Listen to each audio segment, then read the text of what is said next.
Chapter 72. Her attitude of admitting her mistake was good, but it was useless in front of him. You ran down in such a hurry because you were worried that the target would escape. I can understand your intentions. Xia Jinyuan curled up the corners of his mouth and looked at the girl in front of him, who had a pair of starry eyes. His faint smile had a hint of banter. Your attitude of admitting your mistake is also very good. Are you afraid that I will scold you? What am I afraid of? I'm not your soldier. Yi Qian, who had a cold gaze, smiled and said, Besides, I did go to look for my classmate. I just happened to run into Auntie Zhou. So what if she ran down? He had already set up an inescapable trap. There was no way he would let Brother Fei escape by jumping out of the window. He was just overreacting. Her answer made Xia Jinyuan raise his eyebrows. Then, there was a hint of calmness in his dark and cold eyes. Looking at her, his smile faded a little and he said calmly, If you were my soldier, Yi Qin, you would end up in a miserable state. There is a rule in military law that states that soldiers who disobey orders and act willfully will be punished with a warning, a serious warning, a demerit, or a major demerit depending on the severity of the situation. At the mention of military law, his expression inevitably became stern. After he finished speaking, Xia Jinyuan, who had been paying attention to Yi Qian's expression, slowly smiled again. So, Yi Qian, if you want to become a qualified soldier, obeying orders is the first thing you need to learn. When he smiled, he looked even more handsome and elegant. His cold temperament also gained the elegance of a noble young master when he smiled. He was a man who could not hide his nobility even though he was wearing a military uniform. How could he have grown up in an ordinary environment? Every place had its own people. That was why the environment was so important. Thank you for your advice. I understand. Yi Qian nodded gently and took his advice to heart. A soldier's duty is to obey orders. Headmaster Chen and Grandpa Zhen had both personally said this before. However, she had placed her focus on improving her own abilities and had forgotten about this most basic awareness that she should have. The sound of footsteps could be heard. It was the soldiers upstairs. Reporting, the second floor has been cleared. Inform the police to seal off the scene. His smile faded, and a cold expression appeared between his elegant brows. He turned around, and his straight back already carried the piercingly cold aura of a soldier. Gather, withdraw. Yi Qian looked over his shoulder and saw that the soldier standing in front of him had a cold expression on his face. From his serious and meticulous attitude, he could tell that he was absolutely obedient to Xia Jinyuan's orders. Yi Qian pursed his lips slightly. A soldier's duty was to obey orders. Perhaps she understood. Yi Qian's eyes narrowed as he looked at his towering figure. A man like him would not only be able to convince his soldiers with his abilities, but he would also be able to convince his soldiers in all aspects. After everything was arranged, Xia Jinyuan let Yi Qian and Dr. Zhou out of the restaurant. Chapter 73. Dr. Zhou was slightly older than the rest. She hurriedly said, Don't worry, we will keep this matter to ourselves and will not spread it. You are a doctor and have the noble professional ethics of a doctor. We naturally believe in Dr. Zhou. Xia Jinyuan said gracefully. In front of the people, his attitude was not as cold as steel, but as gentle as a breeze. I won't see you too often. Once again, I'm very sorry. Xia Jinyuan arranged for a soldier to send Dr. Zhou away first. After she walked further away, he suddenly raised his hand and flicked Yi Qian's forehead lightly. I didn't have time to praise you just now. You did well, little girl. You really flicked me. Yi Qian was caught off guard and was flicked directly. She held her aching forehead and there was a slight ripple in her indifferent eyes. This is nothing. One moment you praise me, the next moment you punish me. Xia Jinyuan was already laughing. He was a man who was very good at restraining himself. Even if he was happy, his laughter was low and shallow, and it was refreshing in the night. You are only 14, not 40. Relax, don't show too much indifference in your eyes. 14 years old is the rainy season. I'm guessing that Captain Xia's 14 years old is not the rainy season either. There is no indifference in his eyes, but at least he looks unattainable. Facing the unpredictable Major, Yi Jian decided to give him a taste of his own medicine. Would a 20-year-old major live a 14-year-old life like a blooming and rainy season? Was it possible? Thinking about his 14 years old, Xia Jinyuan tactfully kept his mouth shut. The girl in front of him was really smart. It was better for him to say less, in case she made him feel angina. He waved at the soldier who was waiting for his orders. Come. Send this student back to the recruit assembly camp. He was only 14 years old. No wonder Old Master Xia and Old Master Xia said he was difficult to deal with every day. The 20-year-old himself met the 14-year-old Yi Qian, who was also a difficult girl to deal with. Sigh, he suddenly wanted to call back to ask about Old Master Xia and apologize. Xia Jinyuan made a phone call to Beijing after they got into the car that escorted the suspects back to the city. In the heavily guarded military compound, in a quaint military compound covered with creepers outside, a guard picked up the phone. After greeting him, he trotted upstairs and gently knocked on the door. Commander-in-Chief, the major called and said that he has something urgent to report to you. At 10:30 in the evening, Commander-in-Chief Xia, who had always been on time, jumped out of bed when he heard the call. This guy had never taken the initiative to call. Could it be that something had happened to him in the team? What happened? As soon as he opened his mouth, he suddenly heard the words, "Old man, I'm sorry. I suddenly feel that being 14 years old really makes people worry." Commander-in-Chief Xia had the urge to smash the phone. It turned out that he had been worried for nothing. "Brat, just you wait. Old man, send my regards to Old Master Xia. Also, good night." Xia Jinyuan smiled and hung up the phone. Commander-in-Chief Xia was in good health and full of energy. Brat, can't sleep in the middle of the night? It seemed that he had to make a call and increase his workload. He was always so frivolous. Chapter 74. Xia Jinyuan had always been difficult to deal with. When he was young, he would ask all sorts of questions, and when he grew up, he would still ask all sorts of questions. It was fine if he asked, but he would always ask questions that were difficult to answer. In the eyes of everyone in the family Xia, Xia Jinyuan was the little demon king of family Xia. However, this little demon king was admitted to the military academy in one go, and had performed meritorious deeds several times. He became a major at the age of 20, becoming the youngest major in the family. With such a promising son, Commander-in-Chief Xia could be said to have swept away his previous dispiritedness. When Xia Jinyuan was 14 years old, he had always been proud and elated. This was why, even if he was startled by Xia Jinyuan's inexplicable phone call, he would not be angry. Contact Political Commissar Zhang of the Nanguang military region. Commander-in-Chief Xia turned around, went into his room, put on his military jacket, and then went to the study. The troops deep in the mountains of Fujian town belonged to the Nanguang military region. The night grew darker, and in the latter half of the night, fog began to appear. Standing in front of the window, Yi Jian, who didn't know how long it had been, suddenly felt that her body was wet. Only then did she wake up from her contemplation. When she looked up, she realized that there was a faint line of gray on the distant horizon.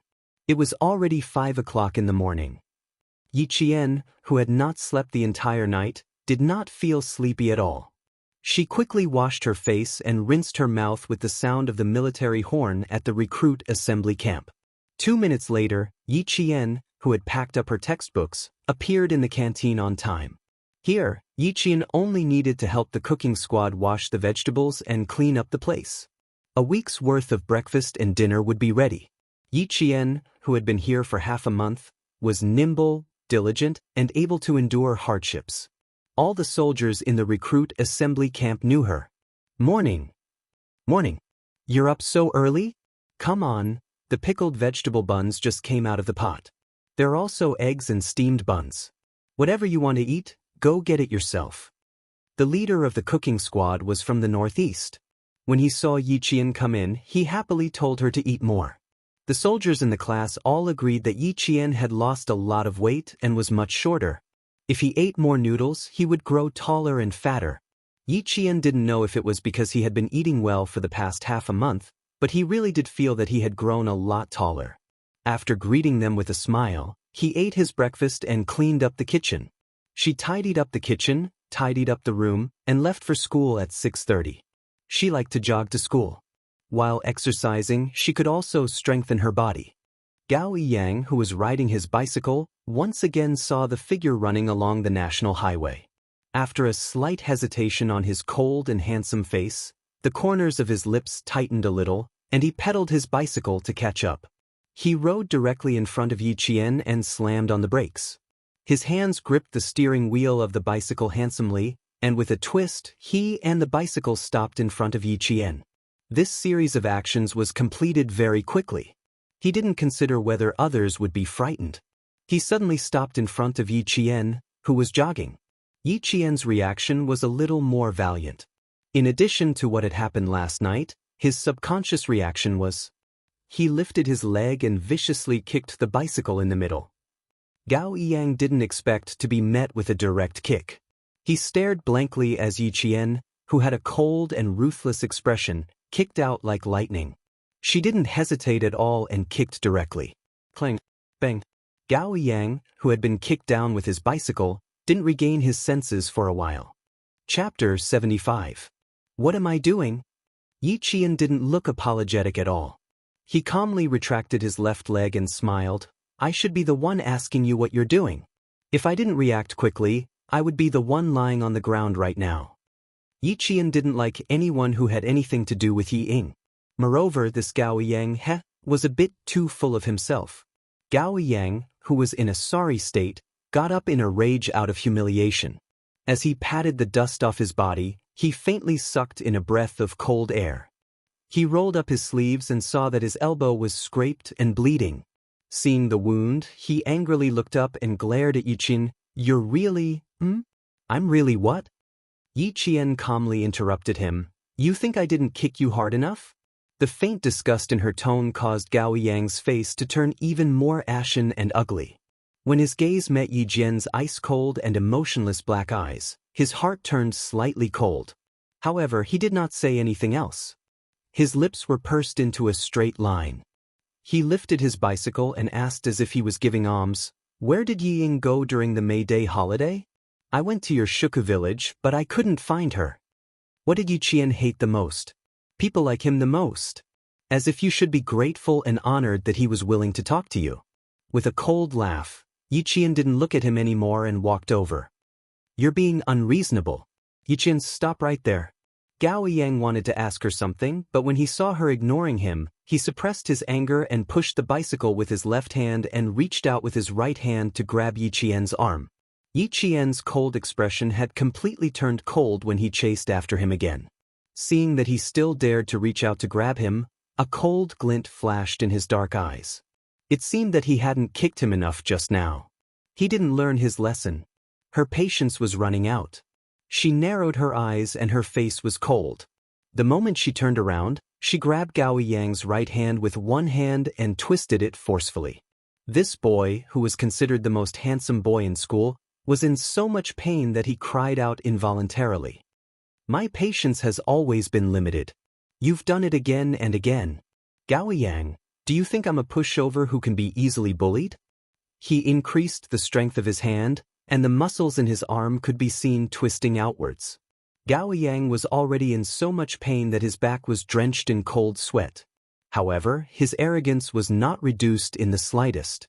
He shouted coldly, Let go of me. Yi Qian. Apologize. The corners of Yi Qian's lips curled up coldly. She grabbed his wrist with one hand and grabbed his shoulder with the other. Removing your arm is just a small matter to me. Her expression was exceptionally cold. Even her eyes seemed to have a metallic glint to them. Her calm tone made it clear that she wasn't joking. Gao Yang's heart froze. He immediately realized that every word she said was absolutely true. She wasn't joking. I apologize. With this realization, no matter how angry Gao Yang was, he could only apologize honestly. I'm very sorry. I offended you. Please forgive me. Yi Qian chuckled softly and slowly released his hands. She raised her eyebrows and the coldness in her expression disappeared. She said lazily, At least you know what's good for you. Let me remind you, Mr. Gao. In the future, you shouldn't ask me about Yi Ying in front of me. Otherwise, I can't guarantee that I won't do anything to make you unhappy. Also, Yi Ying and I don't walk the same path. I don't want to have anything to do with her." After she finished speaking, she picked up her backpack and leisurely jogged again as if nothing had happened. Chapter 76. Fujian town was surrounded by mountains. Although it was poor, the scenery was picturesque. Every morning, Yi Qian would jog along the national highway and look at the mountains and rivers. He always felt exceptionally calm. Even Gao Yang's incident did not affect his mood. Yi Qian's hair was wet from the fog. When he entered the classroom, he saw Liao Jian, who was always late, sitting in the classroom. He was not as noisy as he usually was. He was so quiet that he looked gloomy. When he heard the footsteps of a classmate coming in, his gloomy eyes faintly lit up as he looked up. When he saw that it was Yi Jian, that glimmer of light disappeared in an instant like sparks. He stood up and looked behind Yi Qian. Yi Qian immediately knew what he was doing. He was waiting for Yi Ying to come over. His father was arrested, so he was afraid, uneasy, and anxious. It was normal for him to be anxious to find someone who could help him. Moreover, Yi Ying's father was the deputy mayor. It was normal for him to look for her. He was the one who was not normal. Since when was his relationship with Yi Ying so good that he could look for her?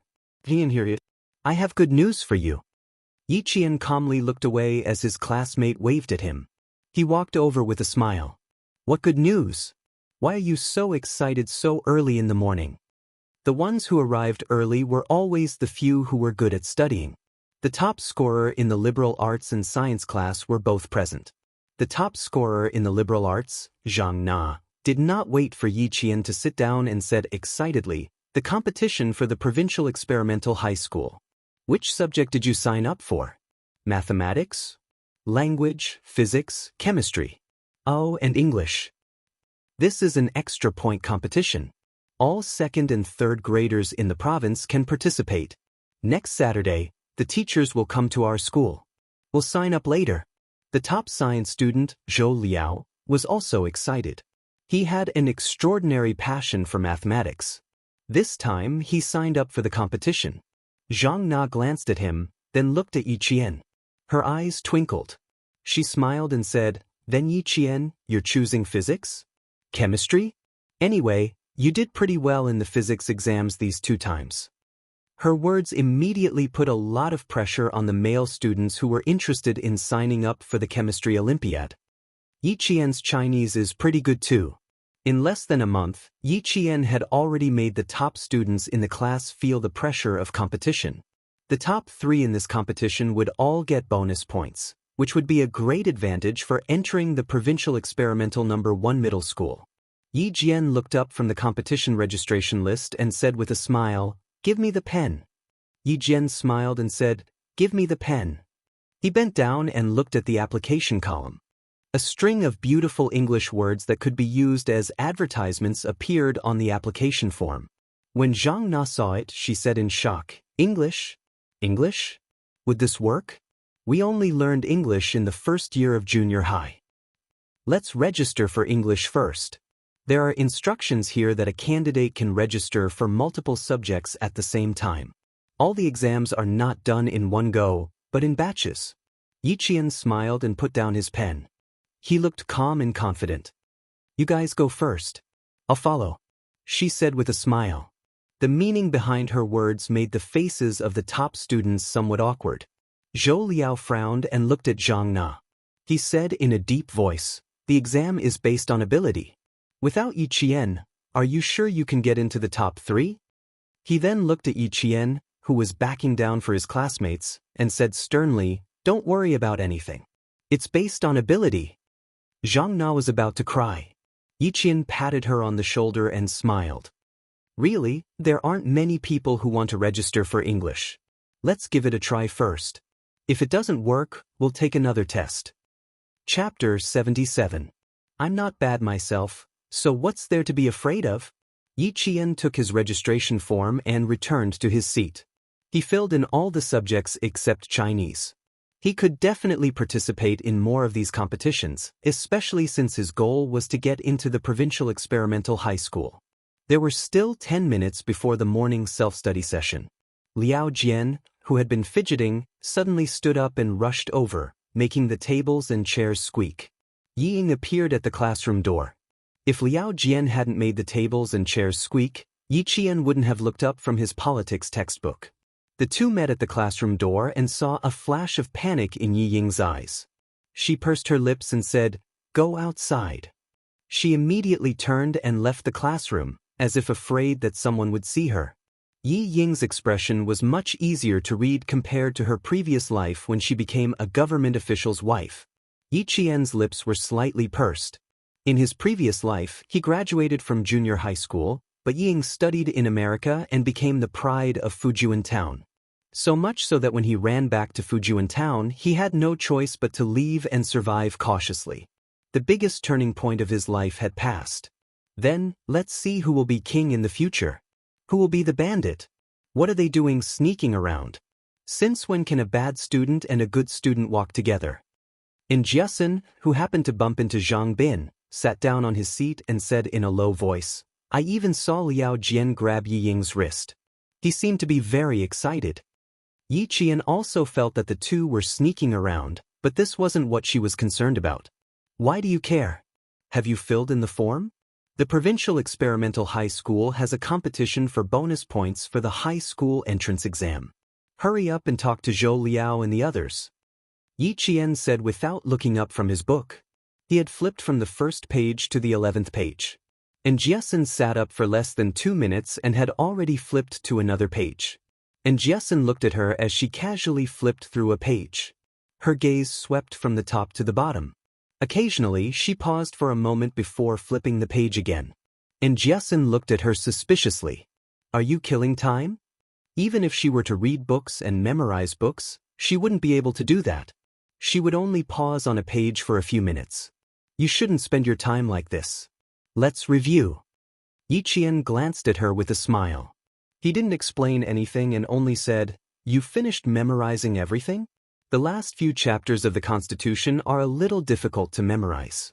If you haven't memorized them, I suggest you memorize them a few more times. Who knows, you might pass this time." And Jiasun was a top student in mathematics, so she was not interested in liberal arts. Hearing this, he yawned and stood up lazily. No. Also, it's not a good thing for Ying to be close to Liao Jian. You should be careful.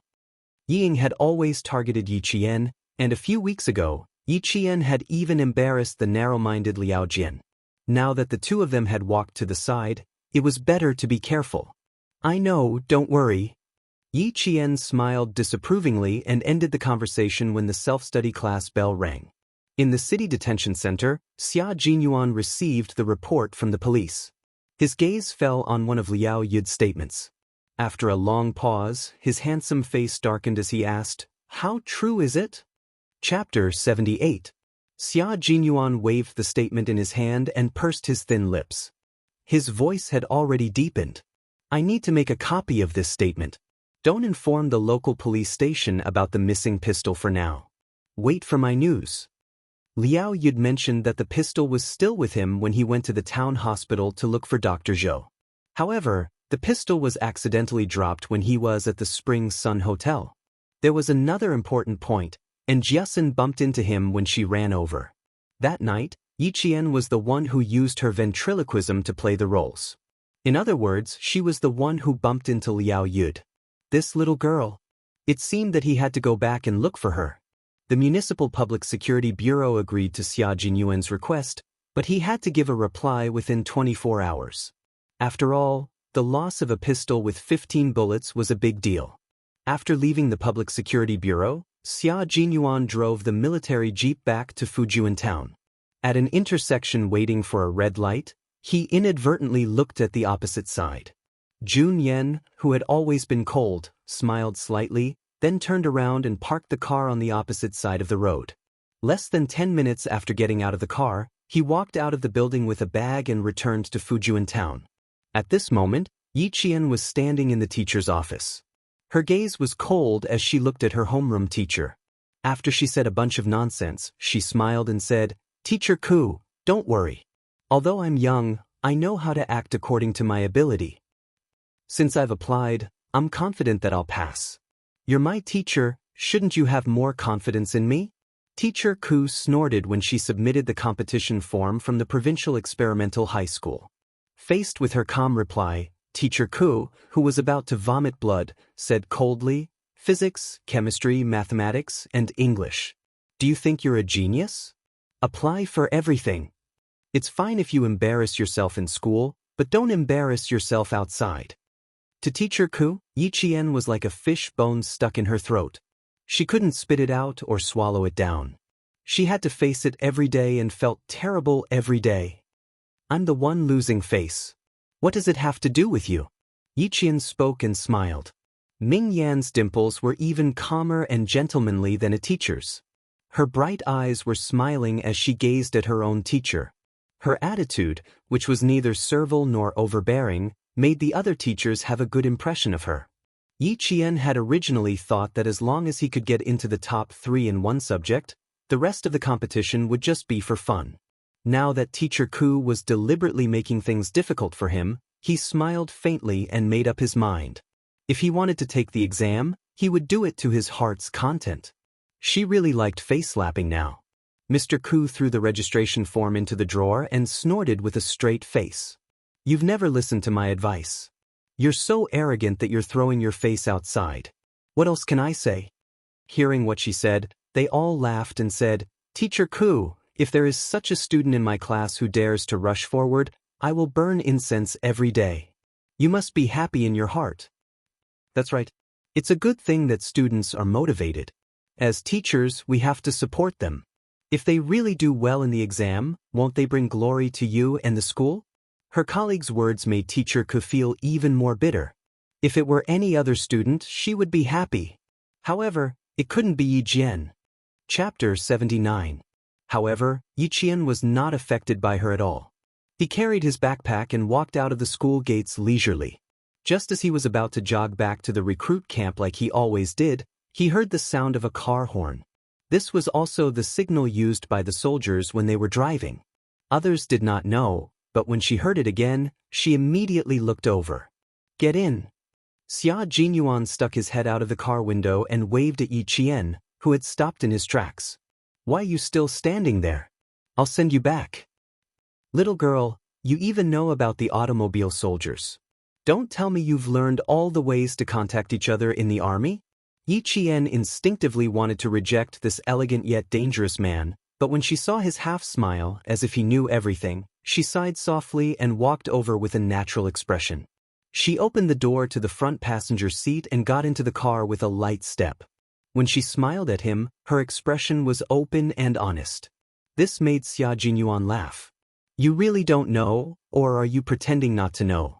Or are you deliberately pretending not to know? This little girl is so calm. I don't believe that she doesn't know why I'm here. I don't know. Since Captain Xia especially came to look for me, it must be something important." Yi Qian curved his lips and revealed a faint smile. "If Captain Xia didn't tell me, then I really wouldn't know." His thin lips were originally just a faint smile, but this time, his smile deepened. His handsome face was as clear as the moon as he said lazily, "Student Yi Qian, your attitude is very bad. You're asking the obvious. I think that there are some things that only one needs to know. I don't need to guess what others think." Yi Qian smiled faintly. Even under the cold military aura, he was calm and composed. "If the enemy doesn't move, I won't move. Isn't this the law of war?" In just one night, this little girl had improved too quickly. She even knew how to talk to him about the law of war. Xia Jinyuan smiled and glanced at her as he drove. "Where did you put it? This thing is dangerous. Moreover, you are not qualified to control it now, and you do not have the qualifications to own it. Although your intentions are good, it's better to leave it to us for safekeeping. It's in the dormitory. I didn't bring it." Since he had already put it this way, there was no need for her to pretend to be deaf and mute. She generously admitted, "I didn't touch it. I kept it well and waited for you to come and get it." He was right. Without a proper identity, it would be futile even if he possessed her. Uncle Jen and Principal Chen had taught her well, but she was not someone who would willingly break the law. Moreover, she really didn't care about that gun. He returned to the dormitory and took out a pistol from the bottom of the shoe cabinet. He returned in less than 3 minutes. The car was parked outside. It turned out that Xia Jinyuan, who was sitting in the car, was talking to Principal Chen. Under the setting sun, the tall and handsome man smiled slightly. He nodded slightly to Principal Chen, who had said something, and said, "Then we'll be back tomorrow afternoon." Chapter 80. Go to the city to buy a few sets of test papers? If not tonight, come back tomorrow afternoon? That was making a mountain out of a molehill. Most importantly, she did not want to travel with Xia Jinyuan at all. She was rejecting him wholeheartedly. How could the perceptive Xia Jinyuan not notice? However, going to the city was unavoidable. He had to take her to the Public Security Bureau to identify her. Xiu raised his eyebrows slightly. The smile on his face was a little reckless. I started driving when I was 11 years old. It's been 9 years since then. So you can rest assured. When he spoke to Principal Chen, his carefree attitude disappeared and was replaced by a serious expression. Uncle Chen, don't worry. I promise to send you back safely tomorrow afternoon. Yi Qian was still in a daze even after the car had driven dozens of kilometers. She sat there with a cold expression and did not even look at him. Xia Jinyuan was not angry. Instead, he glanced at her from time to time. Xia Jinyuan waited until the car drove out of the winding national highway in the mountains and got on the highway to the city. He then said slowly, "It seems that I have offended you again. Your little face is as tense as a bullet." "I'm not angry. I just don't want to talk to you." Yi Qian rubbed his eyebrows and leaned against the pillow. He said indifferently, "I gave you the gun. Why do you have to make me go to the city? Moreover, you didn't ask for my permission before this." "So that was the reason." Xia Jinyuan smiled and apologized to her. "I did need to take you to the city. I'm really sorry for not telling you in advance." "Captain Xia, I don't like someone making decisions for me when I don't know anything." Yi Qian interrupted him rudely. He turned his head and looked at him coldly. "I really don't like it." At this moment, Xia Jinyuan realized that he had stepped on this girl's minefield. The smile on Jun Yan's face faded slightly. When he spoke again, his clear voice was filled with absolute respect for Yi Qian. "I'm very sorry, Yi Qian. I only cared about considering things from my own perspective and did not consider your feelings. That's right, I can't look at this little girl as if she's a minor. I have to treat her as an adult. About the pistol, I still need you to go back to the Public Security Bureau with me. Don't worry, you won't be implicated. If the Public Security Bureau wants to know where the pistol went, they need a record. The Municipal Public Security Bureau only gave me 24 hours, so I have to take you back tonight," Xia Jinyuan said seriously, explaining the whole thing very thoroughly. And his apology and respect made Yi Qian understand his position. Although his expression was still cold, at least they could continue the conversation normally. "I also need to apologize. I should have handed it over in time." Yi Qian was not an unreasonable person. On the contrary, she had a very clear personality. Actually, when she heard that he had to go to the city, she had already guessed something. The coldness she displayed was only to let the other party know what her persistence and her principles were. Her predecessor had suffered a loss because of her lack of persistence, so she had been defeated her whole life. In this life, she had to let everyone who knew her know that she had her own persistence and principles. No one could change her. Chapter 81. They set off at 6 in the evening and didn't enter the city until 11 at night. Xia Jinyuan looked at the city's night sky. There were flashes of lightning in the clouds at the end of the sky. It seemed that there would be a heavy rainstorm in the sky. He didn't wake up Yi Qian, who had already slept for a few hours. He smiled and drove into the gas station. When the car stopped, Yi Qian woke up with a start. His eyes were clear and there was no hint of drowsiness in them. This was a sign of alertness. The moment he opened his eyes, his mind was absolutely awake. Looking at the flashing clouds in the sky, Yi Qian frowned and said, "There's going to be a storm. How long until we get to the police station?" "We'll be there in 20 minutes. The bathroom is in front and the convenience store is next door."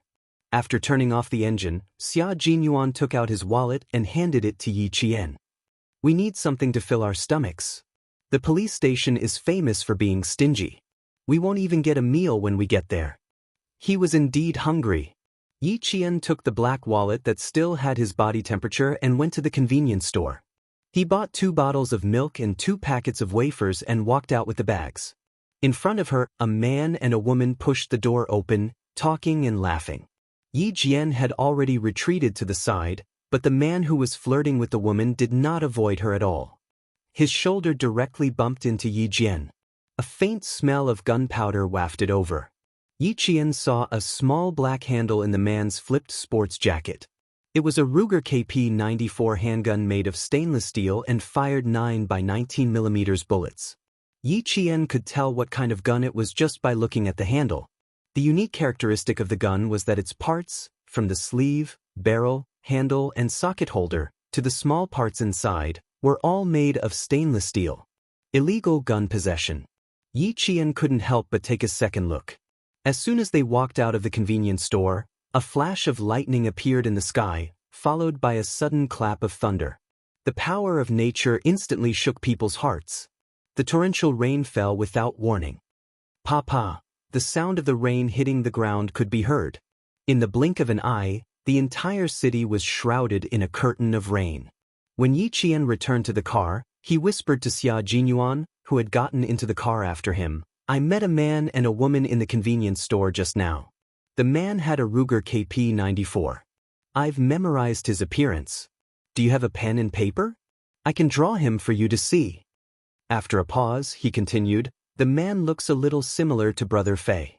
The only difference is that he's a little younger. The way he speaks doesn't sound like a Chinese. Instead, he sounds like he grew up overseas." Xia Jinyuan, who was about to start the car, took out a pen from his pocket. Then he turned around and easily picked up the plastic bag on the back seat. He took out a book from the bag and flipped to the last page. He pointed at a blank page and said in a deep voice, "Draw it and show it to me." His slightly cold voice sounded even colder and fiercer in the sound of the rain. Brother Fei has always had contacts overseas, but they haven't been able to break through yet. Short hair, a scar on the left ear. Yi Qian took the pen and started drawing on the blank page. He first drew the characteristics, then the facial features. Next, he noted the height, approximate height, what kind of clothes they wore, what kind of shoes they wore, and even the color of their socks. In the convenience store, after the man with the strange accent asked some questions, he bought 2 packs of cigarettes and walked out with a sexy woman in his arms. He didn't immediately get into the car. Instead, he looked at the sudden torrential rain and a trace of malice flashed across his face. Chapter 82. The portrait of the man was finished. Xia Jinyuan glanced at it and his handsome face instantly turned as cold as a sword. He glanced at the empty gas station and pursed his lips as he said to Yi Qian, "We need to go on an adventure. Do you want to prepare yourself?" "Don't worry about me. I can still protect myself." Yi Qian closed the book and put it aside without even looking at what book it was. He picked up the second book. This time he saw it clearly. It was a book about war and soldiers. Why would he read such an entry-level military book? As this thought flashed through his mind, he quickly started drawing the woman's facial features. The car had already driven into the heavy rain. In order to catch up with the imported car, the car sped up instantly. The momentum was so strong that Yi Jian's entire body fell in front of the windshield. However, the pen in her hand was steady. Not a single stroke was out of place. After the woman's portrait was finished, Xia Jinyuan removed a communication device from the roof of the car. He drove with one hand and pressed a special contact number. After the call is connected, get them to contact the city's transportation team. Have them monitor all electronic devices in the city. At a sharp turn, Xia Jinyuan handed the communication device with a flashing red light to Yi Qian. "Make it short. Just say what you want to say." A few seconds later, the flashing red light turned green and a capable voice answered. Yi Qian heard Xia Jinyuan say something like, "Q King." The voice of the person on the phone suddenly became very serious. "J7 Roger. Dongfeng North Road, BMW U67689. 2 suspects have been found. Transportation team assistance. Target locked." A cold female voice replaced Xia Jinyuan's voice. The person on the other end of the communication device immediately knew that there was someone else in Q King's car. And it was a girl. Xia Jinyuan didn't pay attention to her. The car made 2 turns and caught up with the imported BMW, which was also speeding through the rain. The heavy rain obstructed the view and also increased the risk factor. If the car was too fast, it was very likely that it would slip and roll over. At this time, Yi Qian could only trust the driver. Yi Qian took the pistol out of the compartment and said to Xia Jinyuan, who was focused on driving, "There are no cars on the road. If we follow closely, there is a high chance that we will be discovered. It would be best if we could destroy the wheels." "How confident are you?" Obviously, he had listened to her suggestion, but he wasn't sure if she was confident or not. Yi Qian loaded the gun and raised it. He narrowed his eyes and took aim. His lips curled into a smile as he said, "The gun is a little old, but the accuracy is not bad. As for the confidence, even if it's not 100%, it's at least 99%. No, I need to be 100% confident," Xia Jinyuan said coldly and stepped on the accelerator again. The sound of the motor increased, and even the thunder in front of them did not slow down the speed of the car. Fortunately, it was a military jeep. Although it looked no different from an ordinary car, its performance was excellent. When they reached the next intersection, the imported BMW suddenly turned left and rushed onto another road. J7's voice came from the communication device. "The target car has been locked. It is now entering Princess Road. Q King, please note that there are factories under construction north of Princess Road. There are no surveillance devices at the moment." They needed to force the imported BMW onto another road. They definitely couldn't go north of Princess Road. Yi Qian looked at the road sign that flashed by. His delicate lips pursed and his eyes darkened. "It's too late. We have already entered Princess Road. The target has been discovered." Chapter 83. Whether or not they were discovered was secondary. The most important thing was that they had to apprehend the suspect in the car. Regardless of whether he was Fei Jiyi's overseas contact or not, he still had to be arrested for illegally carrying a gun. North of Princess Road was an area that had been redeveloped in the city over the past 2 years. It was also an electronic industrial zone. Not only were many buildings still under construction, but some residential areas were also under construction. The only fortunate thing was that there were few people and it was raining in the middle of the night, so the possibility of endangering the safety of the people was much lower. They didn't have a map, not even a planning map, so it would undoubtedly affect the arrest. Xia Jinyuan wasn't very familiar with the traffic in the city and relied on the help of the traffic brigade. Yi Qian didn't pay attention to the road ahead. Instead, she stared at the road signs on both sides of the road. The speed of the car and the torrential rain didn't affect her. In the blink of an eye, she had already accurately reported the road sign that she had just seen clearly. Princess Road North Avenue, Huanzhong intersection. The road sign standing in the heavy rain was at least 500 meters away from them. In the blink of an eye, Yi Qian accurately reported the location. 5 kilometers, Chuyuan intersection. Right, Chuli Road is Broken Head Road. Both sides are flattened bases. As J7's report came through the communication device, Xia Jinyuan, who was tailing the suspect's car, accelerated to 250 kilometers per hour. The entire car was like an arrow released from a bow, rushing out in the rain with a fierce momentum. Yi Qian, who was still fearless, gripped the communication device tightly. Her clear and childish voice contained a calmness that shouldn't be present at 14 years old. She said calmly, "Please dictate all the traffic plans north of Princess Road." Xia Jinyuan glanced at her from the corner of his eye. This girl wants to draw a map in her mind. If it were someone else, Xia Jinyuan would definitely smile faintly and not take it to heart. But for Yi Jian, even though she was only 14 years old, her calm demeanor that was as deep as water and as clear as water made people think that there was nothing that could stop her. This girl had a coldness that surpassed her peers. She wasn't impulsive, only calm and indifferent. Her splendor that was like water and mountain was already eye-catching enough to make people look up to her. As J7 spoke, Yi Qian's brain worked like a high-speed computer. What she needed, as well as what Xia Jinyuan needed, appeared in her mind. A map. The speed of the BMW is 256, the distance is 800 meters. Increase the speed to 280. We can catch up in 2 minutes. Not only did a map appear in his mind, but he also calculated accurately in his mind and reported a set of data. In 5 minutes, speed 280 kilometers per hour and force the other party into Tsiuli Road. What did Yi Qian do the most in his previous life? He was running away. The only way to escape safely was to memorize every street in every place. How could carrying a computer be more convenient than carrying one's own brain? She had to familiarize herself with the streets, exits, and small paths once she was in a place. Her many years of habit had finally become the capital she relied on to survive. It had also become an ability that ordinary people could not compare to. Xia Jinyuan's immature voice was firm and confident. Xia Jinyuan's choice was to trust him. Remember, Yi Qian, I need you to be 100% sure. Xia Jinyuan reiterated again and began to increase the speed of the car. Chapter 84. The maximum speed of the modified military jeep was 290 kilometers per hour. If it reached 280 kilometers per hour, the slightest problem at the front would cause the entire car to overturn.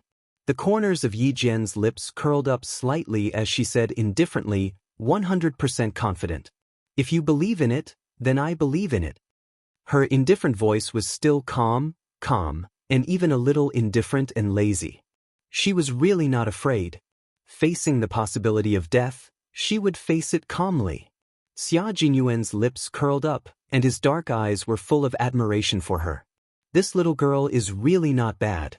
Old Master Zhen and Uncle Chen had put in so much effort to cultivate her. Their foresight was indeed unique. A piece of unpolished jade had already been polished to the luster that a piece of fine jade should have. There was no need to doubt whether this little girl could make a name for herself. He absolutely believed that she would succeed in the future. 256 kilometers per hour, 260 kilometers per hour, 270 kilometers per hour. Yi Qian stared at the changing speed on the dashboard and tacitly agreed that it had reached 60 seconds. Under Xia Jinyuan's calm gaze, the distance between the car and the speeding BMW narrowed. In the BMW, the sexy girl turned her head to look at the jeep that was about to run parallel to them. There was no fear on her beautiful face. Instead, she giggled and said to the man driving, "Jason, they've caught up. It looks like they won't let go." I couldn't ask for more. The man laughed out loud, and his cold face was filled with madness. They actually lost so many people in such a small place. If I don't teach them a lesson, how can I quench my anger? The girl's laughter grew louder. Her hand with bright red nail polish gently stroked Jason's thin face. There was a trace of coldness in her beautiful eyes, like that of a venomous snake. Jason quickly glanced to his left, gritted his teeth, and cursed, "Damn it." Without slowing down, he made a sharp right turn and rushed into Chuyuan Road. The tires screeched against the ground, and water splashed everywhere. Under the high pressure, the water was compressed into mist, instantly blurring the line of sight of the cars behind. The two cars sped up to the highest speed on the empty road. They were both ruthless and willing to risk their lives. Yi Jian loosened the safety buckle on the front passenger seat and bent over to the back seat. She looked like a soldier who had calmly walked onto the battlefield. She was counting softly with a cold expression on her face. 1, 2, 3. The car window was lowered, and the rain poured into the car. In a second, Yi Qian's face and hair were all wet. With a cold expression, she stuck a loaded pistol out of the car window. At the same time, Xia Jinyuan accelerated to 290 kilometers per hour and rushed in from the right side of the BMW. This was the second time the two of them had worked together. With the prior communication and the trust they had built, the tacit understanding throughout the entire process was as natural as flowing clouds and flowing water. Yi Qian aimed at the BMW's rear wheel. Her dark eyes were filled with cold tears. The speed of the car, the impact of the wind, the impact of the drag. The string of numbers flashed through her mind like jumping cymbals.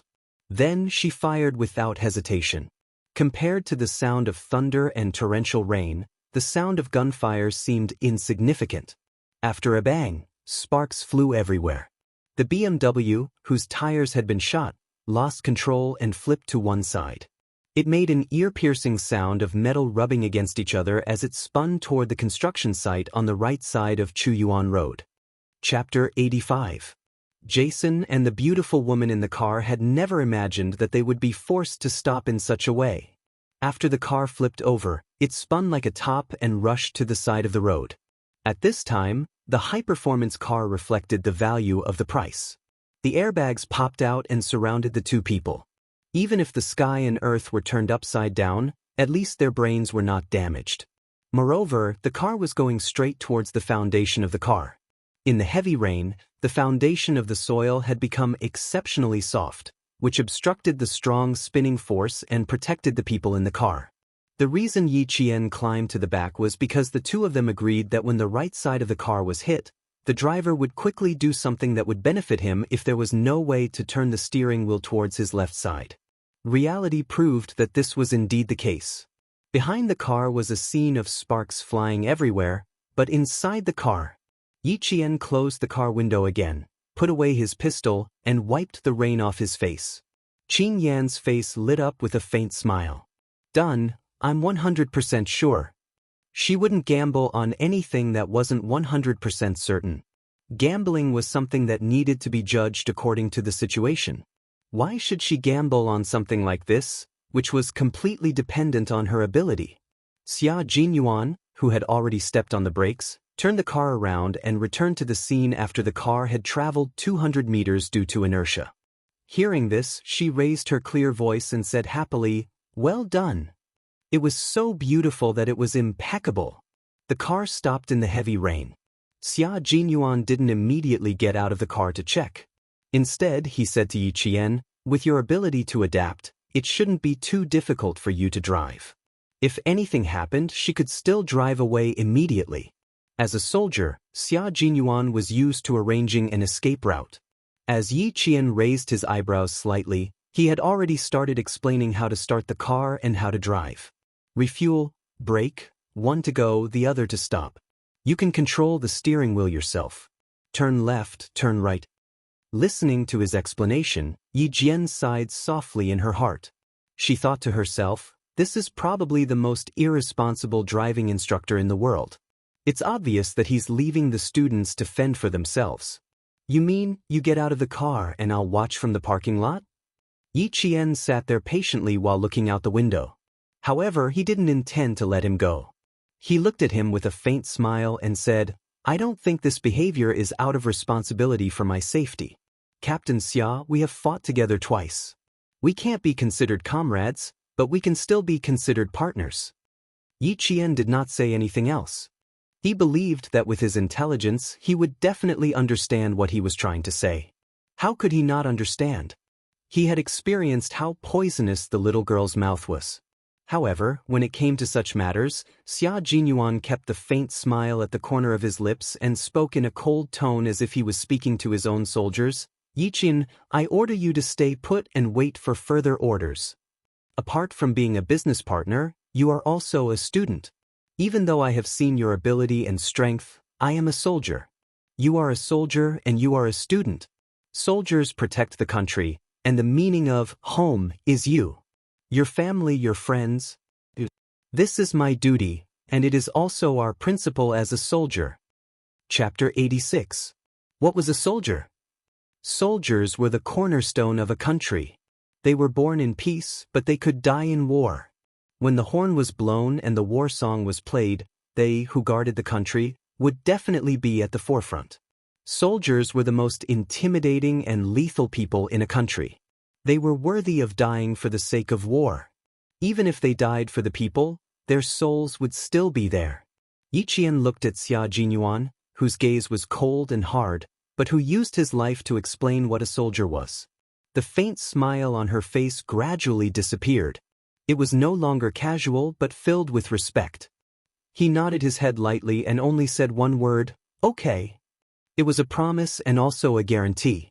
"Good girl." Xia Jinyuan stretched out his hand and smiled. "Stay here. I'll be back soon. Also, Call the ambulance. After he finished speaking, he opened the car door, got out of the car with a cold gaze, and walked into the torrential rain. His tall and slender figure was as imposing as a mountain. With the indomitable spirit of a soldier, he walked toward the overturned BMW. Yi Jian quietly looked at the back view that was as majestic as a mountain.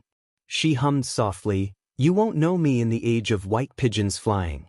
My name isn't as prominent as the stars. In the days when the smoke of war is gone, you won't pay attention to me. My story will be drowned out by the song." In the most dangerous times, there was always a group of people who rushed to the front and shielded you from the wind and rain. Major Xia Jinyuan, who had rushed into the rain, was one of the members of that group.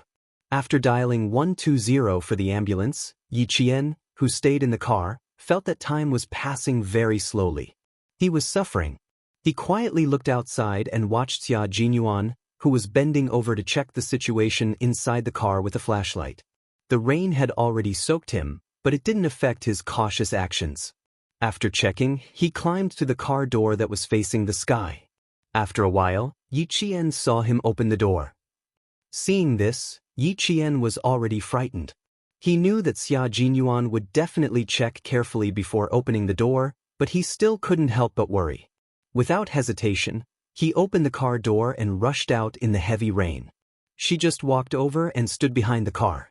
She raised her head and didn't even blink when the rain poured into her eyes. Her dark eyes looked at the man standing on top of the platform, who was as imposing as a god. She said softly, "The relationship between the people and the people is as thick as water.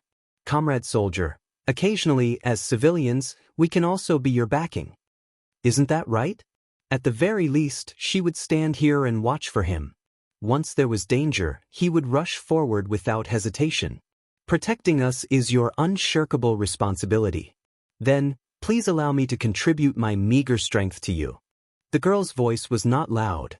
It was clearly as light as dripping water, but it carried a power that could penetrate stone, allowing him to clearly hear every word she said.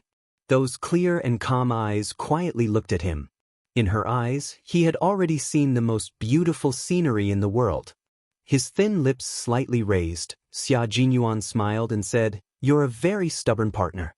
I really have no reason to reject you." The first person to be dragged out was the beautiful woman who had fainted. In her hand, she was holding a delicate and small pistol, which was obviously specially made in the military factory. The gun was confiscated, the bullets were removed, and the person was dragged to the side. Yi Qian, who was standing in front of the car, shone his flashlight so that Xia Jinyuan, who had already entered the car, could easily drag out the other suspect. Seeing that the unconscious man was about to be dragged out, Yi Qian suddenly felt a chill run down his spine. Chapter 87. Seeing that the unconscious man was about to be dragged out, Yi Qian suddenly felt a chill run down his spine. Inside the car, Xia Jinyuan shouted in a deep voice, "Get out of the way!" Yi Jian, who had sensed the impending danger, arched her body and leaped forward like a nimble cat when she heard his shout. The glamorous woman, who had thought that it would be easy to sneak up on a little girl, was visibly surprised. She let out a soft "eh." Without pausing, she raised her leg and kicked Yi Qian again. In the thick yellow mud, Yi Jian nimbly flipped over twice in a row and was already squatting on the ground. Like a cheetah, she looked coldly at the beautiful woman who had ambushed her twice in a row. He shone the flashlight directly at the woman's face and turned on the strong light mode. In the blink of an eye, Yi Jianting jumped up with a cold look in his eyes. He attacked the beautiful woman who was holding an extremely thin silver wire in her hand. Inside the car, Xia Jinyuan, who had just heaved a sigh of relief, saw that Yi Qian had actually taken the initiative to attack. His heartstrings tightened again. He didn't know if she could handle the suspect. He was still dragging the other suspect, so he let go without hesitation. He bent his body and retreated outside, intending to help Yi Qian. It turned out that the unconscious Jason had opened his eyes groggily after being dragged, pulled, and let go. They weren't injured, but they had fainted due to the lack of oxygen in the high-speed rotation. Now that he had woken up, his first instinct was to pull out his gun and shoot at the side of the car door. Xia Jinyuan saw Yi Qian fighting outside. Seeing that she was fierce and fierce, he relaxed slightly and punched the man who was still trying to pull out his gun. His fist landed on the man's nose, easily causing him to bleed. The car flipped sideways. The fight between the two adult men in the car caused the whole car to shake. With a bang, the car fell and flipped back. The tremor made Yi Jian feel as if the entire ground was trembling. She didn't look back, but focused on dealing with the glamorous woman who was holding an extremely tough silver wire. In the army, she had fought with soldiers before, but this was the first time she had fought with criminals. She wasn't afraid, only slightly excited.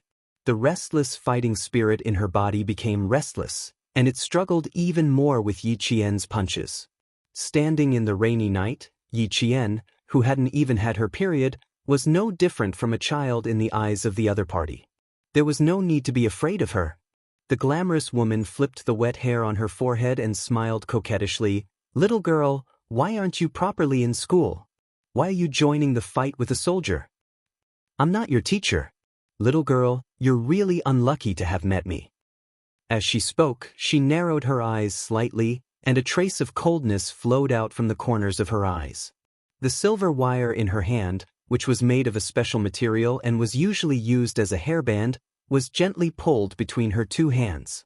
Yi Qian seemed to hear the zheng-zheng sound of the silver wire. The corners of Yi Qian's mouth curled up slightly. Although he was small, his aura was not small. He smiled coldly and said, "Sister, you're old, and I happen to be the kind of person who doesn't want to respect old people. So, you're really unlucky to have met me." Chapter 88. It was raining heavily, and under the dim yellow light of the street lamps, the woman in front of him still had to tidy up her messy hair from time to time.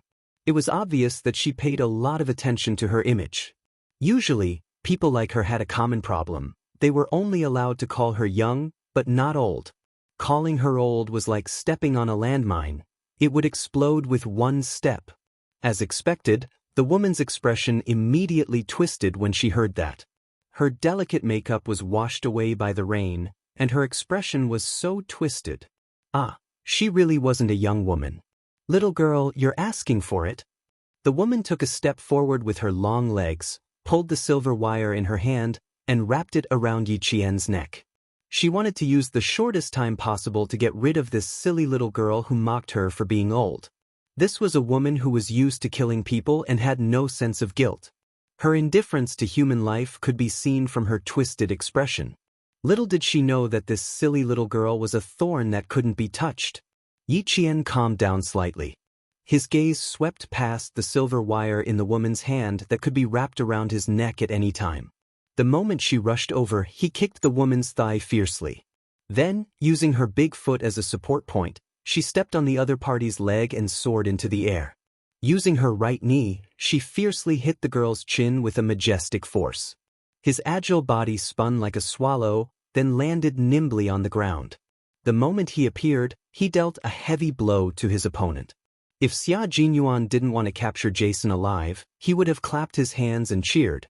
The beautiful woman was hit by Yi Qian on the spot. Her chin hurt as if her bones were fractured, and she saw stars in front of her eyes. "Damn it! I'm going to kill you today." Knowing that she had underestimated her opponent, the woman covered her chin and spat out a mouthful of bloody phlegm. She looked at Yi Qian warily and took off her tight denim jacket. Yi Qian was someone who wasn't afraid of threats. He wasn't afraid in his previous life, and he definitely wouldn't be afraid in this life. Hearing this, her delicate lips curved slightly. "I don't think there's a chance that you can kill me. If you don't believe me, you can try." He purposely added a hint of provocation in his words. His gaze was locked on the silver wire in the other party's hand that occasionally flashed with a cold light under the street lamp. Her gaze was heavy and cold, and the rain-stained face of Ming Yen contained a ruthlessness that did not match her age. When the girl, who was originally extremely confident, met her gaze, it made her heart tremble for no reason. If we can win, then we don't have to give them a chance to rebuild their confidence. While Uncle Zhen's words echoed in his mind, Yi Qian, who had seen clearly and remembered how his opponent nimbly pulled the silver thread in his hand, was like a cheetah in its first battle. It flashed its sharp claws and attacked again. Although it was his first battle, He had trained with the elite soldiers in the army. Perhaps it was because she had been tainted with the ruthlessness of a soldier in battle, but her clear eyes were also filled with ruthlessness. The best defense was an offense. If she was confident that she could win, then she had to win beautifully. Next to them, Xia Jinyuan, who had just finished the fight, knocked out the suspect and tied him up with clothes. Then he looked at the ruthless girl with interest. She was like a little cheetah, beating her enemy until he was in a sorry state. The beautiful woman had gone from her initial arrogance to fighting back in a sorry state. The thin silver wire in her hand had always been her life-saving and killing weapon, but this time it was useless. There were a few times when she almost injured her hands. Chapter 89. The girl's punching routine was sanda, which was integrated into the Japanese taekwondo routine. Therefore, she used more kicks than punches. Even Yi Qian couldn't bear to end such a rare battle. Grandpa Zhen once said that theory and actual combat were indispensable. Sometimes, a powerful battle was better than understanding countless theory books. Xia Jinyuan could tell that she had intentionally prolonged the battle at the end so that she could use all the techniques she had learned on her opponent. A smart girl always had a smart way of doing things. That student over there, don't treat people like cats. Don't forget, we still have serious business to attend to. He laughed and raised his voice. He also wanted her to have more actual combat experience, but time was a little tight. He still had to send her back to school tomorrow. The girl was still growing. If she got wet, she might get sick. One was fighting with ease, while the other was watching from the sidelines. The girl, who was already at a disadvantage, became even more flustered. Faced with this little girl who was clearly still a child, but had such a ruthless gaze, she couldn't help but feel a trace of uncertainty when she kicked. Her long leg swept over again. It looked like she had already dodged Yi Qian. Ming Yan's face lifted slightly, but there was a sinister smile. She said to the girl, "Sorry, your leg is quite powerful. I'm sure you can escape quickly." She smiled slightly, but her words were filled with bloodthirst. "So, I have to destroy it." Her smile faintly contained a hint of bloodthirst. The girl, whose heart couldn't help but tremble, sensed the approaching danger. In her panic, she actually tried to retract her long leg. How could she possibly give her the chance to escape? Yi Qian's dark eyes were cold. He moved as fast as lightning, his right hand grabbing the girl's ankle. Amidst the girl's scream, Yi Qian's left hand formed into a palm. Holding rainwater, he viciously and fiercely struck her knee. As a person who had experienced life and death, Yi Qian, who had seen through life and death, couldn't possibly have the heart of a saint, no matter how young his body was. Or rather, it was laughably compassionate. In front of her was a criminal who was indifferent to human life and said that he wanted to kill. How could she show mercy to a criminal? Amidst the girl's shrill screams, Yi Jian, with a cold expression, grabbed both of her hands and clasped them behind her back. She then picked up the denim shirt that the girl had thrown aside and tied it up beautifully. "Little girl, you've learned quite a lot. Come, tell me, is there anything you don't know?" Xia Jinyuan looked at Yi Qian, who even tied a knot like a professional. While admiring him, he also thought, his talent is amazing. In less than a month's time, he had undergone an astonishing transformation, as if he had been reborn. With a smile, Yi Qian let go of the girl who was still screaming in pain. She clapped her hands and said indifferently, "There's one more thing." She paused intentionally, and there was a hint of ruthlessness in her smile. "I don't know how to kill." The smile on Xia Jinyuan's thin lips faded slightly. Then, with a hint of heaviness in his voice, he sighed softly and said, "If possible, no one wants to learn how to kill. Little girl, but as long as I walk down the path that Captain Xia once walked, I think learning how to kill is only a matter of time." Compared to the heaviness in his voice, Yi Qian was clearly much more relaxed. Chapter 90. The reason why she was so relaxed was because she had come to terms with her past and knew what her goal was. Yi Qian looked up and smiled. "What's there to be afraid of, even if my hands are stained red with blood, if I kill to protect the peace of the country?" Principal Chen and Master Zhen had always taught her that, in order to protect the peace of the country, and to protect the dignity of the country, Even if her hands were stained with blood and she became the target of the enemy, what was there to be afraid of? Xia Jinyuan, who did not speak immediately, patted her shoulder gently. He stared at her with his deep dark eyes and said word by word, "Student Yi, remember what you said tonight. When you have a legal gun license, I look forward to fighting alongside you again." Because he said that she did not have a legal gun license, she did not shoot the suspect in the dangerous fight just now, even though she had the opportunity to shoot him dead. From this, he could tell that this was a girl who could restrain herself and had light in her heart. He was worried that the murderous intent in her heart was too strong, but after hearing her words, he immediately felt relieved. "I'll get the police car and ambulance to stop at the intersection. Get in the car first, I'll take care of things here." Xia Jinyuan looked at Yi Qian worriedly. Not only was he soaked, but he was also covered in mud. His dark eyes flickered. "Don't go to the Public Security Bureau for now. Go to the reception center to wash up first." Yi Qian raised his arm and looked down at himself. He smiled and said, "The first time I met Principal Chen, I stood in the rain for almost an hour during the first class." In other words, this was not a big deal.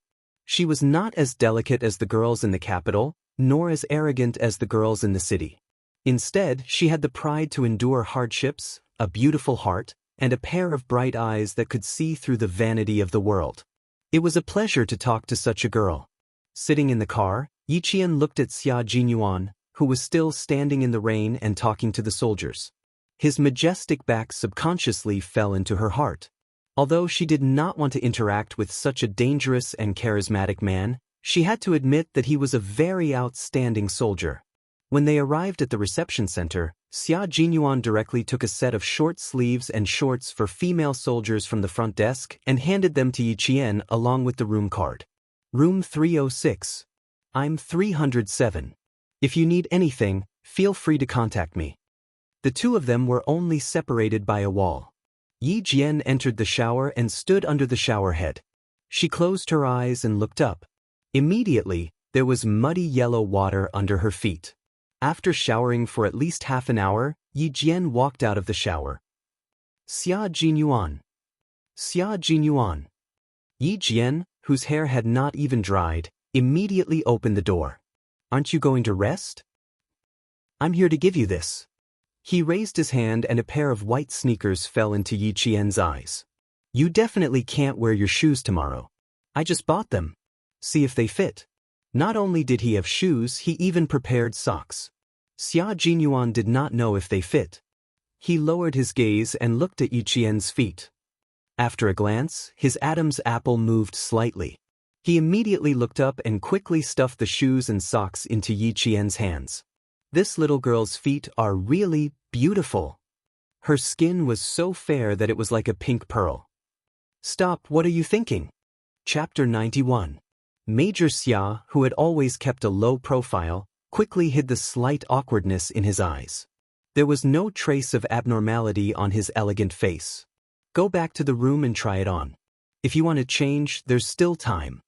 He lowered his gaze slightly again, but he didn't dare to look directly at Yi Qian's beautiful bare feet. Instead, he looked at her fair and slender calf. His thin lips were already pursed tightly. Her skin was extremely fair and had a milky, porcelain-like luster. It was so delicate that it seemed as though a slight pressure could leave a scar on it. But now, there was a slight flaw in her fair skin.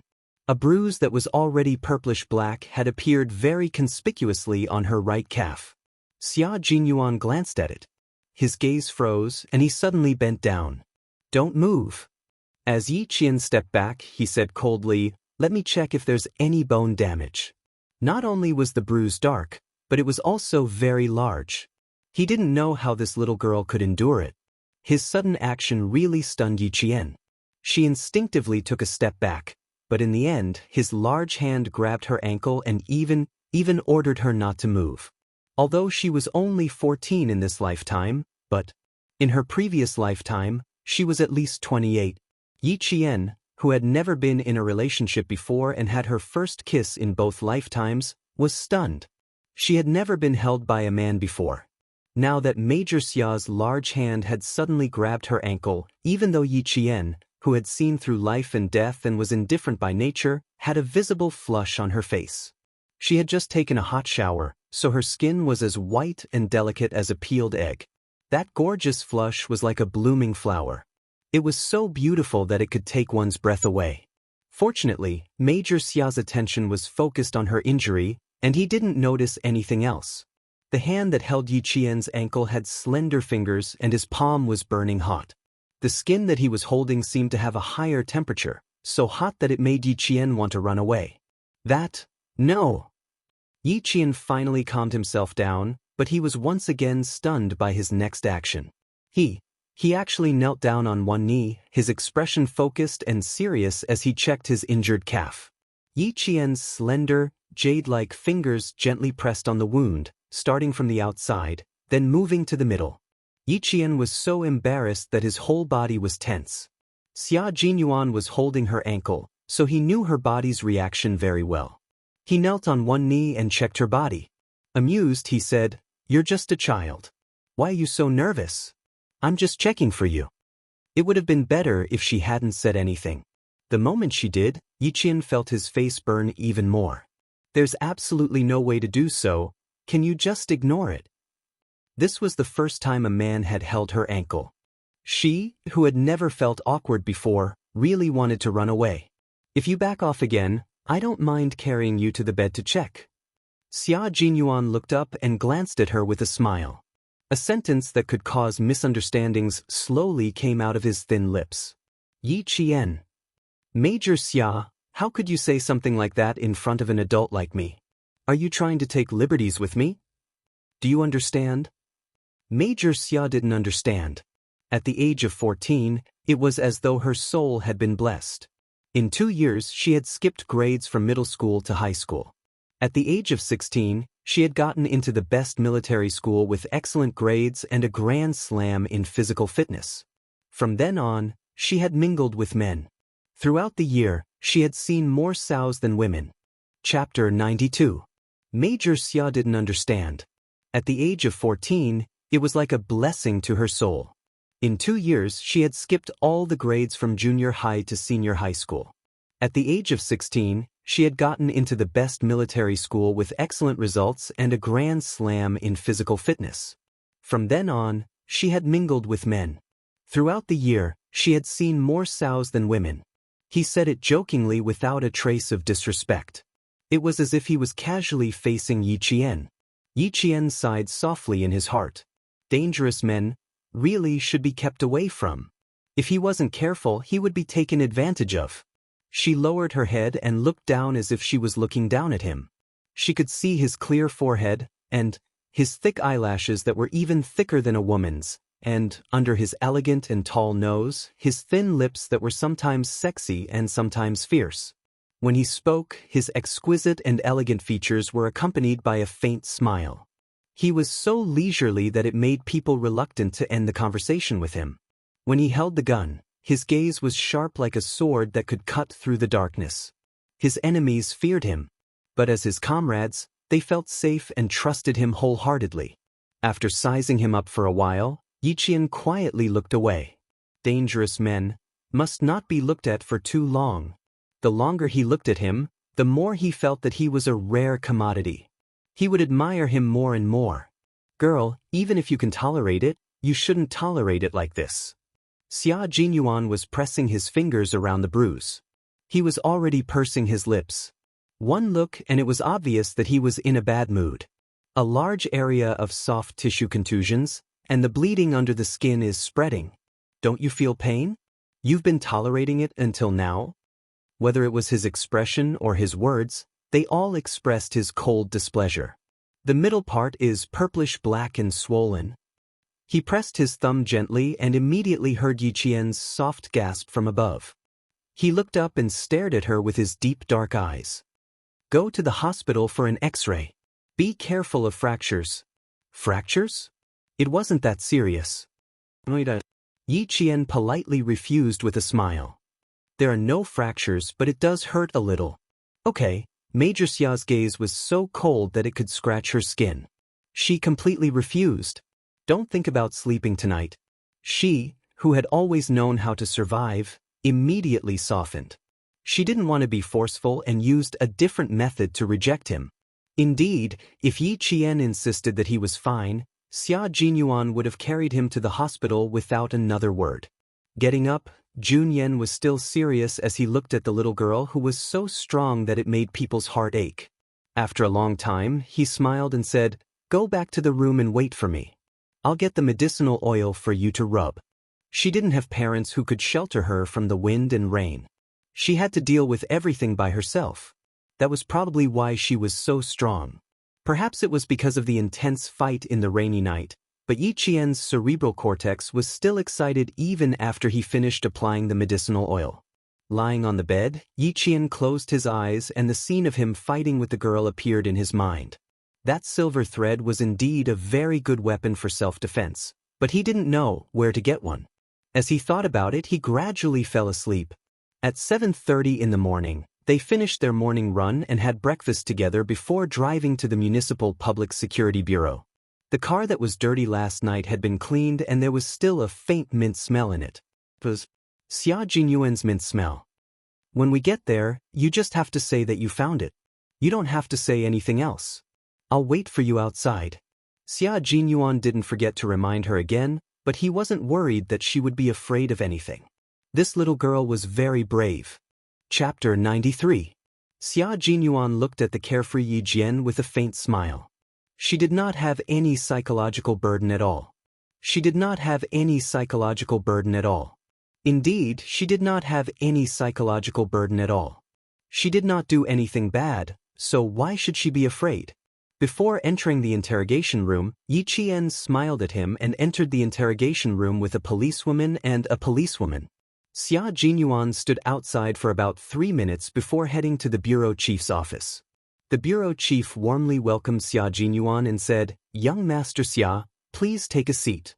His tone was familiar, and it was obvious that they had known each other for many years. After personally making him a cup of tea, Chief Lu sat down and said, "Leader Xia personally called last night. I happened to mention that I saw young Master Xia at the bureau yesterday." Leader Xia smiled and asked young Master Xia to call him when you have time. The Bureau of Public Security was under the jurisdiction of the Provincial Public Security Bureau, and the Provincial Public Security Bureau was under the jurisdiction of the Ministry of Public Security. "Sorry to trouble you, Chief Lu." Xia Jinyuan took the tea that the director personally handed to him. He was born with dignity. Facing the director of the Municipal Public Security Bureau, he was still calm. He took a sip of tea and looked up at Chief Lu's smile. He smiled and said, "There is one thing that I need you to do." He did not say, "please," or "trouble." His need was enough to express his attitude. He had to do it. When Chief Lu heard this, the smile on his face deepened. "Young Master Xia, you are too polite." Young Master Xia has been here for half a year, but this is the first time you need me to do something." Everyone knew that young Master Xia, who was in the military, was the most difficult person in the capital to do favors with. Ever since young Master Xia came to them, many people had been hoping that one day, young Master Xia would open his mouth and ask for something. Who would have thought that after half a year of silence, such a great opportunity would fall into his lap? After Xia Jinyuan finished speaking, Chief Lu laughed heartily. "So that's what you want? No problem at all. I will go get it later. Young Master Xia, please prepare it for me." Thank you, Chief Lu." Xia Jinyuan, who didn't like to be courteous, stood up when he saw that the matter was settled. "I have to go and see that girl. She's still a middle school student and is timid. I'm going to give her some courage." He stood up, and Chief Lu naturally had to send him off. However, Xia Jinyuan waved his hand, indicating that he would not allow others to refuse. But Jun Yen still smiled elegantly and said, "I still know the way in the bureau. Director Lu, please continue with your work." He had never been a person who liked to be courteous. Director Lu had only come to find him after investigating. Otherwise, he would never have come if there was even the slightest problem. Calm. Calm. In less than 5 minutes, Director Lu had settled the matter. He did not let him send the girl off just now because he wanted him to deal with it as soon as possible, so that he could make it in time to give the girl a surprise. "Thank you for your hard work. I am very sorry. I did not think that something I did would cause trouble for you. Yi Qian was a sincere person. Whether it was her words or her expression, they could feel her sincerity. In this aspect, she was very similar to Xia Jinyuan. After saying goodbye to the police, Yi Qian saw Xia Jinyuan, who was standing at the end of the corridor with a cold and arrogant aura. He quickened his pace and walked over. Chapter 94. Xia Jinyuan smiled as he looked at the girl walking towards him. His deep and dark eyes were filled with gentleness. Let's make a trip to the library. We should be back in town before 10. Seeing how she was still chatting and laughing as she said goodbye to the two police officers, he knew that this bold girl was not afraid at all. She did not panic like a commoner, nor did she break out in a cold sweat. Yi Qian had never been to the city library before. In her previous life, she had only been to the city bus station. She smiled and said, "It shouldn't be too far. I want to buy more materials." She wanted to bring back all the textbooks and test papers for the third year of junior high school. 10 minutes. Xia Jinyuan took a file from Chief Lu and walked slowly and elegantly ahead of her. My personal chauffeur is here. Student Yi, you can give me your orders at any time. Personal chauffeur. Yi Qian thought to herself. She was afraid of causing public outrage if she let a major be her personal chauffeur. When they arrived at the library, Yi Qian went straight to the middle school revision area on the third floor. She picked out 5 sets of relatively difficult second-year comprehensive test papers. Next, she picked out the key knowledge for the third year of junior high school and various test papers. Xia Jinyuan, who was standing next to her, wanted to give her some advice. However, when he saw her long and slender fingers swiping across the stack of test papers and comparing them, he knew that his advice was unnecessary. When Yi Qian picked up the third-year revision questions, Xia Jinyuan was not surprised either. He raised his eyebrows slightly and the interest in his dark eyes intensified. Do you plan to finish all the revision this year? Xia Jinyuan asked with a smile as he came out of the library with all the materials and test papers. Do you plan to study a bunch of revision materials during the summer break? Yi Qian got into the car and turned to look at the huge stack of materials on the back seat. The corners of her mouth curled up slightly as she said casually, "Yes, I'll give it a try. If I can devote all my time to training in the third year of junior high school." Xia Jinyuan, who was starting the car, paused for a few breaths. When he looked at her again, there was a hint of surprise in his dark eyes. The third year of junior high school. You mean you plan to finish all the second and third year textbooks by yourself in the first half of the year? Although he started working hard when he was 14 and was admitted to military school at 16, he did not completely study on his own. I do have such a plan. At present, it isn't a very difficult thing to do. I want to enter the provincial first high school. It's far from town. How could she waste her time? Yi Jian's arrangement for herself was almost harsh. What was hard work to her? How could she let down Grandpa Zhen and Principal Chen's painstaking efforts? Xia Jinyuan looked at her deeply. A pearl would always shine, and an unpolished jade would eventually become something useful. Her perseverance and patience were the foundation of her success. It would allow her to walk steadily to the peak of her life step by step. Work hard. Don't disappoint the efforts of the two seniors. If you can take each step steadily, it will be the greatest reward for them. Xia Jinyuan, who had already steadily driven the car to the city, spoke to Yi Jian in a gentle voice. Yi Jian was trying her best not to let him down and not to let her seniors down. Yi Jian nodded gently and picked up a set of test papers to read slowly. Chapter 95. Her jet black hair cascaded down her shoulders, and her delicate profile was so serious that Xia Jinyuan couldn't bear to speak anymore. His gaze inadvertently slid past her beautiful swan-like neck, lingering on it for a few seconds before he calmly looked away. Yi Qian, who was already captivated by the questions, didn't notice his gaze. Her fair and slender fingers would occasionally lightly swipe across the test paper as she worked on the last difficult question.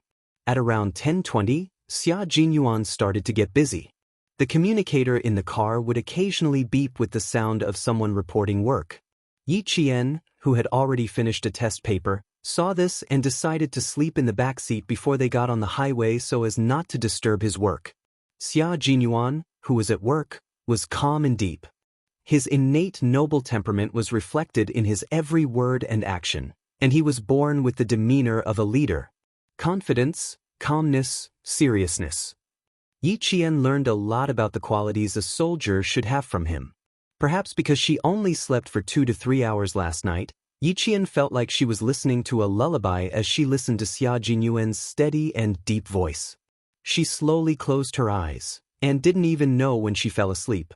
By the time she woke up, the car had already exited the highway and entered the national highway, heading towards town. It happened to be 3 in the afternoon when they arrived in Fujian town. Yi Qian didn't go back to school, but went straight to the recruit assembly camp. There were 2 language classes in the afternoon, and teacher Ku probably didn't want to see her. I've packed everything and this. Xia Jinyuan didn't drive the car into the camp, but parked it outside. He opened the trunk of the car and took out a bag with the words, Xinhua Bookstore, printed on it.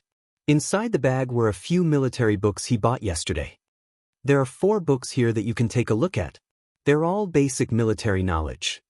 Yi Qian realized that the basic military books she saw in the car yesterday were actually for her. She didn't refuse and only hesitated for a moment before accepting them. She smiled and thanked him graciously. After his car drove out of her sight, Yi Qian looked at the books he gave her and sighed softly before walking back to the camp. After returning to the dorm, she placed her test papers on the bookshelf one by one.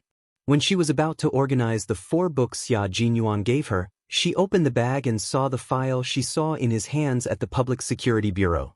It was folded neatly and sandwiched between the books. Yi Qian.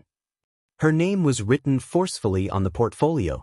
Her handwriting was just like her. Looking at it, one could feel a sense of coldness assaulting one's senses. Yi Jian's fingers gently pinched the file, and a dazzling light suddenly burst out from her starry eyes. Her little face instantly bloomed like a peach blossom, bright and dazzling. The silver wire. The wire. The wire. It was as if she couldn't wait to open it. She held the coiled silver wire in her hand and gently uncoiled it one by one. The front and back ends of the wires skillfully wrapped around her left and right hands. The cool touch seemed to seep into her heart. Just like last night, she let the silver wire coil around her hands. It was as if she was holding a living thing in her hands. She could do whatever she wanted. With a soft whoosh, the silver thread pierced through the air and tightly wrapped around the bed frame.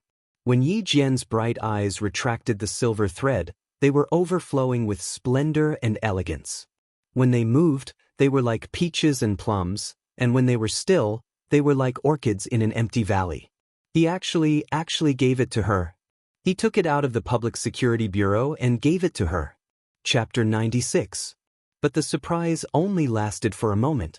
Very quickly, the radiance on her beautiful face faded and Dai Qing's brows furrowed slightly. Was it really okay to just give it to her like this? No, she had to ask him. Otherwise, she would feel uneasy even if she accepted it. Since Battalion Commander Yang was not around, Yi Qian simply carried her backpack and went to the school to look for Principal Chen. Principal Chen should know. From the campsite to the national highway, Yi Qian did not slow down at all. She kept running. In front of her, in a white van, a middle-aged man who looked like a teacher and was dressed decently happened to see the running figure in the rearview mirror. He noticed that the girl, who looked like a student, was only about the same distance behind the van even after they had driven for several kilometers. He said to the driver, "Old Huang, how many kilometers per hour are you driving? The girl behind you can almost catch up to you." 60 kilometers per hour. Although Fujian town is lagging behind, there is still a lot of traffic.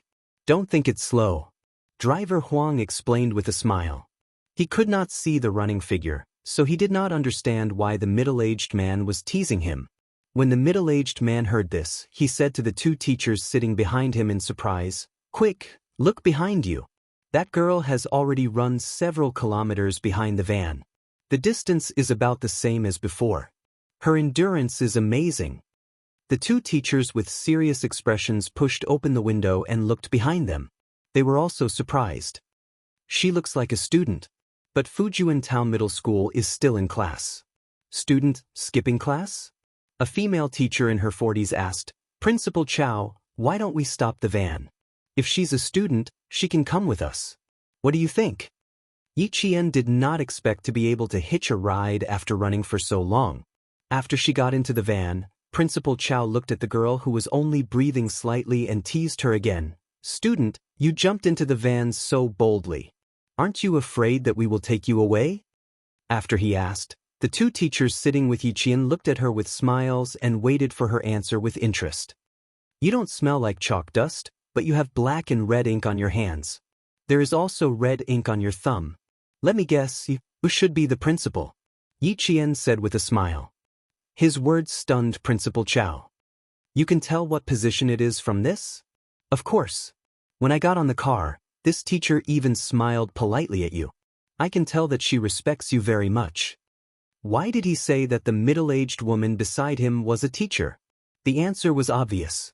She had the smell of chalk dust on her. Principal Chow was already laughing out loud. Then I might also be the dean. Before he finished speaking, Principal Chow thought of something and laughed even louder. There aren't many humorous deans in the dean's office. I say, student, your observation skills are pretty good. Since they had already guessed that he was the principal, there was no need to guess who Song Laosher and Zhu Laosher were. Actually, Yi Qian had not only guessed that he was the principal, he could also vaguely guess which school he was from. The person who came to Fujian Town Middle School at this time should be the principal of the provincial first high school.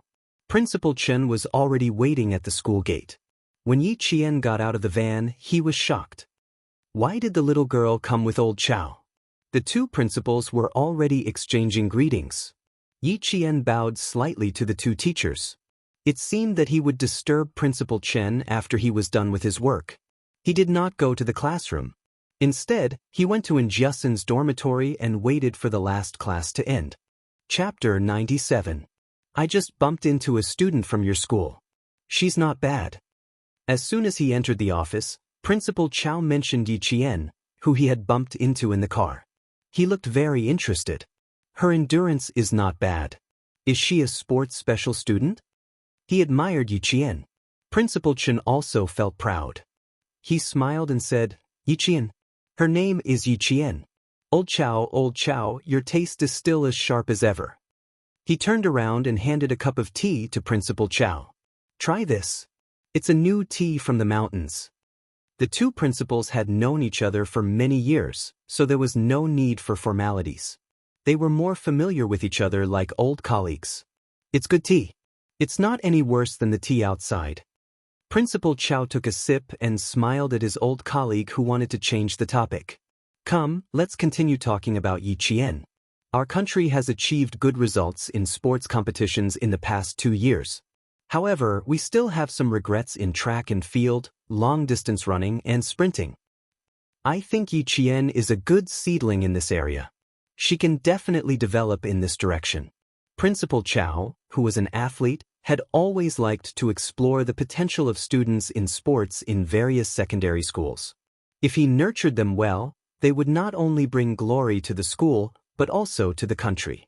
As the top high school in the province, the sports special students from first high school had all achieved good results in various competitions. A few students had even made it to the university games and achieved amazing results. However, Principal Chen was not very interested in this. He took a sip of tea and smiled. This child is indeed not bad. She is excellent in all aspects. However, I don't plan to let her achieve good results in sports. Why is that? Principal Chow said in surprise. This is not your style, old Chen. Downstairs in the office. The arrival of the two teachers from first high school made the teachers in the office very happy. This showed how much importance first high school placed on this competition. The stacks of test papers that were brought over from the province's number 1 high school were distributed to the class teachers of the second and third year classes. Suddenly, the entire office was filled with the smell of books and ink. It really became a sea of learning. When Teacher Ko came in, he saw Class 1's homeroom teacher, Teacher Liu, actively recommending several top students in his class. His face was sharp and mean, and he snorted coldly. Then he changed his face and walked over with a smile. When Teacher Lu saw her, she smiled and said, "Teacher Song, this is Teacher Ku from Class 2. Yi Ying and Yi Qian are Teacher Ku's students." At the mention of Yi Qian, the smile on Teacher Ku's face was quite deep, but when he heard Yi Qian's name, his smile froze. Teacher Lu should be done with his work, right? Do you mind if I speak to Teacher Song? With a fake smile, Teacher Ku stared at Teacher Lu, who thought that he had given her a difficult problem. She smiled coldly and said, "Let me speak to the students in my class. I'm afraid Teacher Lu doesn't know much about them." The teachers in the office were used to her sarcastic tone. Teacher Lu smiled disapprovingly and was busy distributing the test papers from First High School to the teachers of each subject. Mr. Song from First High School frowned slightly. His impression of Mr. Ku suddenly became much worse. As a teacher, he didn't say much, but his attitude was a little cold. Chapter 98. Yi Qian, who was in the dormitory, had no idea that Teacher Ku was trying her best to discredit her. She said to Jianghu, "I bought a few sets of test papers. Let's do them together tomorrow. There are midterm exams next week, and the provincial high school exams on Saturday, Sunday, and Sunday. It's going to be a little hard to endure for 4 consecutive days." She even sighed, which made Jianghu roll her eyes. All right. You're the most stressful person in class. You even took leave. You don't know how dark Teacher Ku's expression is today. The whole class is living in fear and trepidation, afraid of provoking her bad luck. Zhang Na, who was in the same dormitory as her, said emotionally, "None of us dare to go near her. Yi Qian, the whole class is waiting for you to come back and destroy Teacher Ku's dark expression." "Are you sure I can do it?" Yi Qian raised her eyebrows and smiled at the girls who nodded in agreement. "I didn't go to the classroom because I was afraid that you would be washed away by the storm. That's why I waited for you in the dormitory." The students more or less knew that Yi Qian and Teacher Ku did not have a good teacher-student relationship. Hearing this, they all laughed coquettishly. Sometimes they really admired Yi Qian. She was the only one who could withstand Teacher Ku's gaze. If it were any other student, their legs would have turned to jelly, or they would have transferred classes. Yi Ying's voice came from outside. She was still full of confidence. The girls in the dormitory snorted at the same time and said to Yi Qian, "Recently, Gao Yang has been coming to the classroom from time to time to tutor us. The two of them are sitting together openly. In the end, Teacher Ku even told us to learn from them. It can't be helped. Those two have always been in the top 5 of the cohort." Zhang Na snorted in dissatisfaction and rolled her eyes. It's obvious that they're in love at a young age. The pettiness of a little girl could be seen at a glance. Yi Qian pursed her lips and laughed softly. It was already dinner time for the school. When they reached the cafeteria, Jianghu gently poked Yi Qian's forearm with her finger. Do you see? She's smiling like a flower. I also suspect that the two of them are dating." At the entrance of the cafeteria, the smiling Yi Ying and the tall and cold Gao Yang walked in together. The two of them immediately attracted countless gazes with various meanings. The people involved did not seem to care at all. They chatted and laughed as they walked towards Yi Qian and the others. It was inevitable that they would bump into each other. As soon as Gao Yang saw Yi Qian, he remembered how she had kicked him and his car. His cold face revealed a trace of uneasiness as he said to Yi Ying, "Go line up over there. There are fewer people." Yi Ying, who had always been scheming, glanced at Gao Yang's face and narrowed her beautiful eyes. "Why do I feel like he and Yi Qian are hiding something from me?" He smiled naturally and generously. "It's okay, it's the same no matter where you line it up. Didn't the head of teaching say that? After dinner, let's hurry to the teacher's office. Let's queue here." After she finished speaking, she naturally tugged on Gao Yang's sleeve and lined up behind Yi Qian. In that instant, Jianghu understood why Yi Qian said that she was not simple. If she were in Yi Qian's shoes, she would feel uncomfortable standing in the same place as someone who had bad blood with them. Fine, Yi Qian was not simple either. Seeing her nonchalant expression, Jianghu shrugged, indicating that she did not care either. Chapter 99. Principal Chen, Principal Chow and the teachers from the provincial first high school were all sitting in the meeting room after dinner. At the same time, there were also the homeroom teachers from the second and third grades. No one said anything. They were all waiting for the two principals to finish reading the list. Teacher Ku, who was sitting in the middle, froze when he saw Headmaster Chen flipping through the registration form for the second year of middle school. He had never seen the headmaster attend any competitions in the past. Why was he looking at it this time? There were 7 grades in the second grade. 5 to 6 students from each grade would sign up for the competition. They were all the top 10 students in the class. Headmaster Chen flipped through all the registration forms for the second year of junior high school, but he didn't see Yi Jian's registration form. Teacher Ku, can I see the name list of Yi Jian students?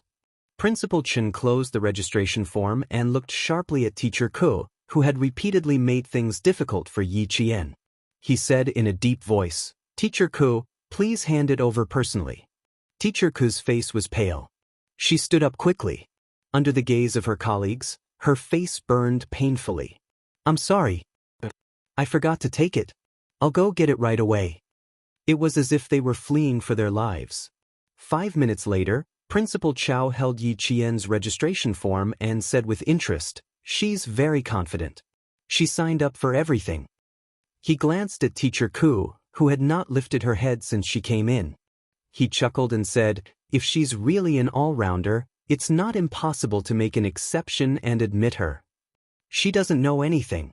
Teacher Ku, who had her head lowered, panicked when she heard this. She looked up and explained, Principal Chow, Yi Jian is a bad student.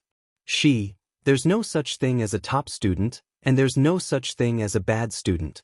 Teacher Ku, please be careful with your words. Principal Chow interrupted her with a smile and said kindly, whether she's a bad student or not, we'll know in the exam today. The self-study session is at 7 o'clock. Teachers, please get ready. The first mock exam will be at 7 o'clock sharp. No one listened to her explanation. They all stood up to inform their students. In the dean's office, Teacher Ke handed over the 2 test papers. The 2 of you are representing the school. Take a look at this first. After 7 o'clock, you will have a mock exam. Thank you, Director Ku. When Yi Ying heard this, she could not wait to reach out her hand. However, she was pulled back by Gao Ying. He said coldly, are you asking us to cheat? When he said that, Yi Ying became anxious. Gao Ying, what nonsense are you spouting? Dean Ku wants us to do better. He wants us to look at the questions in advance, not the answers. Wasn't reading the questions in advance cheating? Yi Jian, who was personally informed by Principal Chen, smiled faintly. Don't worry, I've said it before. Yi Ying is the opponent I need to defeat. So, how could I let her have the chance to defeat me? So what if she has seen the test papers? I can still win beautifully. Her face was full of confidence, and there was even a hint of disdain in her jet black eyes. Principal Chen, who was originally a little worried, raised his eyebrows and laughed heartily. If you want to suppress your opponent, little girl, then you have to give him a hard time. Even if he does, he has to be below you. This was only natural. How could he let Yi Ying have her way? In the temporary classroom of grade 12 class 1, Yi Jian took out one of the test papers and handed the rest to the students behind him. He picked up a pen and started writing. Chapter 100. At night, the school was less noisy and quieter than during the day. On the 5th floor of the teaching block, the classroom of grade 12 class 1 was a little more solemn. The only sound that could be heard in the classroom was the pen tip gliding across the paper. All of the students' gazes were focused as they concentrated on their own test papers. Yi Jian's pen seemed to move faster than the other students. He wrote down the answer almost without thinking. There was no hesitation or pause. It was as if he was taking notes in class. There was no sense of stagnation at all. The 2 provincial first middle school teachers scanned the top students in Fujian Town Middle School. A total of 62 students from grade 2 and grade 3 had signed up for the competition. After this round of preliminaries, it was estimated that half of them would be eliminated. There was only one reason why Principal Chow chose the second day of the midterm exam for the second round of selections: to strengthen the competition. They needed to know which students performed consistently in the 4 days of exams. They also needed to know which students had stage fright or were unable to persevere in the middle of the exam. If they stood out in this competition, then Ms. Song, who had walked to Yi Qian's side, smiled. No wonder Principal Chen didn't give face to Ms. Ke. It was unbelievable that such an outstanding student was suppressed by his own form teacher. She had been teaching for more than 20 years, and this was the first time she had encountered such a situation. After standing there for less than 3 minutes, Ms. Song's eyes narrowed slightly. Then she quietly walked to Mr. Zhu, who taught mathematics in the top class of the province's first middle school, and whispered, "Mr. Zhu, go take a look at her." To be able to attract the attention of a teacher on the spot, one had to either be cheating or a top student. Mr. Zhu was the only teacher in the province who had participated in the National Mathematical Olympiad questions. He had also taken students overseas to participate in mathematical Olympiad competitions. When he walked to Yi Qian's desk, his legs seemed to have grown roots and he couldn't move. The two teachers took turns standing in front of a student's desk. They had inadvertently attracted the attention of some students. Ying was one of them. Seeing this, the light in her beautiful eyes was like dirty well water, full of gloominess and coldness. The ballpoint pen in her hand seemed to be about to be broken in half. She was so strong that the veins on the back of her hand could be clearly seen. No matter how attentive Yi Jian was, she couldn't ignore that cold gaze that seemed to be stained with dirty water. He raised his eyes indifferently, and his gaze seemed to inadvertently sweep across the front. His gaze paused for a few seconds on Yi Ying's face, who was a row away, and he returned her a cold smile. Her smile was so dazzling, and it even contained disdain towards him. Yi Ying had already gritted her teeth, and the gloominess in her beautiful eyes deepened. She glared fiercely at Yi Qian. Just as she was about to lose control of her emotions, she seemed to have thought of something. She took a deep breath, bit her tongue to control her emotions, and looked away. "No, I can't let Yi Qian affect me." Her father was right. When she didn't have the ability to deal with Yi Qian, the first thing she had to learn was to endure. Yi Jian, who had seen her reaction, lowered her eyes, and a hint of coldness appeared in her dark, watery eyes. Yi Ying was able to succeed in her previous life not only because of her own ability, but also because of Yi Zhifan, who gave her advice. "You don't know the last question?" She hesitated for a long time, and this made Mr. Zhu, who was standing next to her, anxious. "This question is a little difficult, but it's all learned in the second year of middle school. Think carefully." Chapter 101. The last question, geometry, was from the Provincial Math Olympiad 2 years ago. It was difficult but not difficult. Yi Qian did not expect her teacher to be so anxious when she exchanged glances with Yi Ying. She put her pen down again and wrote down the steps she had in her mind. Finally, she wrote down the correct answer. She had just written down the answer when the paper in front of her was taken away. The teacher's voice came from above. "Sit here and don't move. You can leave after I correct it." Being the first to hand in the paper always gave the other students a lot of pressure. Gao Yang, who was sitting at the back, already pursed his lips. Did she finish it so quickly? Or did she get caught cheating? No, that couldn't be right. If she was caught cheating, the teacher wouldn't be so agitated and she wouldn't be sitting quietly in the classroom. Then she must have finished it. Gao Yang could not hide the surprise in his cold eyes. He frowned and looked in the direction of Yi Ying. Seeing that the girl he admired was focused on the questions and was not affected at all, his frown eased. Teacher Zhu, who was marking the papers at the podium, was already cheering in her heart. She took very little time and got it 100% correct. No wonder Principal Chow had to come personally. This town's middle school was really talented. The rest of the students were still in the middle of the exam, but Teacher Zhu had already finished marking Yi Qian's paper. "Not bad, you can leave the exam room." There was no mention of the score, but it could be seen from Yi Qian's expression and words that she had done well. She was in a hurry to find Principal Chen. She politely said, "Goodbye, teacher." Then she picked up the only ballpoint pen she had brought into the classroom, got up, and left quickly.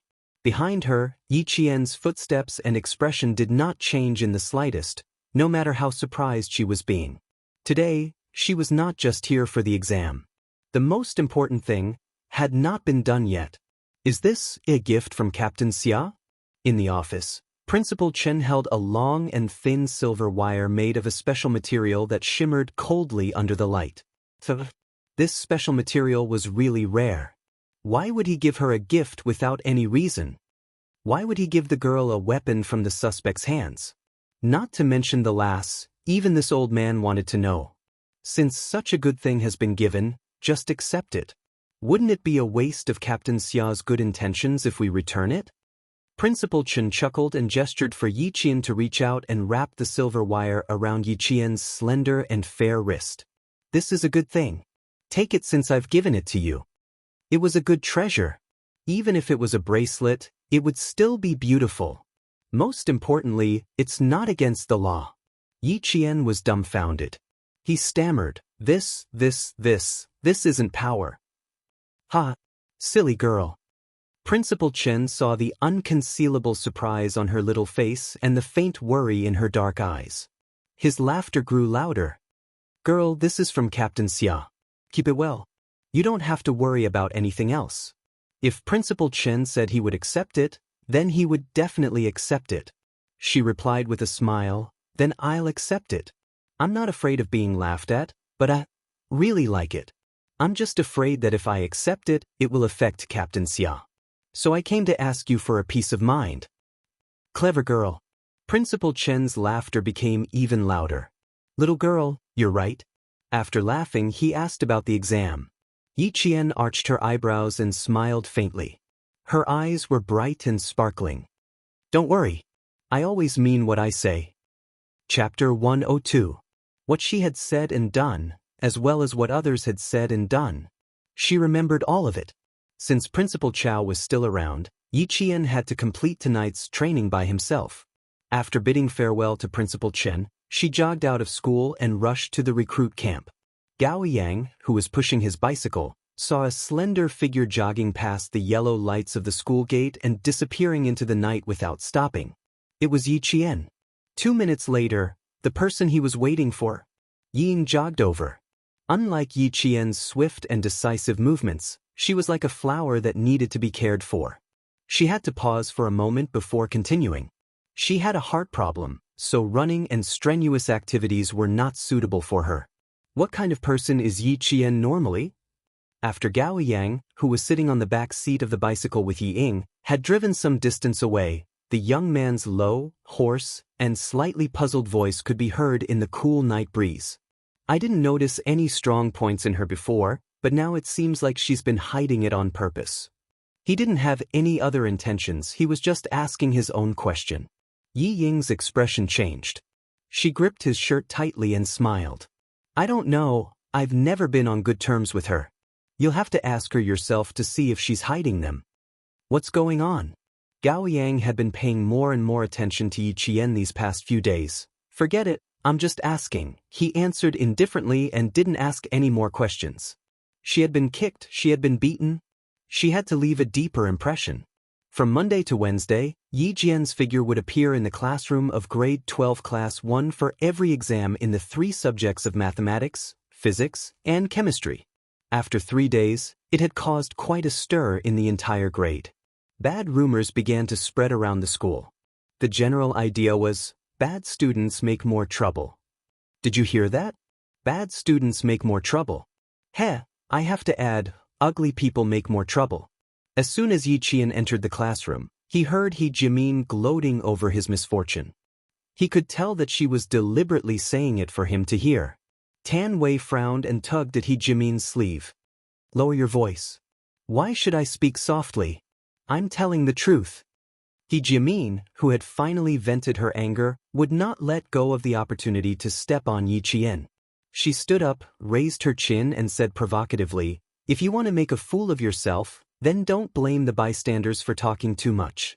When Jiasun heard this, she was furious. She rolled up her sleeves and was about to rush over. He Jimin, you're really capable. If you have the ability, go ahead and do it yourself. If she could go anywhere, Zhang Na said airily. Only incompetent people would go around making trouble. Yi Qian, who was standing in the middle, smiled and patted their shoulders. His gaze was straight and cold. He said with a faint smile, "Do you know why I don't want to talk to a certain someone? It's just a feeling. If I look at her for too long, I'll have nightmares for days."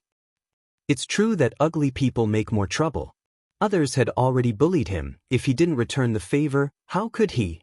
In the land of etiquette, he naturally had to return the favor. When Jimin heard Yi Qian call her ugly, her face instantly twisted. She pounced over as if she was going to bite him. "Yi Qian, I'll let you be smug, I'll let you be smug. Are you sure you want to fight?" Yi Qian walked over. His cold gaze had a hint of ruthlessness. He smiled and said, "I realize that you have a bad memory. That's good too. Let's fight and you'll remember." Chapter 103. Yi Ying, who had been listening for a long time, looked gloomy. She grabbed Jimin, who had rushed out, and whispered, "Class is about to start. Do you want to be scolded by the teacher?" "Oh no, I almost forgot that Yi Qian is quite good at fighting." At the mention of the past, Jimin, who was arrogant just a second ago, was defeated the next second. Her eyes flickered as she returned to her seat dejectedly. When the surrounding students saw this, they more or less looked down on Jimin. Not only did she bully her own classmates, but she was also as timid as a mouse. They didn't know where she got the courage to go against Yi Qian. At noon, the broadcast announced the names of the students who had been selected for the competition. When Yi Jian's name was broadcasted again, the sound of people gasping could be heard everywhere in the school. Yi Qian from Year 2's Class 2 even applied for English. English was the weak point of Town Middle School. Could she do it? Don't puff yourself up at your own cost. Teacher Huang, the English teacher who was eating in the staff cafeteria, let out a long sigh when she heard Yi Qian's name. Whether she would succeed or not, she didn't know. But at least one of the two classes she taught in Year 2 had applied. Yi Qian applied for mathematics, physics, and chemistry, but it didn't cause much of a reaction.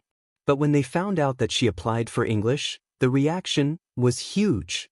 As long as there were students around, they would definitely hear that the most discussed topic was Yi Qian.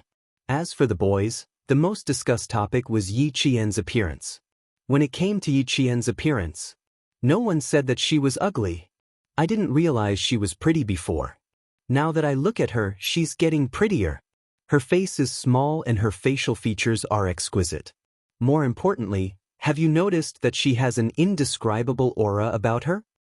"Hey, you guys noticed it too. I thought I was mistaken. I just thought. Did she wear our school uniform incorrectly? She shouldn't be wearing the uniform." Gao Yiyang, who was listening to his classmates' irrelevant conversations, put down his spoon and sneered, "That's not what we're concerned about. Do you think she can do English?" "Haha, Gao Yiyang, English isn't the point. The important thing is the beauty." The boy laughed heartily. Seeing that all the girls in the class were sneaking glances at him, he sighed and said sadly, "You have a beauty by your side. How can you understand our thoughts?" Gao Yang was already pursing his lips. English? Could she do Yi Qian? After a while, he snorted coldly. "Fine, let her make a fool of herself. Then she will know what it means to act according to one's ability." Yi Qian, who even the English teacher did not have high hopes for, ate his lunch without any pressure. Was it difficult for him to take the English test at night? Would he be sad about those unfamiliar, tongue-twisting medical books with especially long words?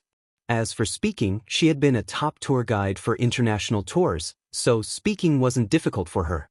At this moment, the students' secret discussions about Yi Qian were already out in the open. The moment they saw him, they said, "Which Yi Qian from Class 2? Last time, Yi Qian used her super memory to shock more than 30 students. This time, she used another method to create a storm in the school." Her name was already being passed around by the students for the entire Thursday afternoon. The students who had seen Yi Qian's super memory felt that it might not be difficult for her. When they heard their classmates mention Yi Qian in an extremely sarcastic tone, they would also stand up for him. However, in the end, they chose to wait and see. Chapter 104. When Yi Ying heard that Yi Qian was participating in the English competition, she chuckled. "You overestimate yourself." She believed that Yi Qian could do well in other subjects. But for English, the sun would rise from the west if she was not good at it. There were so many top students out there, and she even had to learn English. They were just waiting for her to make a fool of herself. As the deputy mayor, Yi Jifan had a great influence on Yi Ying. She was slowly learning how to plan ahead. But for Yi Qian, there were plenty of people waiting for her to make a fool of herself. It didn't matter if Yi Qian was there or not. Yi Qian walked into the classroom and found her seat, waiting for the exam papers to be handed out. The other 9 students, including Gao Yang, looked at Yi Qian subtly. The 9 of them were the top students in English in the 2nd and 3rd year. Yi Qian from the 2nd year class. Where did she get the confidence to even sign up for English? Gao Yang, who was sitting in the corner, saw this and pursed his lips into a straight line. Why did she have to embarrass herself in school? So many students were secretly laughing at her. Wouldn't it be better to keep a low profile? The teacher hadn't come in yet. Gao Yang stood up and walked behind a girl. Although his voice was cold, he was polite. Hello, can I exchange seats with you? There are 10 people in the exam, so you can sit anywhere. Yi Qian didn't turn around. It didn't matter who sat behind her. If you don't know how to do it, keep it. When the exam papers were handed out, Gao Yang's low and cold voice sounded. I'll give you the answer after I'm done. No matter what, she had to pass this test first. She couldn't let those talkative students say anything bad. It was a girl after all. In front of her, Yi Qian, who had already started writing, stopped. She turned her head and looked at Gao Yang, who seemed to be planning for her. She smiled faintly and said, You're confident in English because you've lived abroad, right? I'm helping you, Yi Qian. It didn't sound like he meant anything else, but it made him feel a little uncomfortable. I am indeed confident. Yi Qian raised his eyebrows and smiled. His dark eyes shone like stars as he said, What a coincidence. I'm also very confident in myself. I'm sorry, but I really don't care for your so-called help. You. Gao Yang's handsome face immediately changed. His eyes were cold as he stared at the figure who was already sitting upright. Yi Qian, don't be ungrateful. Tiske, what should I do? She didn't know what was good for her. With the sound of the tape turning, the first question, listening, began. No matter how angry Gao Yang was, he could only give up. After the listening test was over, Yi Qian's pen flew across the paper. When it came to the last reading question, Yi Qian directly handed the paper to Teacher Song and politely said, Goodbye. He left the 9 students who were still taking the exam. He didn't return to the classroom. Instead, he went straight to Jiasen's dormitory to pick up his bag and leave the school. Tonight's training was to train the arm's stability. Yi Qian, who didn't even put down his bag, immediately rushed to the training room. At this time, Principal Chen had already been waiting for a long time. The results of the exam were never the focus of their conversation. Principal Chen, who was holding a string of bells in his hand, gestured for Yi Qian to reach out his hand. Put 5 kilograms of weight on your wrist for 30 minutes. Every time the bell rings, the time will be stacked for 10 minutes. As a sniper, the closer they got to the end, the crueler the training became. Chapter 105. In the morning, you'll be in the grass. At night, you'll be in the desert. The next day, you'll be in the snow forest. No matter where you are, you'll need to have an extremely stable arm to hold up your sniper rifle. You'll need to lock onto the crosshairs of your target and fire with a bang. Principal Chen not only had a cruel training plan for how to train Yi Qian into a top-notch sniper, but at the same time, he would optimize the training according to Yi Qian's own conditions. Women were weaker than men in terms of strength, but Principal Chen would never allow that to happen. The soldiers he trained had to be better than men in all aspects. Because on the battlefield, the enemy would never show mercy just because you were a woman. On the contrary, once a female soldier was captured, what awaited her was even crueler and more inhumane torture. Starting from the body, all the way to the depths of her soul, she would be brutally tortured by the enemy until she was neither human nor ghost. After choosing this path, as long as he thought about what would happen if he fell into the hands of the enemy, then he would have to accept the cruelty of the day. A metal ball weighed 5 kilograms. Both her hands weighed 5 kilograms. Yi Qian could clearly feel her hands sinking under the weight of the metal balls. Raise! Principal Chen's stern voice came from the training room. Both hands parallel to your shoulders. Maintain an angle of 90 degrees under your armpits. The silver bell is not allowed to make a sound for half an hour. 1, 2, 3. Begin. From this moment onwards, Yi Qian's sniper training had advanced from beginner to intermediate. The silver bell on her wrist was strung together with extremely thin fish wire. It was so light that even a small breeze could blow it and make a clear ringing sound. 10 minutes later, Yi Qian was already gritting her teeth. Fine sweat seeped out of her forehead. The metal balls in her hands seemed to be getting heavier. They were so heavy that her hands were about to sink down uncontrollably. Sniper training required silence. Every time this happened, the training room would become a restricted area. Even Battalion Commander Yang could not enter and leave as he pleased. Girl, right now your left and right arms only weigh a total of 5 kilograms. If there comes a day when you're holding a 12-kilogram sniper rifle in your hands and still charging into enemy lines like a commando, are you sure you can do it? Divert your attention so that the burden in your heart doesn't exist. In Principal Chen's teachings, Yi Qian was like a small sapling, rooted in fertile soil, sprouting branches and leaves, growing strong day by day. His attention was no longer on the weights on his wrists. Instead, he cast his gaze at a certain spot in the training room. In his mind, he memorized the English test questions for tonight, starting from the listening test to the reading test. Principal Chen was always amazed by his amazing perseverance and talent. Even if they knew, they would still be amazed when they saw it again. She had to carry 5 kilograms of weights for half an hour on both her hands. She was not allowed to swing the silver bell even once. For a sniper who had just advanced from a beginner to an intermediate level, this was something that even a male soldier would find difficult to accomplish on the first try. But Yi Qian had done it. Sweat flowed down her elegant chin and seeped into her clothes like a waterline. Large patches of wet clothes were proof of how hard this slender girl worked. Principal Chen watched the time pass by with a gratified gaze. Once half an hour was up, he prepared to stop training. Going too far was as bad as not going far enough. Chapter 106. With little Ye's intelligence, there was nothing to worry about. She just needed to follow the original plan and train as usual. She removed the metal ball from her wrist. The sudden ease made her feel a little uncomfortable. Yi Qian shook her wrist and smiled without even wiping her sweat. If you didn't remind me, I really wouldn't have noticed that half an hour has passed. It was as if she had just gotten into a good mood and suddenly pulled away. She still felt a little empty. You're doing very well now. There's no need to rush. Principal Chen took out a bottle of medicinal oil and poured it into his palm. Stretch out your hand. It's not bad to be able to last for half an hour on your first try.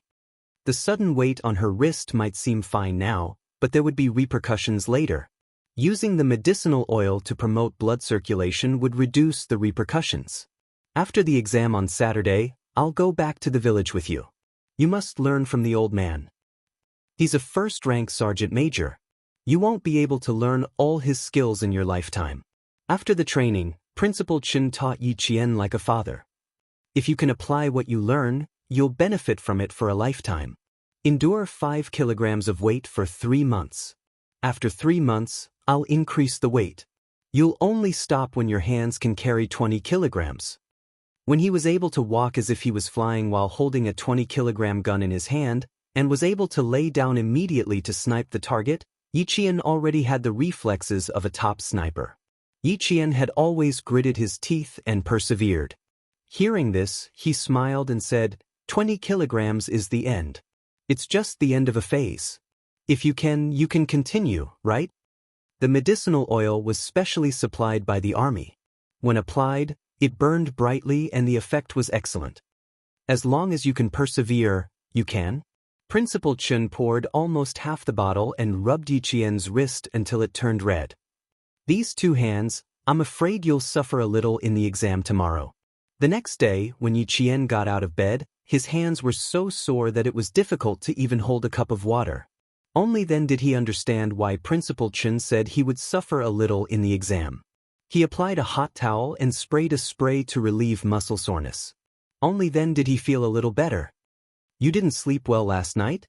The moment Jianghu entered the classroom, she didn't even return to her seat. Instead, she walked straight to Yiqian, who didn't look too well. Why do you look so listless? It wasn't that he didn't sleep well, but his entire arm was aching unbearably. Yiqian placed his arm on the table and said to her, "Come, give me a massage. The pain has gone all the way to my bones." There were no obvious external injuries, only soreness in his ligaments and muscles. If he hadn't applied the ointment last night, he probably wouldn't have been able to lift his head. You scared me to death. I thought you messed up on your English test last night. And Jianghu immediately started massaging. As she massaged, she asked softly, "How was it? How was your English test yesterday?"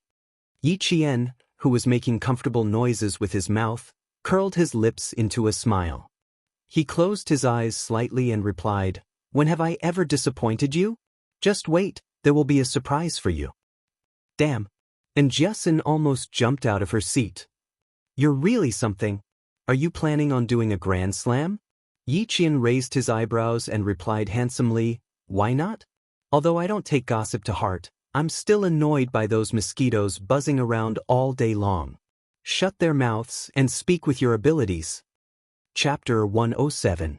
If she spoke with her abilities, no matter how many mouths there were, she would be able to shut them up and prevent others from gossiping in the future.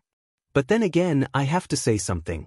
Don't you think the school is taking this competition very seriously? Hearing this, Jianghu, who was relieved, leaned closer and whispered, "Even the midterm exam was postponed. I'm afraid this competition is not going to be simple." Yiqian smiled but did not say anything. However, the way she looked at her was clear. Of course, it was not going to be simple. Principal Chen, who already knew about Yiqian's results, narrowed his eyes slightly. After a while, he said, "This child's goal is a little different, but she will definitely be willing to fight for the glory of the country. There's no choice. The competition is going on all over the country. Your school is not the only one who postponed the midterm exam. Other schools are doing the same." Principal Chao, who was always smiling, had a serious expression on his face. He said in a deep voice, "We failed 3 years ago. This time, we will not allow ourselves to fail again. There are only 12 student representatives in the country. Yiqian has a high chance of making it big." As of yesterday, there were a total of 6 students who scored a grand slam in the preliminary exam. Not only did Yiqian score a grand slam, but she also took the most time in the entire country. "Old Chin, you have to persuade Yiqian." From Principal Chao's expression and words, it was obvious that this competition was just as Jianghu had said. It was not going to be simple. Yiqian and Jianghu were not the only ones who felt it. Most of the students had their guesses. This was the first time they had encountered a competition where the midterm exam had to be postponed. During the exam, Yiqian handed in her papers a little slower than usual. Her hands were sore and she was indeed at a disadvantage. Seeing this, Yi Ying's lips curled into a contemptuous smile. How could she still perform normally after taking so many exams? The invigilator stood beside Yiqian, who was concentrating on the exam. They would more or less pay attention to this girl, who was the talk of the town, to see if she was really capable. After 2 days of exams, the invigilators had an answer in their hearts. After the politics exam in the afternoon, all the students in the school began to compare their answers as if a burden had been lifted off their shoulders. Come, let's compare our answers. I feel like I've made a lot of mistakes. I still have 2 fill-in-the-blank questions to do. I forgot the date and month. While the rest of the students were still comparing their answers, Yiqian's paper had already been graded and handed over to Principal Chen. Even Teacher Ku, the homeroom teacher, didn't have the chance to look at him. Yiqian, who was not used to the answers, was also dragged into the discussion. "Wow, you're right. I didn't even memorize it. Ying, you're amazing." Yi Ying did well in the exam this time. Jimin, who copied a lot of her, was already praising her exaggeratedly. Then, she rolled her eyes in Yiqian's direction and chuckled mockingly, "Look at how arrogant some people are. Let's just wait for her to cry." Let her be proud. When the results are out, she'll cry. He Jimin didn't dare to mock her in public anymore, but behind her back, she was even more scheming. Did you see that? She's been taking exams these past 2 days. Every time she takes an exam, she shakes her hands. Heh, one look and you can tell that she doesn't know how to do it. Yin, who saw this, didn't stop her. Instead, she calmly watched the situation develop. She didn't want to suppress Yi Qian, but there would naturally be people who would stand up for her. Let's just wait and see. When the time comes, we'll talk about her until she's too ashamed to go to school. She'd better get out of school obediently. Chapter 108. Xie Sifeng chimed in, her voice thick with jealousy. Let her know that she can't go around showing off just because her grades are a little better. At the same time the bell rang, Teacher Ku's heavy footsteps appeared at the classroom door. Seeing that the classroom was still in a mess even after the bell rang, she was furious. When her gaze swept over Yi Qian, her eyes revealed a disdainful sneer. Teacher Ku stomped to the podium, slammed the blackboard brush down, and pointed directly at He Jimin, who was still talking loudly. He Jimin, stand up. You made a mess of the exam, and you still have the cheek to shout? He Jimin, who had been arrogant just a moment ago, instantly looked as if she had been hit by frost. Her face turned green, then white, and she stood rooted to the ground, not moving a single step. Get up here. She had hit the muzzle of the gun well. Her public resistance made Teacher Ku's face turn ashen. Stand there until school ends. Rebellion, rebellion. Both of them were rebelling. Where was the dignity of a teacher? Yi Qian glanced coldly at Teacher Ku, who was obviously trying to find fault with him. A trace of mockery flashed across his eyes. He sat there leisurely, enjoying the confrontation between the teacher and the student like a spectator. In the end, it was naturally He Jimin who stood at the podium with a red face. Tomorrow, these students will come to school as usual for the final exam. When the names were read out, Yi Ying's name was the first to be called out. Teacher Ku also looked proud. There were a total of 7 students in the class, but Teacher Ku only called out the names of 5 students. Yi Qian and the boy who was taking the chemistry exam were not among them. Xie Sifeng laughed softly and said to her desk mate, "How embarrassing. If it were me, I would be too embarrassed to come to school." The meaning behind her words and laughter was clear. Mockery, indifference, and sarcasm could be heard in Xie Sifeng's laughter. He Jimin, who had been standing with her head lowered, had already raised her head. Her eyes were full of schadenfreude. Embarrassing, how embarrassing.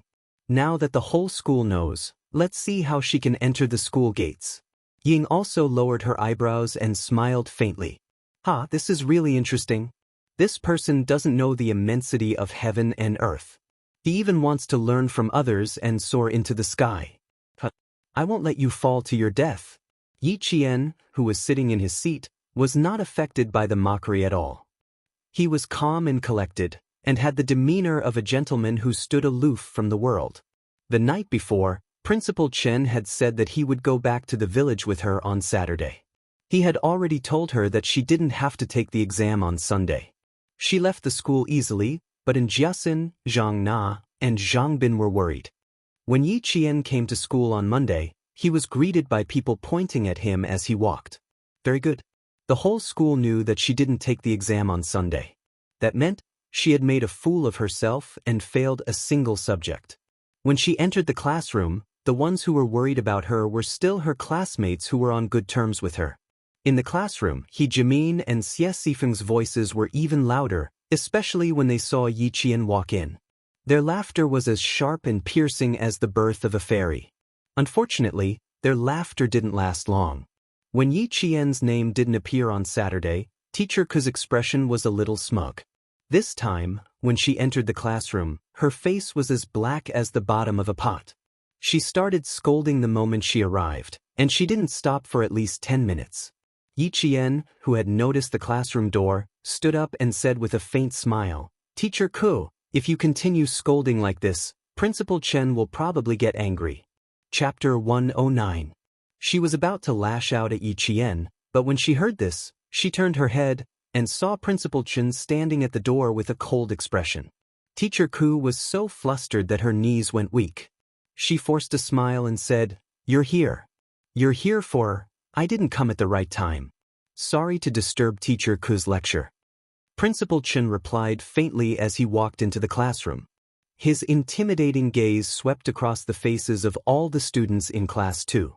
Finally, his gaze paused on Ying, Xie Sifeng, and He Jimin for a few seconds. Unity, love, harmony, and friendliness. You can see these words when you look up. But to my disappointment, I don't see these qualities shining like gold in some of the students in Class 2.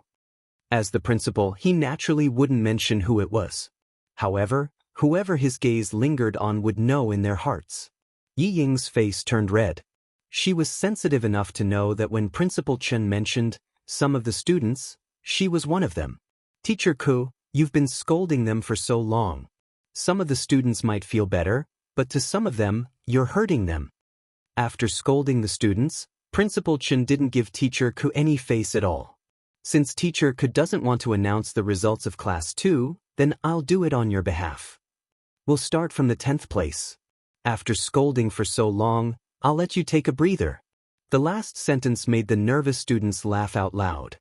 No one wanted to be scolded, but no one dared to stand up like Yi Qian and interrupt Teacher Ku's scolding. Starting from the 10th place, the students who heard the name heaved a long sigh of relief. At least they maintained their ranking. When it came to the top 3, when Yi Qian's name didn't appear, He Jimin, who was in 9th place, couldn't help but laugh. When Yi Ying was in 3rd place, her applause was louder than anyone else's.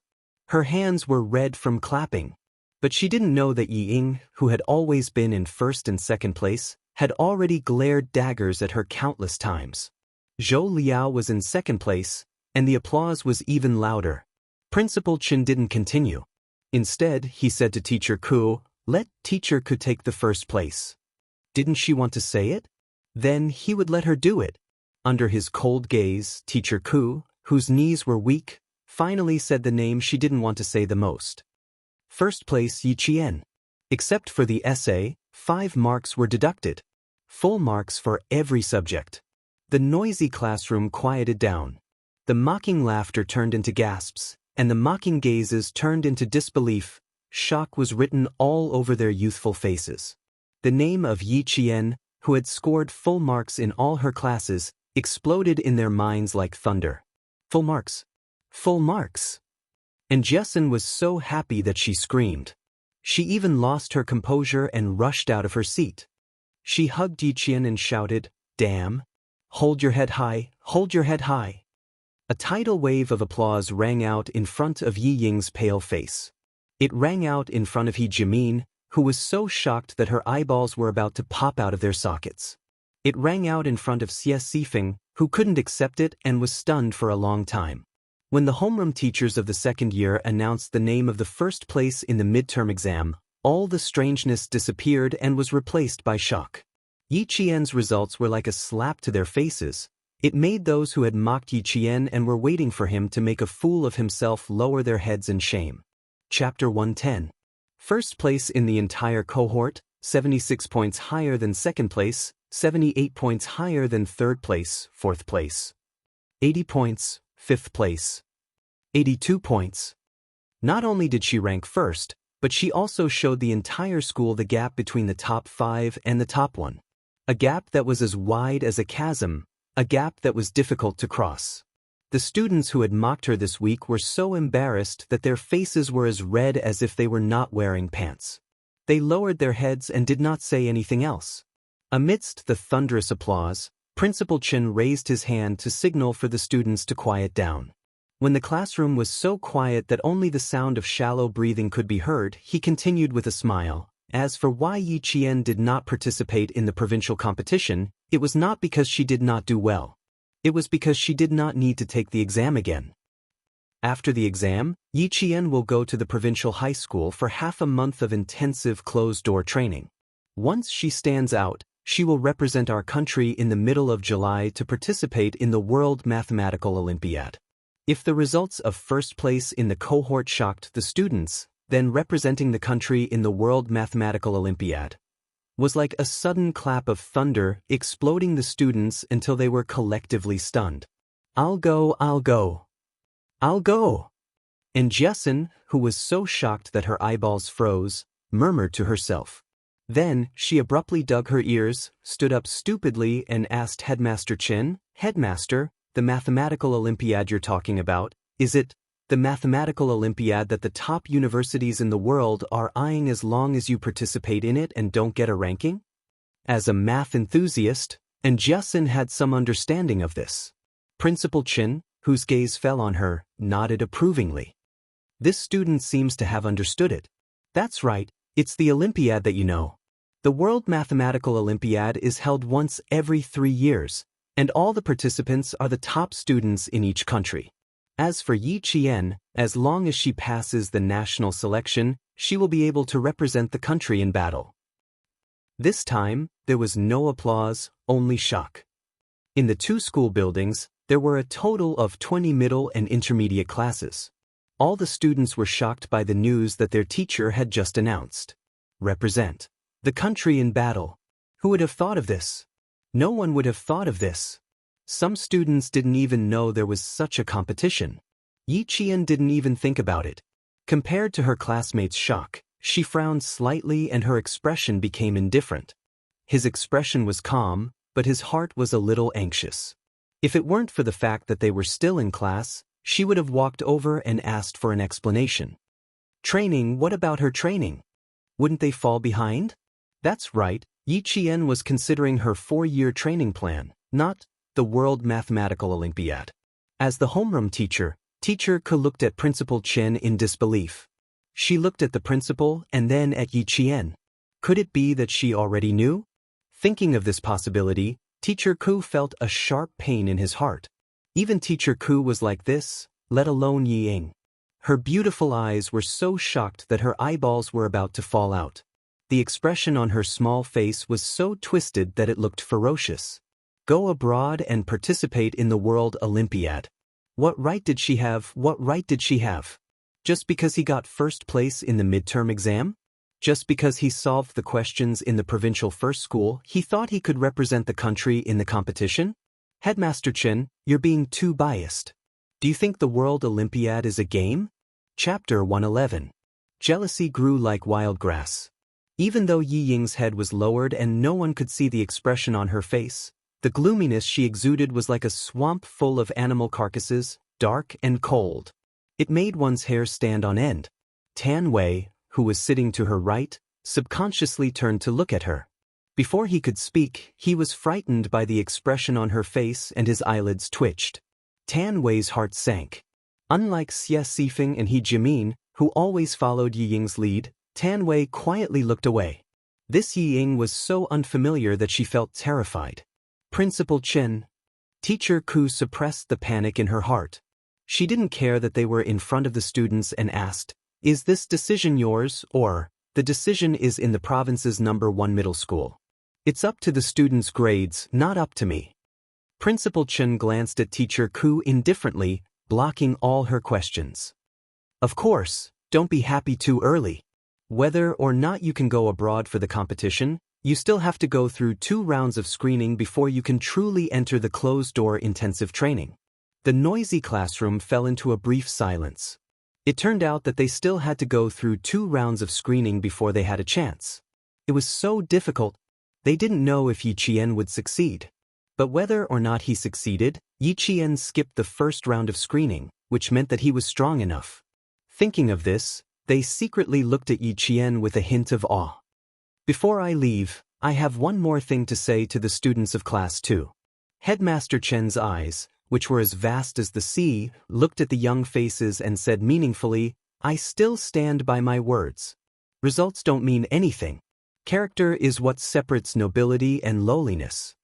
Character is the difference between nobility and lowliness." Yi Ying, who hadn't raised her head, felt her vision darken and she almost fainted. Was he referring to her? Was he referring to her? Yi Qian. Yi Ying gritted her teeth and cursed viciously in her heart. It seemed that this was the only way to get rid of the hatred in her heart, but she didn't know that the more she did this, the more detestable she looked. To Yi Qian, this was just an insignificant thing in her life. It wasn't worth being happy about. Of course, using grades to shut the mouths of the students for a long time saved a lot of trouble. After the language class, Teacher Ko, who had lost her dignity as a teacher, almost ran away. She couldn't do anything to Yi Qian now. She couldn't scold or hit. She didn't even Yi Qian's. Looking at her fleeing figure, Yi Jian, whose eyes were slightly cold, sneered coldly. She would never forget how Teacher Ku's in collusion with Sun Dongqing's in the past. She would never forget how she had slapped her hard in front of the entire class and scolded her, "You're a disgrace and a loser. You don't deserve to be her student." In this life, she would make sure that Yi Qian never stood in front of the lecture table again, because she didn't deserve to be a teacher. For the whole morning, Yi Qian was bathed in the subtle gazes of her classmates. Those rumors disappeared instantly, as if they never happened. On the way to the cafeteria at noon, Jianghu was proud of herself. She lowered her voice and gloated. When Principal Chen appeared, Teacher Ku was so scared that her legs turned to jelly. "Oh my, you don't know how I felt at that time. It was like drinking honey water. My whole body felt comfortable." Chapter 112. Yi Qian glanced at her with a smile and said calmly, "You still have more than a year to live under her. Student, and restrain yourself. After all, she's still our old." A student suddenly walked over and interrupted Yi Qian. "Student Yi, I'm sorry." The boy suddenly apologized. After that, he bowed deeply. "I hope you can get better results in the upcoming exams so that you can represent our country in the competition." This unforeseen event made Yi Qian's lips curl up slightly. Starting over, everything was so beautiful. He smiled and said, "Thank you, I will work hard." After experiencing the storm, the rainbow had appeared. From the school building to the cafeteria, Yi Qian had already received countless apologies from his classmates. At the same time, he had also received kindness from his classmates. The corners of Jianghu's eyes were slightly moist. "Yi Qian, from now on, no one will say anything. No one will dare to doubt you. I'm not afraid of being doubted, nor am I afraid of being talked about." Yi Qian's eyes were cold as he looked at the horizon. The sun pierced through the clouds like a sharp sword, splitting the darkness and welcoming the endless light. "I'm only afraid that if I stay where I am, I will eventually disappear from the world like a speck of dust. My efforts are not to prove anything to them, but to live a better life for myself. To live, do you understand?" Her last sentence was like an old woman who had experienced the vicissitudes of life. She summed up all her persistence in one word: live. Yi Qian's words were like the evening drum and the morning bell in Jianghu's heart. This kind girl instantly understood many things. One is marked by the company one keeps. Yi Qian's charm could always imperceptibly affect the lives of those close to her. Seeing Yi Qian being talked to by his classmates from time to time, the leaves in Yi Ying's hand were stained green by the green juice between her fingers. Anger had already taken root in her eyes and could not be moved away. Liao Jian's figure flitted past the lush trees. Yi Ying looked away and walked towards the famous reading pavilion in the school. The reading pavilion was located in the middle of two school buildings. It was surrounded by tall trees with green leaves. In the morning, many students would read here. At noon, there was no one in the reading pavilion. Yi Ying walked along the bluestone path and saw Liao Jian with a cigarette in his mouth. He looked like a gangster. "All right, my dad told me to tell you that your dad will be back in 2 months." Yi Ying didn't like talking to this kind of poor student, but she couldn't be too far away, so she could only suffer. "Also, have you found out what I want you to do?" When Liao Jian heard that his father would be back in 2 months, the haze on his face immediately disappeared. He looked around and quickly took out something that looked like a passbook from his pants pocket. "This is a small gift from my mother to your family. Keep it well. As for Yi Qian, just you wait. We know where she lives. We can teach her a lesson anytime." He just didn't expect that this chick was actually living in the recruit assembly camp. He had to coax Yi Ying first. When his dad came back, it would be a piece of cake to teach Yi Qian a lesson. Someone walked out of the reading pavilion. Yi Ying was afraid that someone would see her with a poor student. She immediately said, "All right, hurry up and leave. As for Yi Qian, I'll tell you what to do when the time comes." Recently, it would be impossible to teach her a lesson. Countless pairs of eyes were watching. If anything happened, the whole school would know. Chapter 113. Liao Jian couldn't wait to leave. When he heard this, he scurried away like a mouse and disappeared from Yi Ying's sight. Yi Qian from Class 2 is really amazing. She even has the chance to represent the country in a competition. How enviable. That's because she's really capable. Let's see if you still dare to speak ill of her behind her back. Gao Yang's cold voice came from the other side of the tree. She's just a girl. You guys said so much about her before. If you're a man, you should go and apologize. I should go and apologize. Why don't you come with me? Hearing this, Yi Ying, who was about to leave, stopped. She wanted to hear Gao Yang's reply. After a moment of silence, Gao Yang laughed self-deprecatingly and said, "Huh? You want me to go with you? I'm afraid she'll run away even faster." She didn't hide her disgust for him. Yi Ying's pupils constricted. After the footsteps left, she laughed softly and left the reading pavilion expressionlessly. Once Yi Qian found out about Gao Yang's family background, would she still run away? She would definitely be like a housefly and keep a close eye on him. In the entire school, wherever students gathered, Yi Qian's name would always be heard. This storm continued until June. After June, the weather was so hot that people just wanted to soak in cold water to cool off. For Yi Qian, no matter how hot the weather was, it couldn't stop her from studying. In the teacher's meeting room, Yi Qian, who had already started a study room, began to systematically study the first year's curriculum. When the third-year teachers found out that Yi Qian had a 50% chance of representing the country in a competition, they spontaneously organized to sacrifice their lunch break and take turns tutoring for Yi Qian. As a teacher, it was their duty to teach their students. They were very willing to give Yi Qian private lessons. No teacher would dislike a student who could self-study all the third-year subjects in a month and achieve high grades. If this kind of talent was buried, it would be the fault of the teachers. 2 weeks before the second year's exams, the school finally received the results of the selection of students who could participate in the provincial exams. Other than Yi Qian, who had already been confirmed as a student, Gao Yang, Yi Ying, and Zhou Liao, a total of 18 students, would be sent to the provincial capital the day after the midterm exams. When Sun Dongqing heard about this from Yi Jifan, she wanted nothing more than to hang a string of firecrackers at the door. Going overseas? Her daughter could go overseas to participate in the competition. This was such a great honor. Don't make so much noise outside. Ying still needs to pass 2 more tests. After Yi Jifan finished speaking, he began to regret his words. With a stern face, he said, Ying went, and so did Jian Yiling. When Sun Dongqing heard that, she snorted and said, "So what if that wretched girl went? She can't be more powerful than Ying. Don't mention her in front of me. Every time you mention her, I get angry. You only got first place in the entire cohort once, and you're already so cocky." Ying has been in a bad mood for a whole month. I'm too lazy to talk to you. There's a meeting in town tonight. You and Ying can eat by yourselves.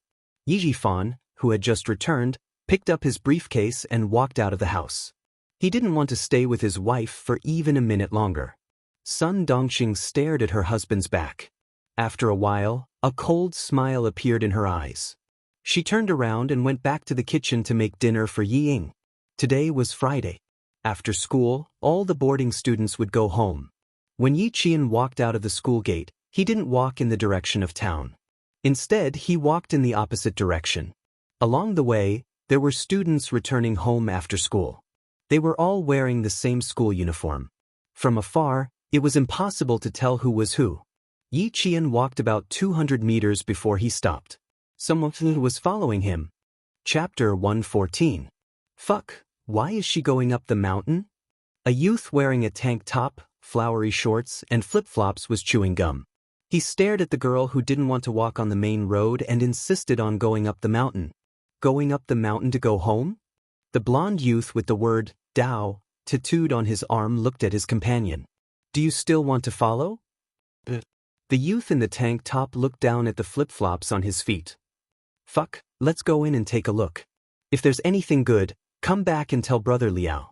You go after her first, I fucking wore the wrong shoes. The brother Liao they were talking about was Liao Jian's father, Liao Yud. Once they entered the mountain, they would be in Yi Qian's territory. Yi Qian, who was standing behind the tree, looked coldly at a yellow-haired young man who walked past her. She looked back and saw another young man who was chasing after her while cursing. After the blonde youth walked out of sight, Yi Qian walked out from behind the tree and stood directly in front of the youth in the tank top. She smiled and said, "Why are you following me?" She walked out directly, scaring the youth who was walking with his head down. After being stunned for a moment, he recognized the student who was blocking his way. "Fuck, she's gone." The blonde youth rushed to the front but didn't see anyone, so he immediately turned back. After 3 to 5 minutes of separation, he saw his friend with a piece of yellowish-yellow rag stuffed in his mouth. His upper body was naked, and his hands were tied behind his back to a pine tree. He was struggling with a muffled sound. "Fuck, what's going on?" When the guy in the tank top saw his friend come back, he wasn't happy. Instead, he struggled even harder. His eyeballs seemed to be convulsing as they kept rolling upwards. The woo-woo sounds coming from his throat could be translated as, "up, up." Unfortunately, the blonde youth didn't know. He ran over and cursed, "Fuck, who the fuck did this? Who did this?" "I did it, what do you want?" Suddenly hearing a girl's voice, the blonde young man subconsciously took a step back and looked up. He saw a girl in a school uniform on the tree looking at him with a smile. "Isn't this the girl who was following me? You followed me for a few kilometers. Tell me who told you to come here." On the tree, Yi Qian's gaze was cold as he looked down from above. His beautiful face was as cold as the moonlight. "You don't want to be like your friend. Speak clearly before I get angry." What young people hated the most was being looked down upon by others, not to mention that he was just a hooligan from a small town who was used to being unreasonable. Hearing this, the yellow-haired young man was furious. He lifted his foot and kicked the tree. "Fuck, get down here." Cursing and kicking was quite impressive, but he didn't see that his friend was almost scared to the point of wetting his pants. "I'm afraid that if I come down, you'll have to run." Yi Qian, who was speaking, held onto a tree branch with both hands and landed on the ground in a standard high jump. He smiled at the yellow-haired young man who was trying to show off. "Looks like you guys are going to be in the same boat tonight." Even without months of training, Yi Qian was still capable of taking care of 2 hooligans. He didn't even need to expend any effort to take them down. "Young lady, I'll talk, okay?" The yellow-haired young man, who was knocked to the ground by Yi Qian, begged for mercy. "It's Brother Liao. He asked us to keep an eye on you for a few days." Chapter 115. Yi Qian grabbed his wrists and said with a smile, "It's too late to say anything now. Be a good boy and go with your brother." "Brother Liao? Liao Yud? Why would he let someone follow him? Did he know something?" Yi Qian's heart skipped a beat, but he didn't show it on his face. He waited for the other party to stand up in pain, then he tied him up against a tree. "I'm a student. I'm afraid of people like you. Tie him up tight so you don't follow me." The 2 youths were about to cry. Damn it, they were the ones who were afraid of her. On the road, Liao Jian led Yi Ying and said, "I don't know when your sister got involved with the army. She usually stays at the camp where the new recruits gather.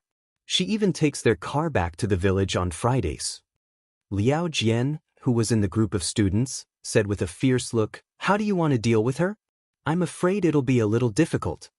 She was indeed capable. She even got involved with the army. Ying pursed her lips and smiled coldly. "I really underestimated her in the past."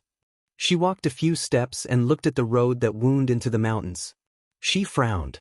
"Why don't I see you?" "She's probably up ahead. Keep walking." Liao Jian didn't finish his sentence and disappeared into the group of students. Yi Qian, up the mountain. Ying also saw the figure walking from the side of the mountain to the road. Her gaze was like a poisonous gelatin glued to Yi Qian's back. After a while, her lips curled into a cold smile that made Liao Jian's heart skip a beat. She said slowly, "I underestimated her. I have to let her know that she can't step on my shoulders just because she's in the limelight." His gaze, which seemed to be laced with poison, was too real. After dealing with the 2 young gangsters, Yi Jian stopped and looked back slightly. His black eyes were as cold as metal. Since Liao Yid sent people to follow her, how could Yi Ying and Liao Jian be involved? Could it be that she was wrong? It wasn't that Liao Yid was still following him because of what happened that night, but was it related to Yi Ying? That's right. Xia Jinyuan had said that it wouldn't be a problem to lock up someone like Liao Yid for 3 to 5 years. Now he was back early. Thinking about the secret interactions between Yi Ying and Liao Jian, Yi Qian's eyes flashed with a cold light. Could it be that Yi Zhifan played a role in this? Was that why Liao Yid came home? The army's jeep is parked at the big corner, Yi Jian thought to herself as she jogged towards the jeep from a brisk pace. She had to ask Xia Jinyuan first to see if he had any leads. However, in the past 2 months, she had been to the army quite a few times. Usually, she would fight with the soldiers on Saturdays and Sundays, but she had never once met that elegant and dangerous man. He didn't know if he would be able to meet them this time. Perhaps he could ask the soldiers. On Sunday, the sun was even hotter than Saturday. There was no wind, and even the cicadas were scorched by the sun and stopped chirping. Yi Qian, who was carrying a sniper rifle on her back, hugged a pine tree with both hands. She took a deep breath and climbed up the tree like a cheetah. She was undergoing close-range combat training within 30 meters, and her opponent was none other than a real sniper in the army. She had been waiting since noon. As the sun gradually tilted, she waited until the sun set in the west. Finally, the owls in the deep forest made the sound of foraging. After 10 hours of waiting in ambush, Yi Jian remained motionless. Her expression was still indifferent. Some ants fell from the leaves and landed on her sweaty neck, causing her skin to itch. Chapter 116.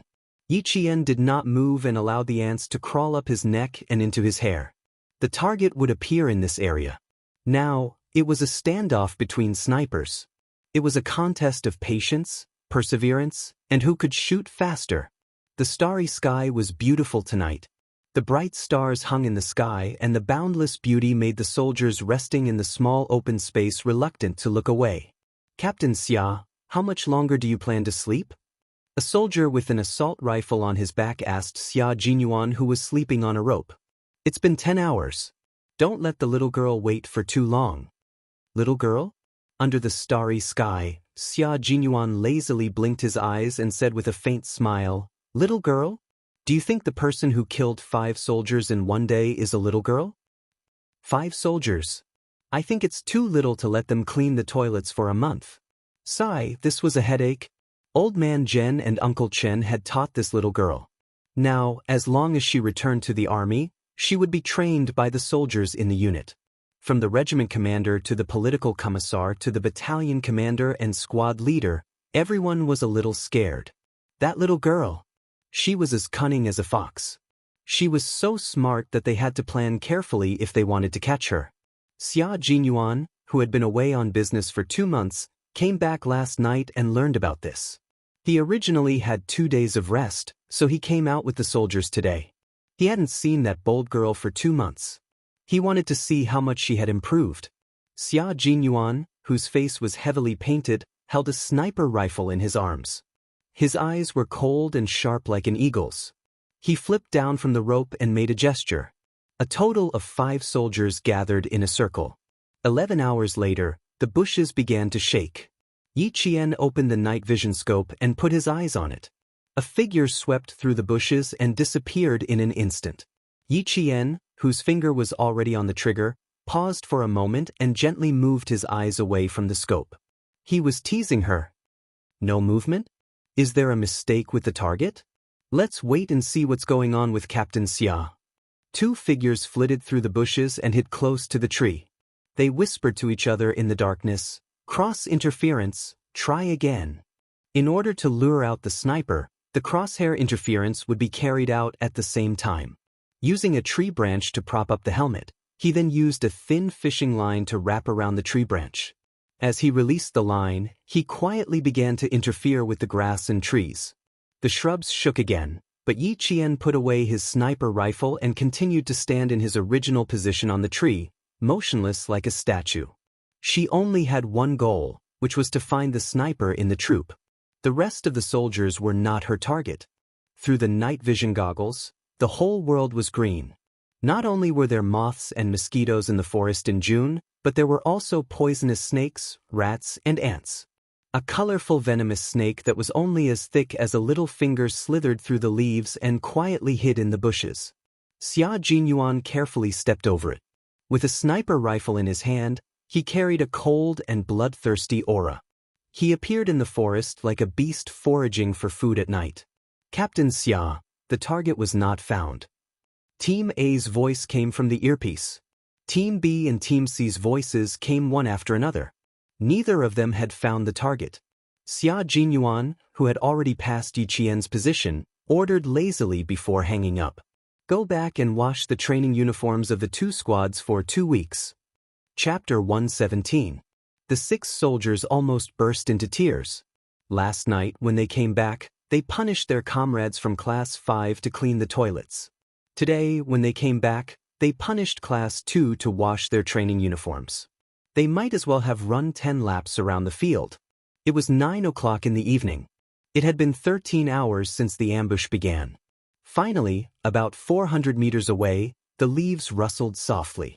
It was very soft, like the sound of a wild rabbit running through the forest. But Yi Qian knew that it wasn't the sound of a rabbit. It was her target, the other sniper, who was moving. During the day, Yi Qian could accurately hit a target within 370 meters if he had a wide field of vision. But sniping in the forest at night was much more difficult. Half an hour later, the leaves rustled softly again. Yi Qian moved his eyes closer to the scope. In that green world, it was still quiet, without a trace of movement.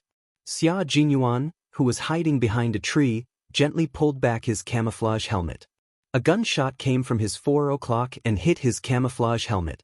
In a split second, Xia Jinyuan moved his sniper rifle and shot at a tree about 6 meters away from his 4 o'clock. There was a faint smell of chemicals in the air. Yi Qian's shot had failed, and at the same time, his counterattack had failed. The guns in their hands weren't real sniper rifles loaded with bullets. They were sniper training rifles designed to be identical to a real sniper rifle. Similarly, the bullets weren't real bullets either. There was a sound like a snake slithering through the leaves. In a flash, Xia Jinyuan jumped and dodged Yi Qian's first sneak attack. Since the 30-meter sniper had failed, it was time for a close-range attack. Yi Qian held an unopened military dagger in his hand. When the opponent jumped and dodged, Yi Qian didn't hesitate. He closed in on him, raised his dagger, and attacked again. Her attacks were all deadly moves that could kill her opponent once they were successful. Fast and fierce, with a murderous aura, it made Xia Jinyuan's heart skip a beat. This girl.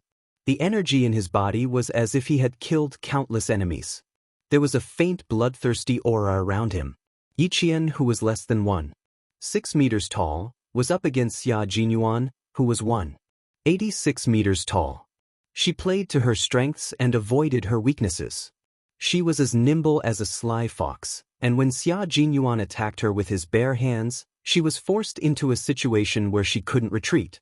As she counterattacked, her slender and nimble body, in the blink of an eye, she slipped between Xia Jinyuan's legs, turned around, and appeared behind him.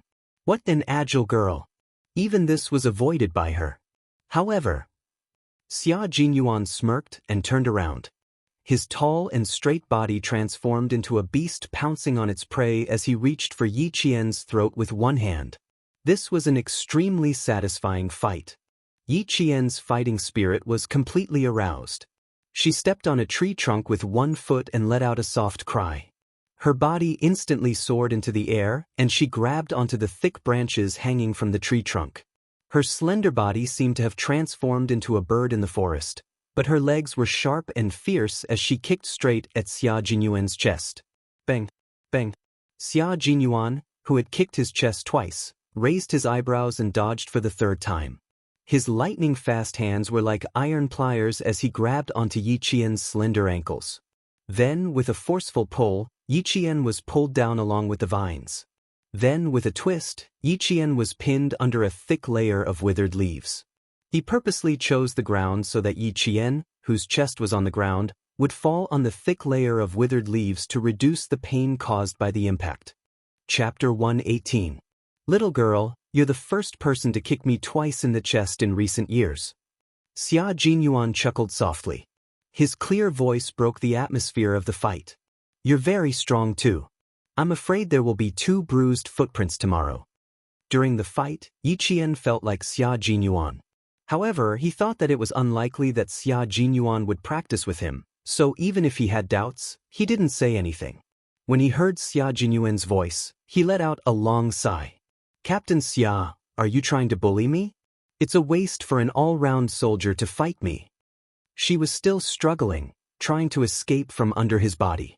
Xia Jinyuan looked at her youthful face through the night vision goggles. The smile in his eyes deepened. For now, no one can escape from me. Save your energy. You're a bold girl who defeated 5 of our soldiers in one go. Could it be that he had specially come here to seek revenge? Shouldn't you be more grateful to me?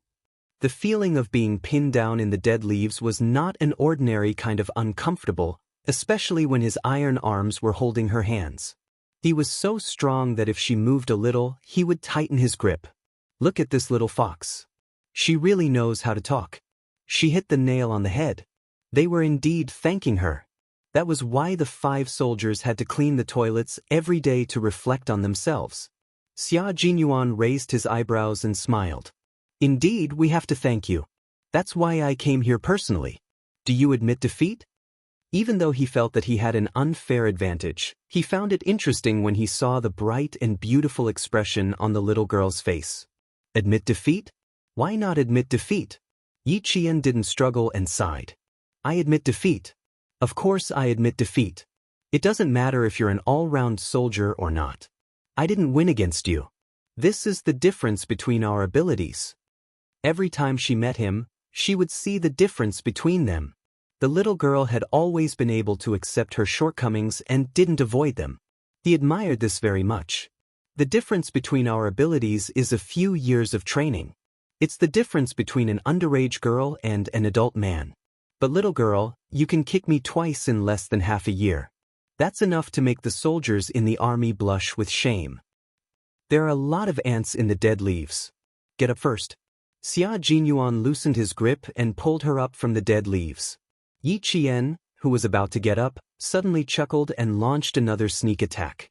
He jumped up and wrapped his elbows around Xia Jinyuan's neck from behind. He stepped on Xia Jinyuan's knee with one foot and pushed Xia Jinyuan, who was 186 meters tall, to the ground in an extremely valiant manner. This time, their positions were reversed. It was Yi Jian who straddled Xia Jinyuan's muscular waist. The dagger in her hand was directly placed beside his throat. Captain Xia, all's fair in war. Are we even? Xia Jinyuan's voice was cold. What do you think? With the dagger at his throat, Xia Jinyuan smiled warmly. His gaze slowly slid down Yi Qian's face and stopped between the two of them. Look down, little girl. Yi Qian lowered his gaze. Oh my God. A black pistol was pointed right at his chest. Putting away the dagger, Yi Qian shrugged and said in a carefree manner, I still lost. But... He blinked his dark eyes and smiled. It feels good to have an all-round soldier under me. Chapter 119. After saying that, Yi Qian even raised her hand and patted him lightly on the chest. She repeated, it feels really good. In front of him was a 14-year-old girl who didn't know anything. What she said, at least, wouldn't make adults think otherwise. As a man, Xia Jinyuan couldn't help but laugh bitterly after hearing her words. Although he knew that she didn't mean anything by her words, when they fell into the ears of a man like him, he couldn't help but feel a little like an adult. And because he knew that she didn't mean it, it gave rise to a different meaning. What should he do?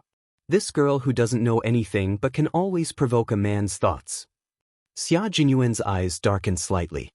He looked at the beautiful face in front of him, which was enough to make a young man's heart flutter, and his thin lips slightly pursed. At 14 years old, she should know a little. Otherwise, she would definitely be at a disadvantage in the future. When she stood up from his body, he wrapped one of his hands around her slender waist. With the purest strength of a man, he pinned the beautiful girl tightly onto his body. Not only did the unforeseen event happen suddenly, but it also happened inexplicably. The world spun, and Yi Qian was once again pinned to the ground. This time she was pinned on her back. Suddenly, she felt as if she was carrying the weight of a man who was more than 186 meters tall, and she almost died. As she took deep breaths, the refreshing minty scent on his body enveloped her. The man's scorching body temperature even seeped through their clothes and rushed toward her body. This was no longer a simple fight. This sudden change made Yi Qian, who had never been so close to a man, instantly feel uneasy. Not only could she smell the masculine scent on his body, but as a woman's intuition, she also felt that the development of the situation was a little unusual. "Xia Jinyuan, get up." Just as her fist landed on his shoulder, he grabbed her hands and pinned them above her head. Yi Qian, who had never been so close to a man of the opposite sex, was a little flustered. She simply couldn't understand why Xia Jinyuan was acting so strangely. "Get up," she said through gritted teeth. Her dark eyes shone with a cold light as she stared at the man whose handsome face was covered by oil paint. "I'm very, very angry right now." Xia Jinyuan. Not only did he not get up, but his elegant and handsome face slowly inched closer. The man's slightly heavy breath was all over her face. Yi Qian's body tensed up, and she felt a sense of danger. "Girl, when you straddle a man and say it feels good while taking advantage of his chest, do you know what your actions represent?" he said in a deep voice. His voice was low and pleasing to the ear, full of sexiness and magnetism. "Do you know what it means?" The last syllable was as intoxicating as red wine. "This is an invitation, you know? You're inviting this man, no?" After living for 2 lifetimes, this was the first time Yi Jian heard a man say such explicit words to her. Even someone as calm as her couldn't help but panic at this moment. "I don't mean anything else. Xia Jinyuan, you're too close to me. Your lips are almost touching my nose. Get up, get up." "But how can I tell that you're inviting me? It seems, a little too close." Xia Jinyuan, who realized this, raised his head slightly and looked at the girl who was so frightened by him that her face had changed. He thought to himself, as expected, I still need to scare her. She'll understand after a little scare. Chapter 120. But her eyes were really bright as the stars tonight. Yi Qian saw that he still misunderstood and became furious. "You're an old man, what's there to invite?"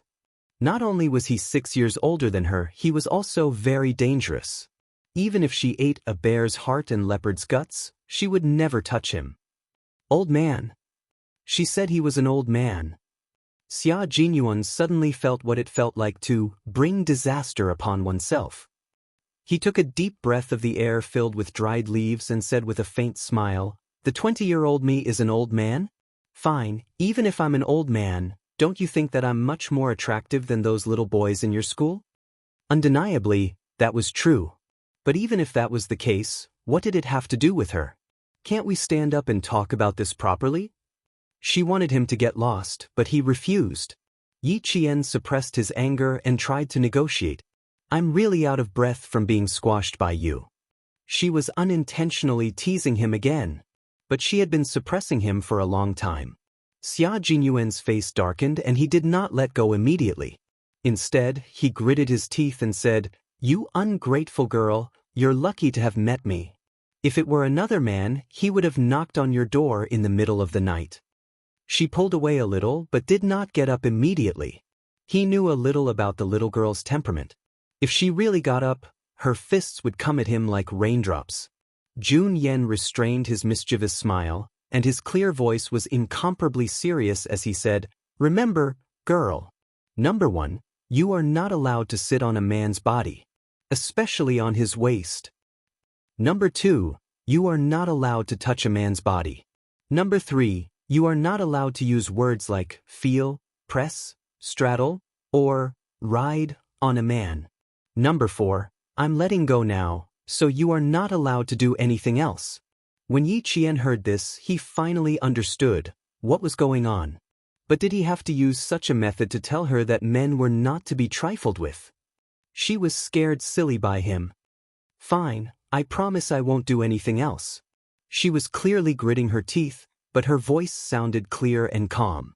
However, when Xia Jinyuan looked at the deep bite marks on his wrist, he understood that no matter how old a woman was, their promises were useless.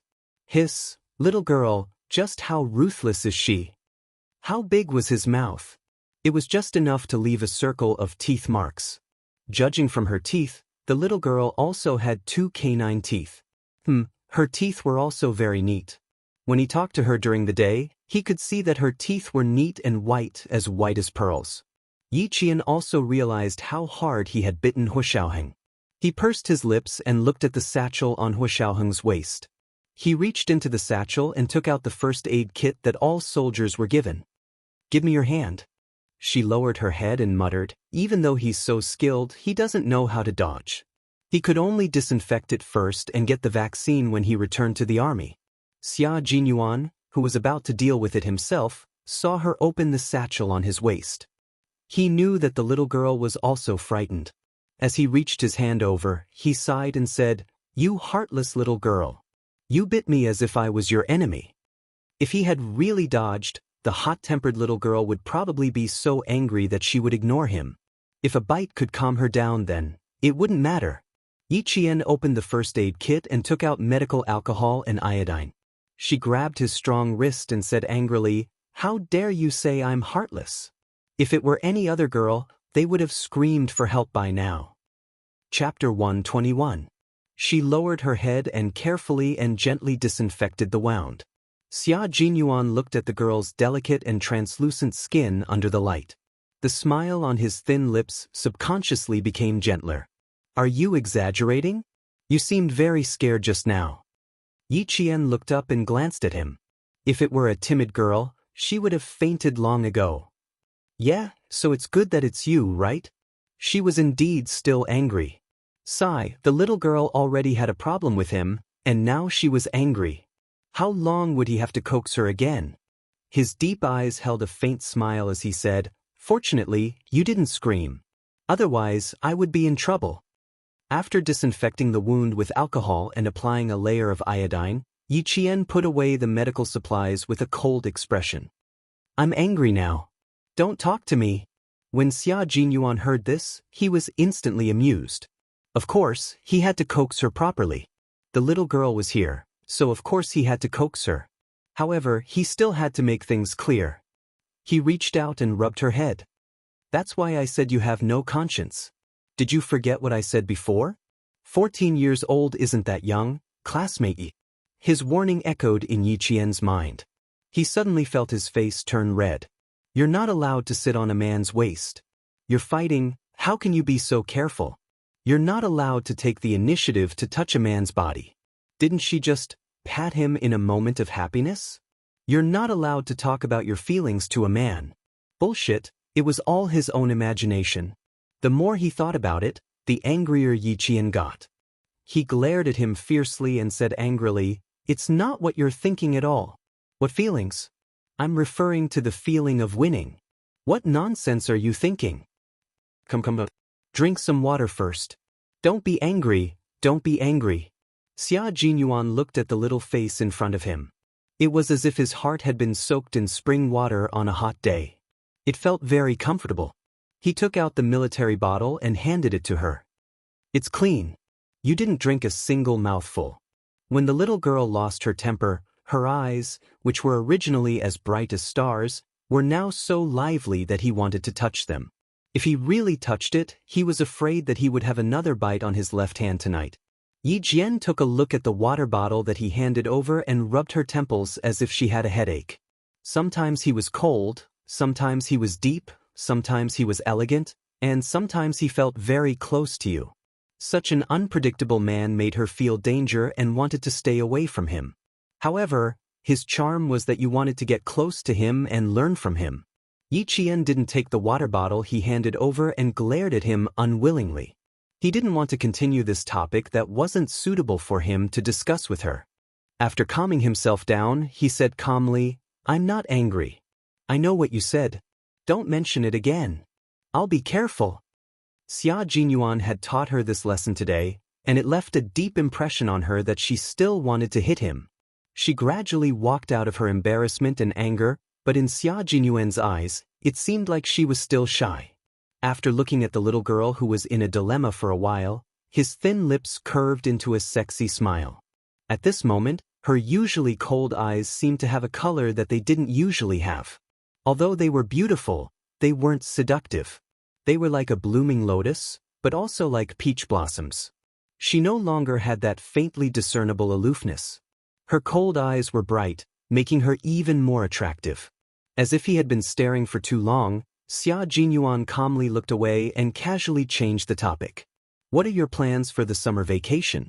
Will you be in the military? Chapter 122. It was not a bad idea to spend time in the army. After returning from work, he could tease the bold little girl. With the change of topic, Yi Qian quickly got over the awkwardness. She calmed down for a moment before replying, "No, I took an exam. After that, I'll be going to Australia. I'll be back by August 6th or 7th. Taking an exam and then possibly going to Australia? The World Mathematical Olympiad?" She did not say it out loud, but he could guess it accurately. At the same time, a smile slowly appeared in his unfathomable eyes.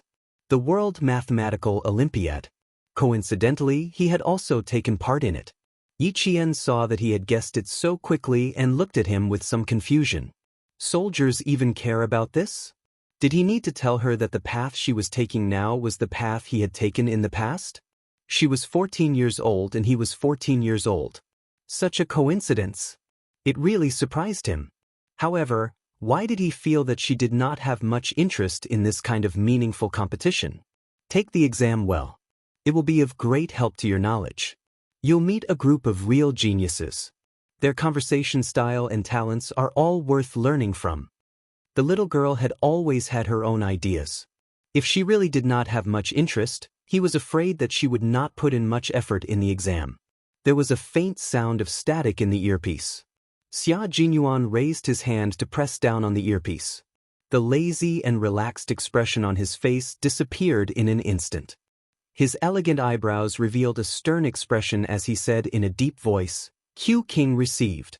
Please reply." There is the latest news from the international side of the stone-crushing operation. The commander's voice came from the earpiece. After he said a few words, Xia Jinyuan suddenly glanced at Yi Qian. A faint smile flashed across his cold eyes. The communication was cut off. Xia Jinyuan stood up first and looked meaningfully at Yi Qian. "Let's go.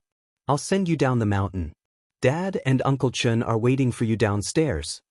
It was already midnight.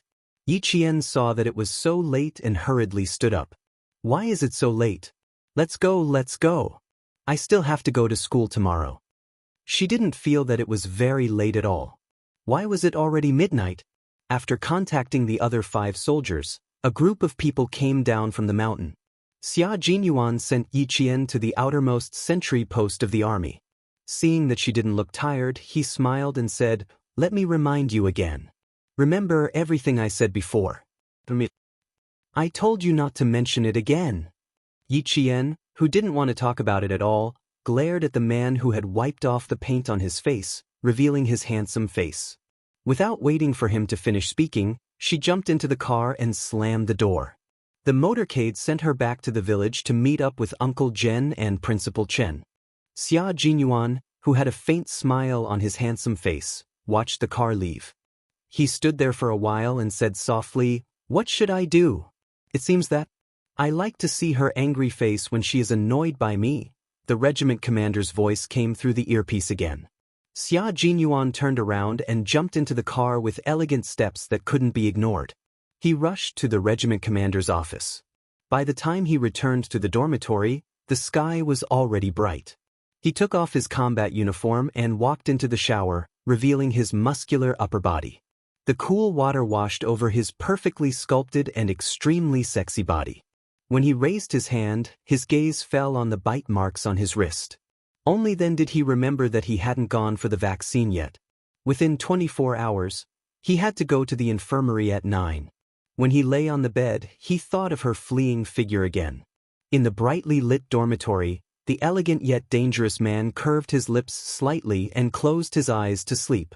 Yi Qian, who had been taught a special lesson by a pure man, spent the next few days waving her fists in the middle of the night. Even in her dreams, she was beating up Xia Jinyuan. Chapter 123. However, this education class that had left a deep impression on her had indeed taught her that when interacting with boys, be it in terms of words or actions, she had to maintain a certain distance from them. 2 weeks later, Fujian Town welcomed the end of the semester exam. Yi Qian and the other 18 students who needed to go to the provincial first school to take the exam had 2 days off after the exam. They left at 7 a.m. on June 29th and took a total of 18 hours to arrive at the provincial capital. This time, including the students from Fujian Town Middle School, there were more than 200 students participating in the provincial selection. Out of these 200 students, only 12 would be able to enter the national selection exam in the capital. After the national selection exam, only 12 people could represent the country in the World Olympic Games. These were the true elites of the elites. The provincial first school was the largest, best, and strictest school in the province. It was divided into junior high school and senior high school. Yi Qian, who had rested well last night, walked into the school that she had no chance to go to in her previous life. The hot sun did not affect her mood. Headmaster Chen, who had accompanied Headmaster Chao, stood on the 5th floor of the male dormitory. When he saw Yi Jian strolling in the garden, he smiled and said to Headmaster Chao, "This girl's mental fortitude is stronger than the average student. Others are still studying on this day, but she's walking around. The exam is also a psychological battle. It's good that she's like this." Principal Chao smiled. His expression and words showed that he had high hopes for Yi Qian. Only 12 students will be selected. The capital has always taken up more than half of the students. Even if only one representative from the province goes abroad, it will be an affirmation of the province's education. Therefore, once Yi Qian was selected, she would represent the country and the province. Principal Chen understood the hidden meaning in Principal Chao's words. However, he did not care about fame and fortune. He said calmly, "We just hope that it won't affect her life. She doesn't need interviews or news. This is what I hope for." This is also the request she made when she agreed to participate.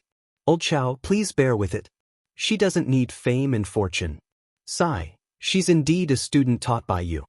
Principal Chao patted his colleague's shoulder and said with admiration, "Let's see if she can make it and become one of the 12 students." In this regard, Principal Chen had full confidence in Yi Qian, but, after a slight pause, he sighed and said, "Yi Qian really doesn't have much interest in this kind of competition. As for how to convince her to take the exam seriously and strive to become one of the top 12 students in the country, I'm afraid we'll have to do some brainstorming." After Principal Chao heard this, he laughed heartily. "I think there's someone who can convince Yi Qian. In fact, she will definitely do her best. Come, I'll take you to a place. You know this person." When Headmaster Chen saw who it was, his eyes turned serious. He looked at the young major and said after Headmaster Chao left, "I have a bad feeling about this." On such a hot day, Principal Chen suddenly felt a chill. However, Yi Qian leisurely walked out of the library and read the original English classic that she had borrowed. She took a slow stroll from 9 in the morning until 11 in the afternoon. She was still strolling by Swan Lake in the province's #1 middle school. Swan Lake was an old scene that had been preserved from the flames of war. The surface of the lake was clear and sparkling. Fish could be seen swimming in the clear water. The willow trees on the banks swayed gently in the wind. Chapter 124. Birds flew across the surface of the lake from one side and landed lightly on the other side of the lake in the ripples. Yi Qian sat on a stone bench and looked at the picturesque scenery. He raised his head and covered his face with a book to block the sunlight that shone through the willow branches. Feeling the cool breeze by Swan Lake, he felt peaceful and had no other thoughts. "Yi Qian?" The peace was broken. Yi Qian didn't respond. He closed his eyes and refused to be disturbed. Provincial First High School used to be Gao Yang School. He came back just to accompany Yi Ying. The two of them whispered as they walked along the embankment. They saw someone sitting comfortably under the green willows. The slender figure was like a scene in a painting. Yi Ying secretly bit her lip and didn't say anything. She just waited to see how Gao Yang would respond. "We're going to the cafeteria now." Let's go together? Perhaps he was used to Yi Qian's indifference. Gao Yang's eyes flashed with a hint of helplessness. He said lightly, "The cafeteria is a bit far. Let's go together." It would be rude if she didn't answer. Although, she didn't mind being rude in front of him. She took away the heavy English original book that blocked the sunlight and opened her eyes. There was a faint alienation in her dark eyes. "Oh, I know how to get there." She patted the hardcover book. "You guys go first. I still have to read for a while." Read for a while? Yi Ying's gaze fell on the thick English classic. She seemed to have heard a joke. She laughed and said, "I really want to know. Can you understand it?" Gao Yiyang glanced at it. A Ferry to Arms was translated into Chinese as A Farewell to Arms. It was the early masterpiece of the famous American writer Ernest Hemingway. It was regarded as a classic in modern literature. This book was based on Hemingway's own experiences in the war. It was a sad and moving elegy with war and love as the main theme. Provincial First High School's library has a lot of high-quality books. Your A Ferry to Arms is the original. Reading more can improve your English. Gao Yang, who was fluent in American English, did not doubt that Yi Qian could understand it. He had seen it in the previous English exam. Ying had originally intended to embarrass Yi Qian, but in the end, she received his pertinent advice. Feeling uncomfortable, she smiled and said, "That's good. If there's anything you don't understand, can't you ask Gao Yang?" "Yi Qian, we're from the same school. Let's go to the cafeteria for a meal and talk about tomorrow's exams." "Is it that difficult?" "It's not difficult. I just don't want to be with you guys." Their relationship was already like this. Did he expect her to have anything good to say? Yi Qian smiled as he looked at Yi Ying, whose words were full of sarcasm. He said slowly, "Moreover, we both know that we have nothing to talk about. Why do we have to put on an act? Sorry, I'm a more honest person. If there's something I don't like or hate, I'll say it directly. I'm not like Yi Ying, who likes to destroy peace." The only thing missing was the word, hypocrite, pasted on Yi Ying's forehead. Moreover, the two people she hated were together, and they were even going to the cafeteria to eat together. Sigh, she would vomit while eating. Yi Qian. Hearing that she was mocking her hypocrisy, Ying was embarrassed and angry. She looked at the boy beside her in panic. When she saw that Gao Yang's expression was just as ugly, she suppressed her panic and smiled. "Then we can't be friends anymore. Yi Qian, remember, you're the one who rejected our friendship. Next time, you'd better explain clearly to others." Whenever she thought about what Principal Chen said last time, she felt suffocated. Chapter 125. I'm not rejecting you, but... Yi Qian paused intentionally and saw Yi Ying's expression suddenly become unnatural. She looked at him cautiously, afraid that he would say something unfavorable to her. Gao Ying, who had been rebuffed, pulled Yi Ying's wrist, glanced at Yi Qian, and said coldly, "Let's go." Since she didn't want to see him, then let's just leave. After what happened at noon, Yi Qian's ears were much quieter when he met the two of them again in the afternoon. The other students were immersed in their revision in the provincial first high school, but Yi Qian, who had already relaxed during the day, didn't enter the classroom. At 5:30 p.m., the sunset covered the horizon like a piece of brocade. Walking in the golden sunset, they walked out of the school gate with light steps. Tonight, they were going to the shooting range to practice moving targets. It was the training range of the provincial first high school, which was only an hour's drive away. An inconspicuous black car with a red flag was parked at the gate. The car was inconspicuous, but the license plate was conspicuous. It was the license plate of the Southern Province Military District. Inside the car, Xia Jinyuan saw Yi Qian looking left and right through the rearview mirror. His handsome face smiled, opened the door, and elegantly got out of the car. "Student Yi, look over here." Seeing Xia Jinyuan in casual clothes, which lacked the coldness of a soldier, but was more languid and casual, Yi Qian's instinctive reaction was, "Let's go. Girl, get in." Then, Principal Chen leaned out of the car, smiled, and waved for her to come over. Yi Qian, who wanted to leave and had already retreated to the school gate, naturally took a step back and calmly walked over. Xia Jinyuan didn't know whether to laugh or cry. This was troublesome, This girl was avoiding him like he was a snake. The air conditioning in the car was very strong, but after listening to Xia Jinyuan's words, Yi Qian didn't feel cold at all. Her bright eyes stared at Xia Jinyuan without blinking. Although she couldn't calm down, she still said calmly, "How can I help you?" During the whole process, I need to do something. Did you see that?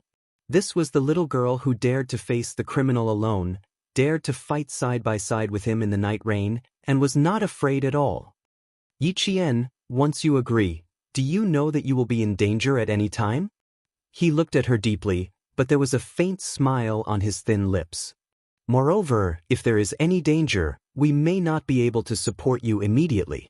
When it came to serious matters, she was no longer trying to hide it from him. He had to admit that this bold girl had a spirit of adventure, but she was not impulsive. It was indeed reassuring. Yi Qian didn't answer immediately, but looked at him with a half-smile. When she saw that Xia Jinyuan's gaze was slightly restrained and his expression was a little unnatural, she slowly said, "Captain Xia, the reason you came to me, other than believing in me, is that you think I'm the best choice, right?" Principal Chen was already laughing out loud.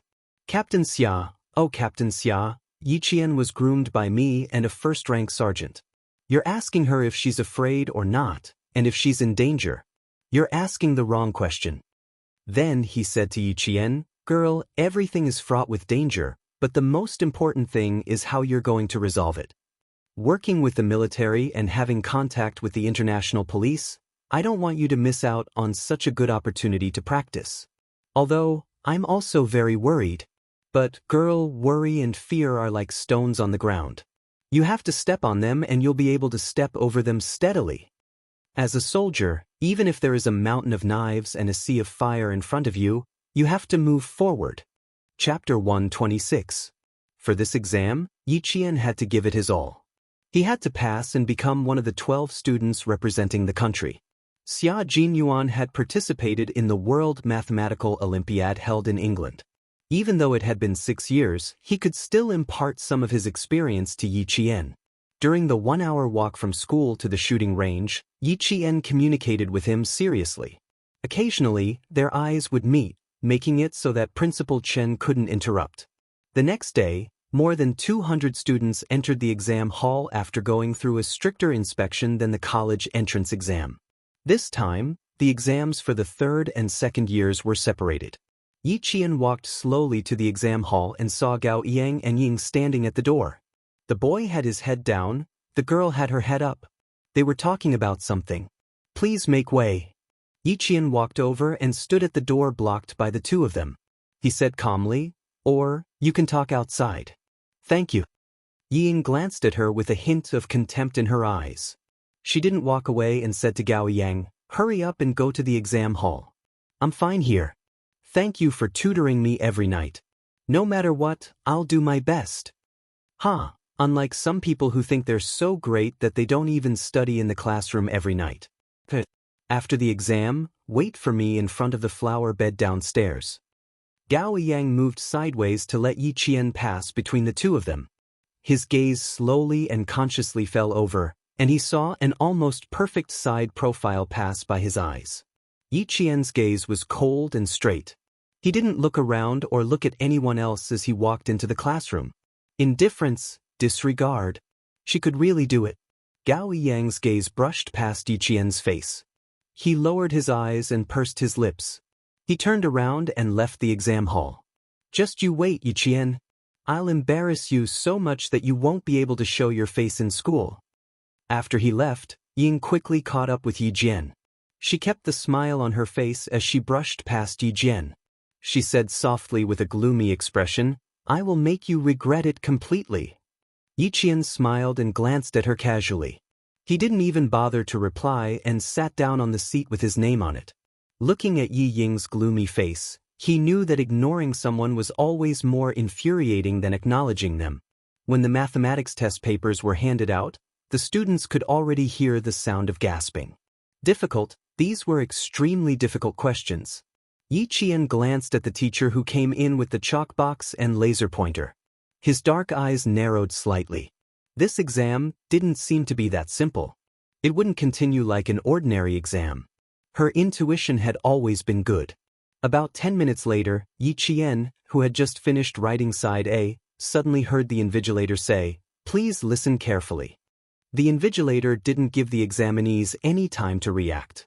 The invigilator read out a set of questions. Before any of the students could pull their minds away from the test papers, Yi Qian put down her pen and stood up to answer the questions accurately. Correct. Yi Qian sat down under the teacher's approving gaze and continued to answer the questions on both sides of the CD. After she answered and sat down, the other students finally understood what was going on. This was indeed a very special exam. Not only did it require a written exam, but they also had to be wary of the teacher's occasional oral questions. Maintaining the frequency of one oral answer every 2 minutes had already caused many students to be completely distracted. They were so nervous that they couldn't even hold their pens properly, let alone answer the questions. Yi Qian didn't give Yi Ying a chance to stand up. Or rather, she didn't give the other students a chance at all. When she answered the teacher's questions, the pen in her hand didn't stop moving. Yi Qian's existence imperceptibly brought a lot of pressure to all the students. Chapter 127. By the time the math exam was over, a few girls had already walked out of the classroom in tears. Yi Qian looked at them and sighed softly in his heart. There were only 12 students in the entire country, so she had to pass. After the 2 exams in the morning, the top 10 students' names and scores were announced on the radio. It could be said that the top 10 students all got full marks. But according to the time taken to answer the questions, Yi Qian was far ahead. Crack! Yi Ying broke a ballpoint pen in half. Her face was gloomy as she pressed her lips together. Her originally beautiful eyes were filled with malice. I heard that Yi Qian is a student from a town's middle school. Oh my God, even the students from the province's first high school can't compare to him. He handed in his paper too quickly. I was sitting on his left, but he had already handed in his paper before I could even finish my paper. A few students walked past Yi Ying with rueful expressions on their faces, and the words that drifted over tormented Yi Ying even more. Jealousy, resentment, caused her delicate and pretty facial features to twist like an evil witch's, emitting a dense chill. What are you thinking about? Gao Yang walked over with a bottle of mineral water in his hand. He saw Yi Ying standing motionless under the scorching sun from afar. She seemed to be thinking about something, but she was completely unaware that she was being baked in the sun. Yi Ying's shoulders moved slightly. She turned around, her pretty face showing only faint disappointment. Yi Qian won. I lost. What should I do, Gao Yang? I've disappointed you. Her previous confidence was gone. The sadness she revealed made Gao Yang feel that the girl in front of him was so real, and not fake. There's no such thing as Yi Ying. If the world is a pyramid, then there will always be some people standing at the top and some at the bottom. Gao Yang pointed out realistically. His intention was to let Yi Ying see through it and not to worry too much. Who knew that after Yi Ying heard this, she almost lost her composure? Did he mean that Yi Qian was at the top of the pyramid, and she was at the bottom? Again, you didn't lose, and you didn't disappoint me. Do your best, Yi. Gao Yang did not lower his head to look at the girl's expression. His heart was no calmer than Yi Qian's. Or rather, no student could remain calm after hearing Yi Qian's score and exam time. Unfortunately, Yi Ying didn't listen to him at all. She said goodbye to Gao Yang with a gloomy heart and threw the broken ballpoint pen into the trash can. She didn't go back to the dormitory immediately. Instead, she walked toward the school's canteen with a gloomy face. Just wait and see. She would definitely not allow this wretched girl to continue like this. The students were shocked, and the teachers from the various cities were no exception. Yi Qian seemed to have appeared out of nowhere. Not only did he crush the students, he also crushed the teachers ruthlessly. Xia Jinyuan, who had been paying attention to the results, heard about Yi Qian's results on the radio for 2 consecutive days. Looking at the calm and confident girl in front of him, his thin lips curved into a smile. Even his unfathomable eyes were filled with amusement. No wonder Principal Chen said that you don't have to attend classes at night for the next 15 days. Yi Qian didn't know about this yet. When he heard this, his dark eyes lit up slightly. He looked at the dangerous man who had appeared in front of him for 2 consecutive days and asked cautiously, "How did you find out about it before me?" The things she cared about were always so interesting. Also, her little face was full of vigilance. He couldn't help but want to tease her.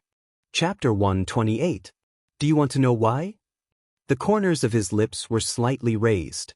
His noble and elegant aura was not suppressed by his military uniform.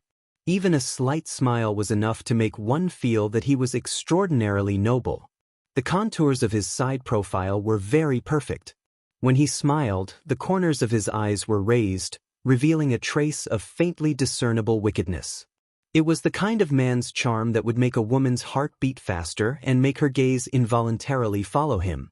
Perhaps Xia Jinyuan himself was aware of this, so at most, his smile was just slightly raised, and his deep eyes were still calm. But when facing Yi Qian, there were always many indulgences and exceptions. As long as he was not on a mission, he would not restrain his charm at all. Instead, he would naturally face her and use his true self to communicate with her.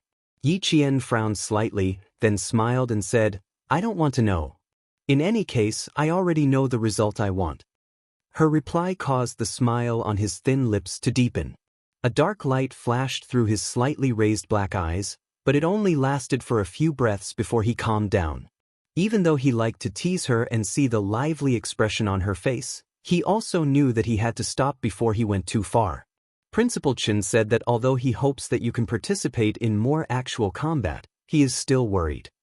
Faced with a girl who would wrap herself in layers of hard shells whenever she felt that something was wrong, he could only be more patient. "I will wait for you at the school gate at 6 o'clock. For the next week, I will be here to train with you." Hearing this, Yi Qian secretly took a deep breath before saying, "I hope I didn't cause you any trouble." In other words, for the next 7 nights, he would be teaching her. "It's not troublesome. In fact, I am very interested," Xia Jinyuan said with interest. As he leisurely admired the subtle changes in her expression, his deep, dark eyes did not conceal his interest in teaching her at all.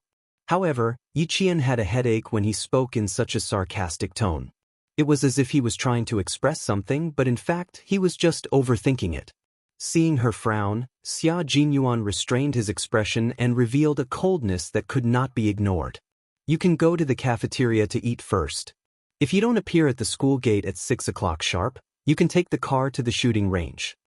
Just as Yi Qian was about to speak, she suddenly felt a dark gaze fall on her. As she nodded in response, she turned her body slightly and caught the gaze from the corner of her eye. "There is someone behind the tree to your right. She is a student from Town Middle School. She is a girl with shoulder-length hair." Xia Jinyuan raised his hand and placed it on Yi Jian's shoulder, creating a false impression that he was pushing Yi Jian away so that she would turn around and go back to school. With his action, Yi Zichen was directly facing the Wutong tree in the right direction.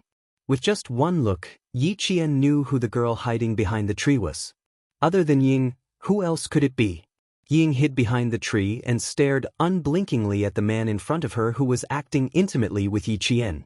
The corners of her mouth curved into a sinister and cold smile. Unfortunately, she did not have a camera. Otherwise, she could take a picture and post it on the school's blackboard. Even if Principal Chen came forward, he would not be able to explain why Yi Qian was acting so intimately with a man. Chapter 129. At 6 o'clock, the last rays of the setting sun disappeared, leaving only the fiery red clouds behind. Since it was summer vacation, Yizhong High School was particularly quiet in the sunset.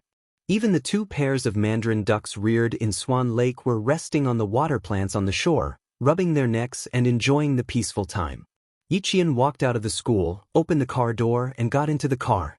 It was exactly 6 o'clock, not a minute or a second later. She was so punctual that Xia Jinyuan, who was in the car, felt a little helpless. This girl was way too punctual. She got into the car on time, not a minute or a second later. Just how much did she not want to spend another minute with him? "You're so punctual. Aren't you afraid of being delayed midway?" After starting the car, Xia Jinyuan smiled and asked Yi Qian, who was still in her school uniform, "You've been so punctual for 3 consecutive days. Yi Qian, just how much do you not want to spend another minute with me?" It was the same when she came back. She would get out of the car and say, "Thank you for your hard work. Goodbye." She would leave him with her back facing him without looking back. On the first day, he hoped that she would turn around and wave at him after entering the school gate. On the second day, he hoped that she would show up 10 minutes early. On the third day, he didn't expect her to do so. When this girl was heartless, he would be so angry that his liver would hurt whenever he tried to be calculative. Sometimes, Xia Jinyuan's smile was faintly discernible. It was like a ripple, but also like a deep ancient well. There was always an unfathomable mystery to it. He was originally an extremely noble and elegant man. When he smiled at her from time to time, Yi Jian only felt that, every time she was with him, the air around her would become so thin that when she took a breath, it would be filled with the faint mint smell that belonged to him. She had always been able to deal with other people calmly, but in front of Xia Jinyuan, she only felt uneasy. When he heard this, he smiled and maintained his usual calmness. He said calmly, "I'm very punctual. Captain Xia can also be punctual at 6 o'clock every day. You don't have to wait too long. If there's any delay midway, I won't let myself miss the appointment. But I wanted to come earlier to wait for you. What should I do?" When the traffic lights changed, Xia Jinyuan, who had stopped steadily at the zebra crossing, turned his head sideways and saw Yi Qian's indifferent expression. He raised his eyebrows slightly and said, "Do you want me to turn up the air conditioner? You seem to be very hot." Of course it was hot. She had run all the way here at the right time. Even though the sun had set, it was still warm on such a hot day. What's more, the man sitting next to her always liked to say things that could cause misunderstandings. As an adult woman, wasn't it normal for her to be nervous? After repeating the words 20 years old several times in his heart, Yi Qian finally got rid of the initial awkwardness he felt every time they met. When the green light turned green, Yi Jian turned back and smiled at Xia Jinyuan, who was still releasing his masculine charm.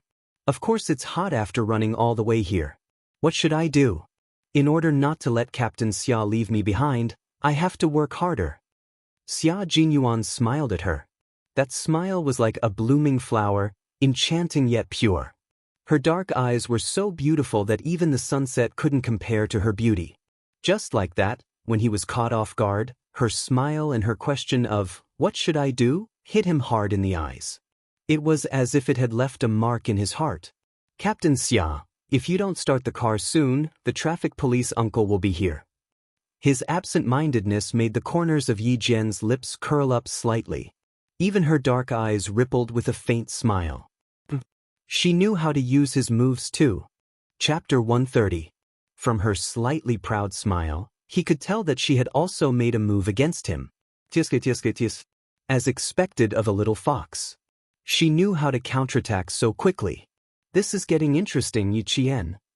Xia Jinyuan raised his eyebrows and replied with a faint smile.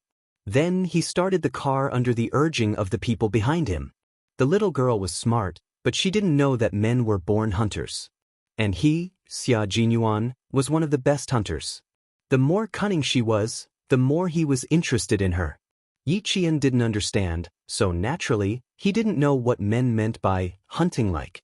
However, he subconsciously felt that the interesting in his words was already beyond the scope of normal communication. To her, the back and forth between an elegant and dangerous man was indeed interesting. Diamo raised her eyebrows slightly. She tilted her head and rested her elbows on the car window.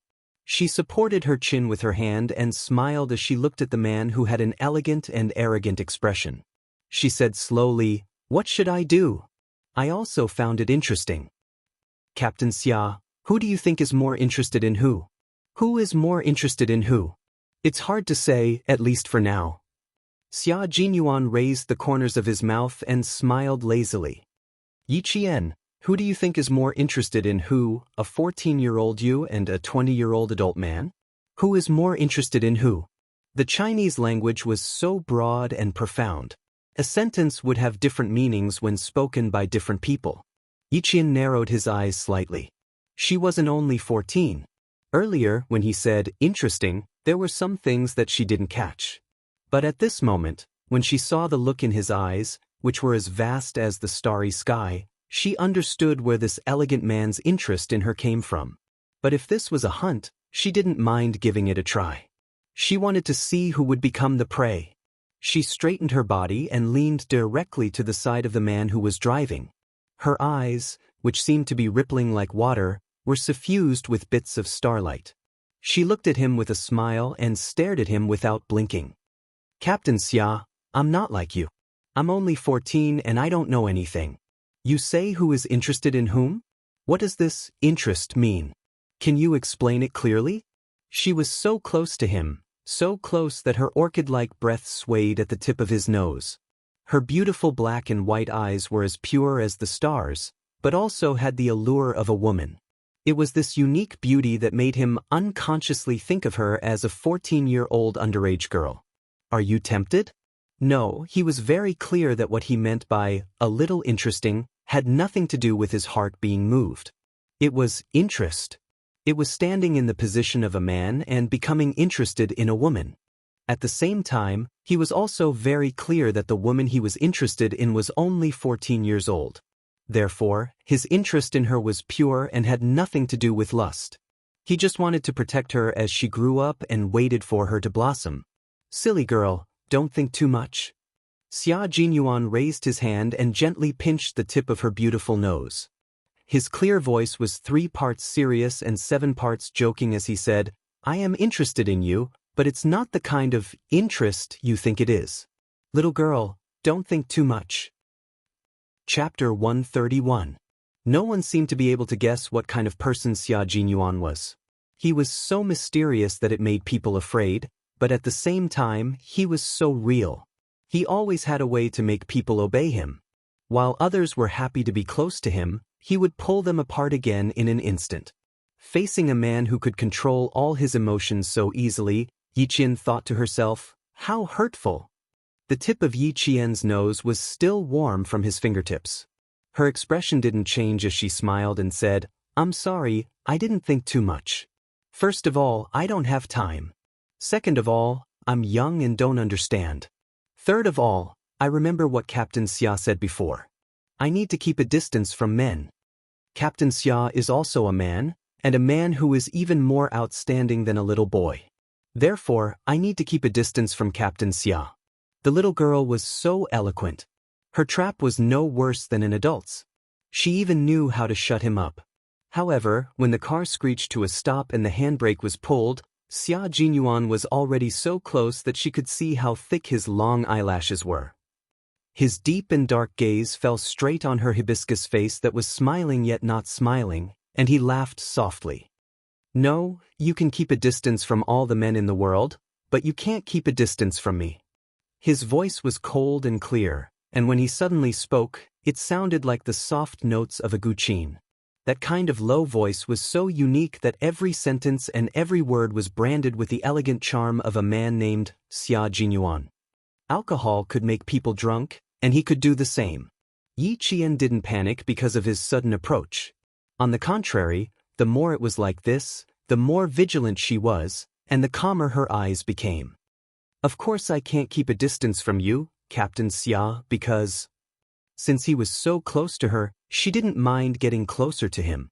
Yi Jian, who was speaking with a faint smile, leaned forward a little more. Not only did it allow the two to breathe together, even the tip of their noses could touch each other's. "I understand what Captain Xia means." He had to admit that the little girl was really cunning. Her actions made it impossible for him to take another step forward. This secret contest. What should he do? It seemed like he had lost.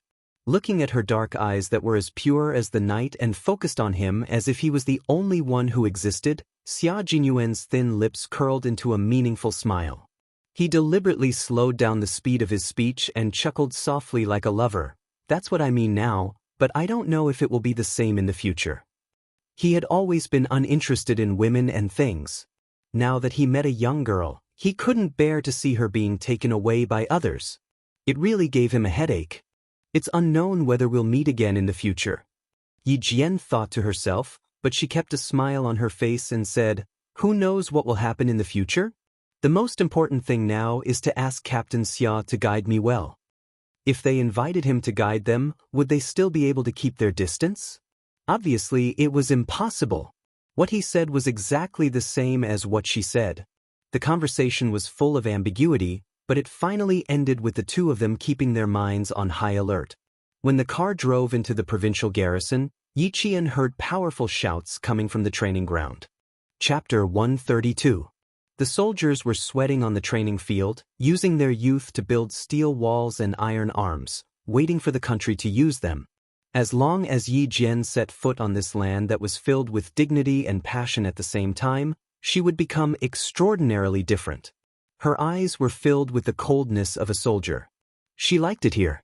She liked the feeling of victory when she put on her training uniform and climbed over obstacles with the soldiers, passing through layers of barbed wire. She liked to sweat on the training field, laugh with the soldiers, bleed with them, and cry with them. Soldiers were trained for 1,000 days to be used in a single moment. If you didn't get close to the world of the soldiers, you would never know how the young soldiers were trained and how they raced against time. The soldiers in their training uniforms were sitting in a neat circle on the training field. Xia Jinyuan was also one of the spectators. He quietly watched the girl who dared to wrestle with a soldier from Inner Mongolia on the training field. There was a faint smile in his deep black eyes as he focused all of his attention on her. He had already seen Yi Qian's training content. It was divided into 5 major trainings. The first one was weapons training. The second one was engineering training. The third one was communications training. The fourth one was commander's training. The fifth one was medical training. The fifth one was placed last because Uncle Zhen and Principal Chen weren't good at it. At the same time, they wouldn't be able to understand it immediately. The first major weapons training was Yi Qian's current focus. It was to learn the performance of light weapons from the country and other countries. This included pistols, semi-automatic rifles, machine guns, mortars, anti-tank weapons, and anti-aircraft weapons. They would also undergo training in tactics, indirect firepower attacks, the use of portable anti-aircraft weapons, weapon disassembly, bomb disassembly, and other dangerous A-level training. Sniper training was attached to the first major training. So far, Yi Qian had learned the best from the first major training. After a week of training, Xia Jinyuan had a good understanding of Yi Qian's skills. Just as Principal Chen said, other than her lack of strength, she had reached a good standard in all other aspects. He avoided the first major training and tried his best to improve Yi Qian's combat skills. At the same time, he also had to teach her how to scout, defend, and non-traditional combat, assassination-type combat. It was already late at night, and the deafening shouts on the training ground had come to an end. After warming up, Yi Qian entered the training under Xia Jinyuan's guidance. It was already 10 o'clock at night when Yi Qian walked out of the provincial garrison's training ground. It had been like this for 7 consecutive nights. When Yi Qian returned to the provincial No. 1 middle school, it was exactly 11 o'clock at night when he returned to the dormitory through the back door. Survival, escape, resistance, and evasion are not only used in battle tactics, but they can also be used in combat. Xia Jinyuan, who had changed into a combat uniform, exuded an aura as cold as a sword. Even his dark eyes were filled with the glint of a sword. As he drove, his voice was solemn and cold as he steadily made a big turn. Digest what I've taught you in the past 7 days. I'll check on you when you come to Beijing. Yi Qian nodded gently and said seriously, I will. When are you leaving tomorrow? He had taught her diligently for 7 nights. He was leaving the next day, so it was only polite for him to ask. But, are you going to send me off? Xia Jinyuan smiled and glanced at her. He was not used to this little girl being polite. If you want to send me off, I'm afraid you won't be able to go back to school tonight. Chapter 133. There was no way the car could drive directly to the back gate of the school, so it could only stop at a residential building. Inside the sealed car after the engine was turned off, their breathing could be heard clearly.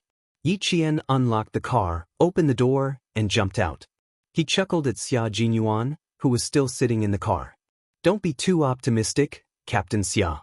Goodbye, I won't be seeing you off. Similar to all the key schools in the province, there were residential buildings near No. 1 middle school. The back gate of the school was built in the 1980s and was only 7 stories tall.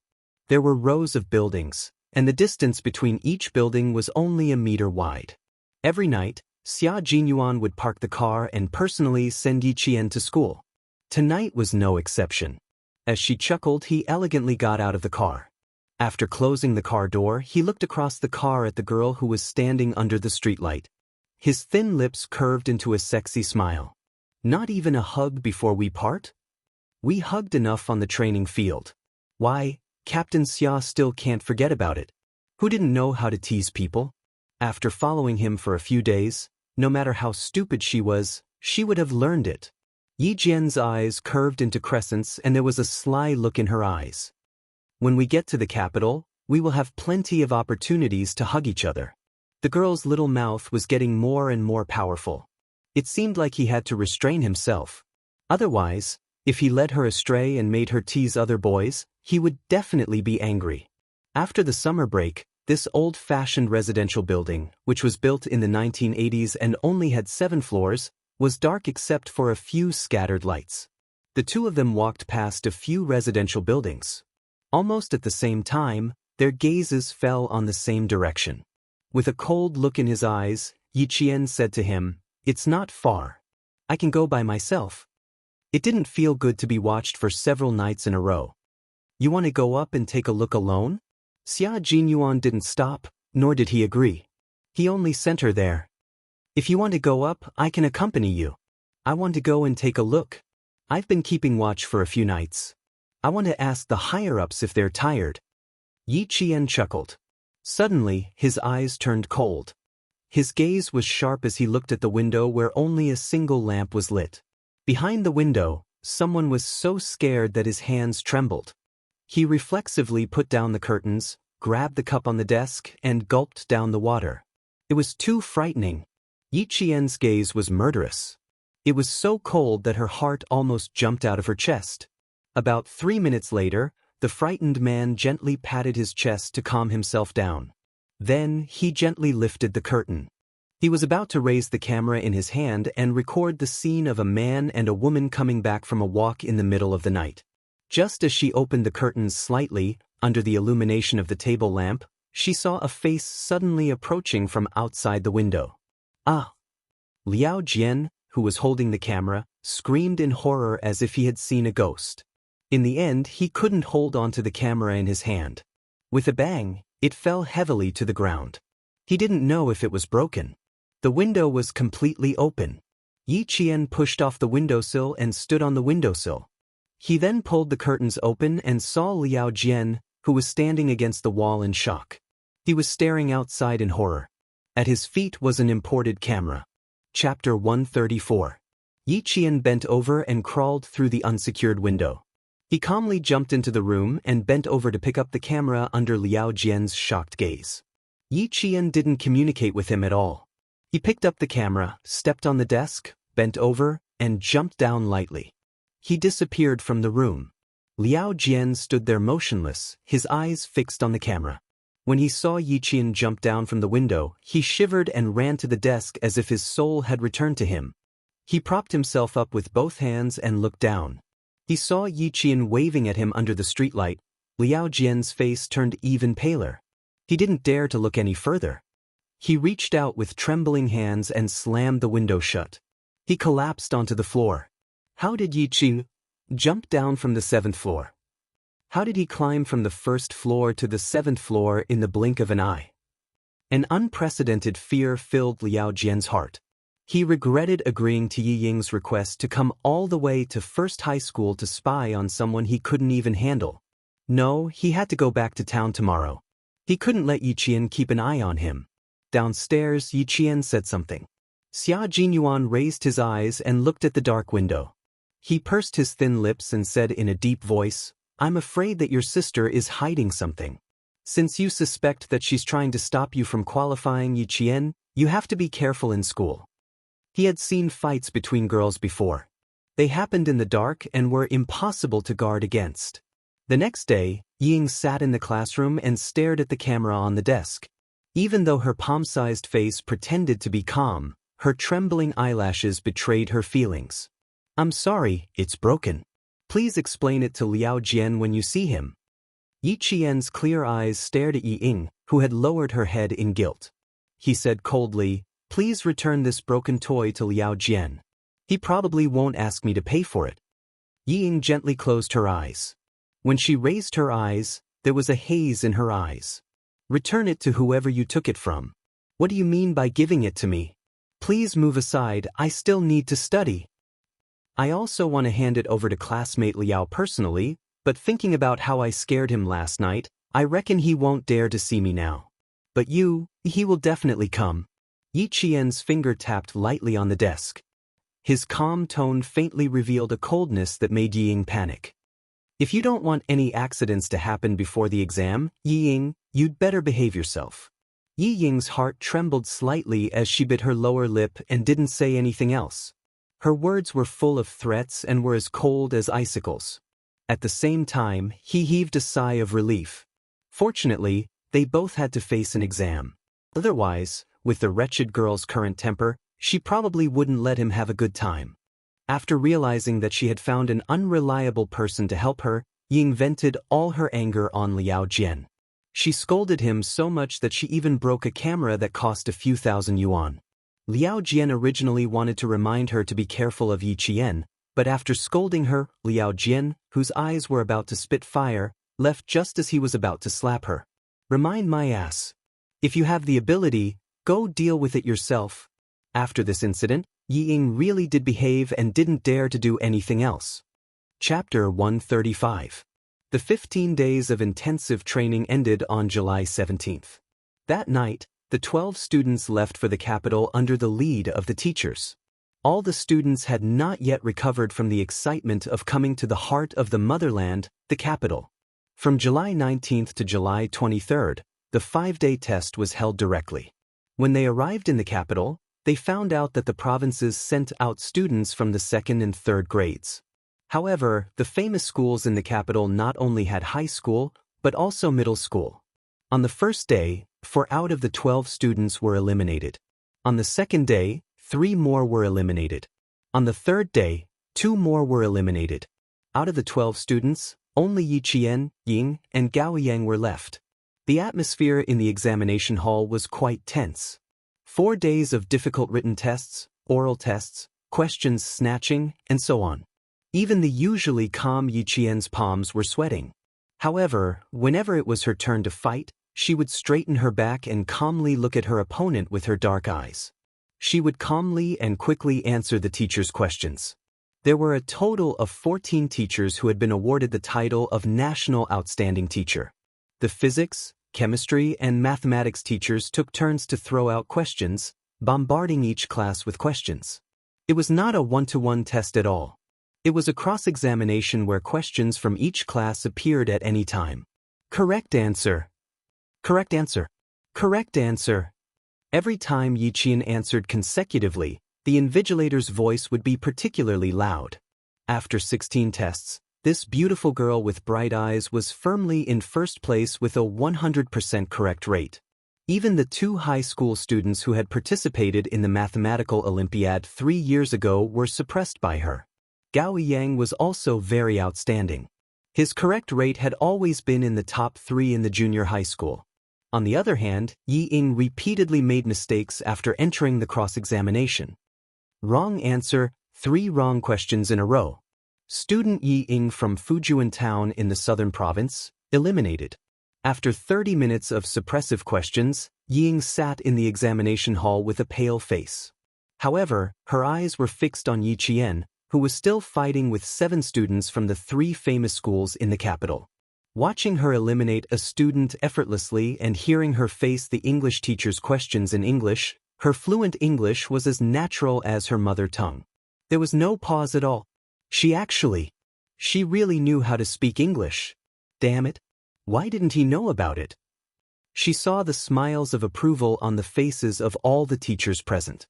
Those smiles were for Yi Qian. She was smiling at the wretched girl whom she had always looked down upon and despised.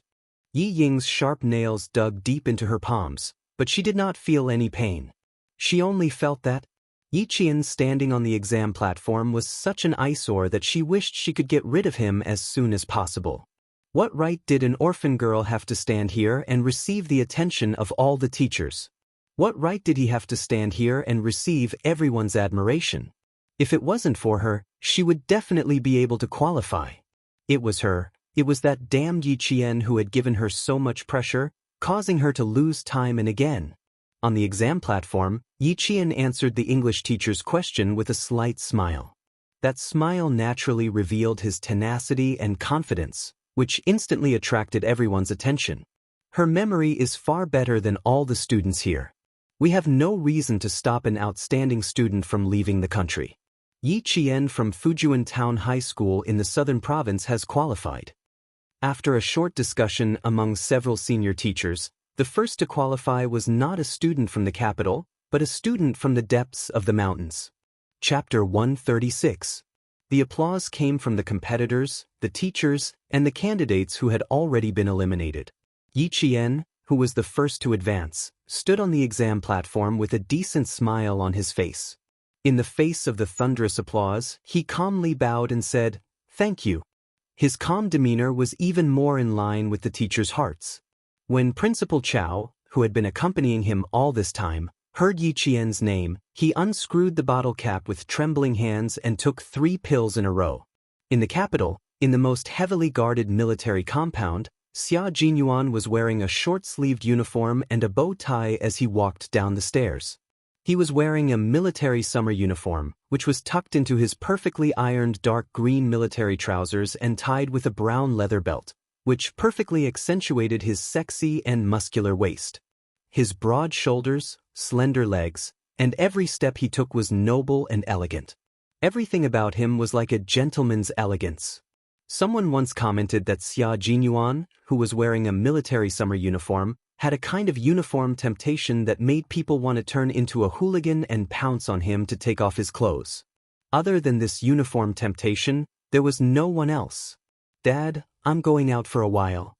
When he went downstairs, he saw Commander-in-Chief Xia sitting on the sofa drinking tea and reading the newspaper leisurely. "You should rest early. I might be back later." Commander-in-Chief Xia didn't expect his son to be at home. When he heard the voice behind him, he turned around in surprise and said, "Where did you come from? Why didn't you make a sound?" He also saw that he was wearing a summer uniform. It was obvious that he had specially cleaned up. Commander-in-Chief Xia put down the newspaper and stood up to look at his handsome son with interest. "Oh, the sun rose from the west. You know how to clean up? Going on a date? Which family's girl is she from? If you succeed, bring her home for me to see." Other people's sons could change girlfriends 4 or 5 times a year. Why was it that his son had never brought home a single woman in a year? If it weren't for the fact that he had found some children's dishes in his study room, he would have suspected that his son had spent so much time in the army that he only liked military uniforms and no longer liked women's makeup. Xia Jinyuan lowered his head and looked at his outfit. There was nothing special about it, so he raised his eyebrows and said, "When did I ever dress up? It doesn't count as a date, but it is indeed a meeting with a little girl. Also, don't overthink it. She's a 14-year-old girl, a middle school student." Then he was really overthinking it. Commander-in-Chief Xia immediately lost interest and waved his hand to chase him away. "Go, go, go. Go and have fun. Don't come back for dinner tonight. I'll go to your Uncle Han's house for dinner." Xia Jinyuan had already walked out of the compound. He drove his own car and rushed to his destination. Yi Qian walked out of the exam hall hurriedly towards the school gate. He only had 4 minutes to meet with Xia Jinyuan. If he couldn't leave, he had to run. "Yi Qian." Someone chased after him. He took big steps as if he was afraid that she would leave. "Where are you going now?" "Later, Yi Ying and the others will go back. We plan to have dinner outside and send them to the train." Students who failed to make the cut were not allowed to stay in the capital. They were led back to the southern province by the teachers of the provincial No. 1 middle school. Gao Yang was familiar with the capital. After asking the teacher in charge, they agreed to go to Wangfujing to eat the specialties of the capital. The rest of the students agreed readily, except for Yi Qian. He had only said a few words to Yi Ying and she had already disappeared from the scene. Chapter 137. Yi Qian felt helpless when he heard Gao Yang's voice coming from behind him. He was just short of pasting the word reject on his forehead. Why did he still take the initiative to come over and greet him? He thought he had made himself clear the last time, but it was still the same. He turned around and rubbed his temples, feeling a headache coming on. He looked at the handsome young man in front of him and sighed. Classmate Gao, it seems I have to repeat myself. I really don't like. Why don't you like me? Just because I'm pursuing Yi Ying? Gao Yiyang didn't want to hear such words again. Moreover, he didn't understand why she hated him so much. Thinking back, he really couldn't recall doing anything that made her hate him. He didn't want her to treat him like a spring breeze, but he still wanted to be like an ordinary schoolmate and be able to communicate peacefully. He didn't want to be at daggers drawn as soon as he spoke. Yi Qian, who had been interrupted by him, smiled knowingly and praised him. Not bad. At least you know your place. Yi Ying, who couldn't help but walk out after hearing this, acted as if she had discovered a new continent. She seemed to have understood something and walked over with a sneer. Classmate Gao has always had a good reputation in school, but you, Yi Qian, are always against him. I didn't understand before, but now that you've said it, I understand. He's pursuing me, so you hate him? Can I say that your hatred is born out of love? It sounded quite reasonable. Gao Yang's cold, handsome face looked a little awkward because of her words. He turned to look at Yi Ying and scolded her in a low voice. What nonsense are you saying? Like him? He wasn't stupid enough to not know the difference between love and hate. Yi Qian clearly hated him. It had nothing to do with love. I didn't say anything. Didn't she admit it herself? Ying glanced at him with a smile and chuckled. Gao Yang, what should we do? Why don't you stop pursuing me and just pursue our famous classmate Yi Qian? I don't want to waste the last bit of our sisterhood because of a boy. Acting had always been Yi Ying's specialty. Just like now, her eyes were cold, but she could still pretend to be smiling. Yi Qian sneered and said calmly, Don't. Yi Ying's standards have always been very high. It's not easy for you to find a boy who can catch your eye. Please don't give him to me, I'm afraid. After he finished speaking, he deliberately paused for a moment. He then saw Yi Ying's expression change abruptly. Even her gaze became exceptionally sharp. If you're not that generous, then don't pretend to be. Look at your little face. Look at how scared you are. Yi Qian was teasing Yi Ying as if he was teasing a puppy. With just a few words, he was able to make Yi Ying's emotions fluctuate. He lifted his chin slightly and said to Gao Yang, Have a good talk with your girlfriend. Don't talk about giving in so easily. If you really give it to me, what if I'm bored and take it again? I'm afraid she'll cry herself to death in the toilet. Also, don't talk to me about sisterhood. It sounds fake. Every word he said didn't leave any face. Every word he said made Ying feel as if she had lost all her face. Yi Ying, who was already so angry that her lungs were about to explode, was wary of Gao Yang's presence. She wanted to maintain her ladylike demeanor, but she didn't want to swallow her anger. She rebuked, Yi Qin, you're really something. Gao Yang isn't an object. You want to snatch him away? That depends on whether he agrees or not. Save some face for yourself. Don't let others look down on you. Chapter 138.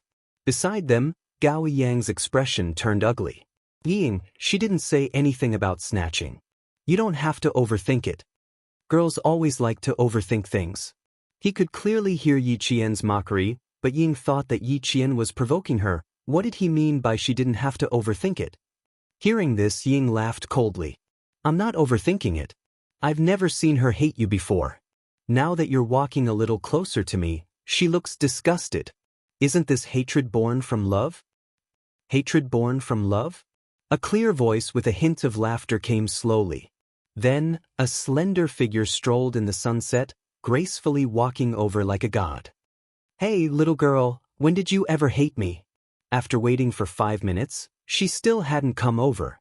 It turned out that she was blocked by someone. When Yi Qian heard that voice and what he said, he felt his head hurt even more. Why did he enter the school? If you still don't come, I'm afraid that you'll be bullied until you cry. Xia Jinyuan's handsome face held a faint smile as he walked over and stood beside Yi Qian. He didn't look at the other two. Instead, he smiled and looked at Yi Qian, who was late for the first time. He raised his hand and intimately flicked his finger on Yi Qian's forehead. You're late today and left me waiting outside for so long. Tell me, how are you going to make it up to me? He couldn't stand it anymore. How could a little girl be so scheming? Every word she said was an attempt to trample on Yi Qian's image. He really couldn't understand what girls were thinking these days. Belittling their classmates like this, could it show that they were virtuous? Yi Qian was already used to Xia Jinyuan flicking his finger on his forehead. He only frowned and rubbed his forehead. Sorry for the delay. It's fine now. Let's go. After saying that, he turned around and walked towards the school gate. Xia Jinyuan couldn't help but laugh. It was only then that he raised his eyes slightly. His cold and sharp gaze swept across the boy who had already pursed his lips tightly, then gently landed on the girl who had subconsciously tightened her grip on the boy's shirt ever since he appeared. He curled his lips mockingly. Even though he didn't say a word, it was enough to make the two of them tense up. His cold gaze, his cold smile. This arrogant man was clearly telling Yi Qian and Gao Yang that he couldn't be bothered to speak to them, to the point where even a glance was beneath him. Xia Jinyuan felt that it was beneath his dignity to argue with children. However, Yi Qian, that narrow-minded girl, would probably be more than happy to settle the score with them. In order to make the little lass feel better, he didn't mind occasionally doing one or two things that were beneath his dignity. Huh, you're really something. You even managed to seduce a soldier. Yi Ying waited until the two of them were out of sight before she spoke through gritted teeth. She was still afraid. When the soldier in the military uniform swept his cold gaze over her, all the hairs on her body stood on end. She was so afraid that she didn't dare to raise her head. As a result, she couldn't even see what the soldier looked like. After a while, Gao Yang finally looked away. After hearing what she said, he frowned and said in a low voice, "He's not an ordinary soldier. He's a very young major." A major? Yi Ying furrowed her pretty brows. What's a major? You seem to be like me. She was quite afraid and didn't finish her sentence. She felt a little embarrassed to say it out loud. Chapter 139. For Yi Ying, who had never been in contact with military ranks, she naturally didn't know, but Gao Yang knew. Looking at Yi Ying's fearful expression, Gao Yang sighed softly, "I'm as scared as you." Forget it, it doesn't matter if she doesn't know. If she doesn't want to go, we'll go ourselves. He paused, frowned slightly, and said in a deep voice, "You didn't have to pick on Yi Qian just now. I'm not so stupid that I can't tell the difference between love and hate." At this moment, Yi Ying's beautiful eyes were completely gloomy. After staring for a while, her beautiful eyes were faintly moist, and she revealed a smile that was uglier than crying. "Is that so? Then I'll just treat it as a misunderstanding. I'm sorry, I don't want to go tonight either. Goodbye." She didn't insist on her views in front of him, but instead took all the blame. Coupled with the faint tears in her eyes, it was enough to make a 15-year-old boy like Gao Yang surrender and admit his mistake. Seeing him apologize to her, Ying faintly smiled. She had always known how to use her advantages, and she was also good at manipulating people. Teacher Zhu and the Capital Experimental Middle School's director Li walked out as they spoke. "Then, I'll have to trouble you about the tickets, Director Li." Seeing Gao Yang in front, he said a few words to Director Li and then walked over with a smile. When Gao Yang and Ying heard that the Capital Experimental Middle School had already arranged for cars to go to the orchard farm on the outskirts of the capital after the preliminaries for the students to relax, they were stunned.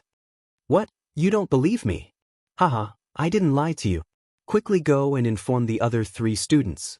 Yi Qian doesn't need to go, I'll talk to her." Teacher Zhu patted Gao Yang's shoulder, and the smile on his face deepened. "There are only a few days left until the competition. This is specially arranged for the 12 of you to relax. Are basking in your glory." Teacher Zhu's gaze lightly glanced at Yi Ying. The two of them seemed to be walking very close. Why did it seem like they were in a relationship?